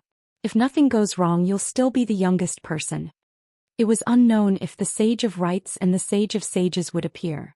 However, there would definitely be the Sage of Literature, the 3 leaders of the Confucian Temple, Fu Xing, the 3 chancellors, the 72 headmasters, and so on.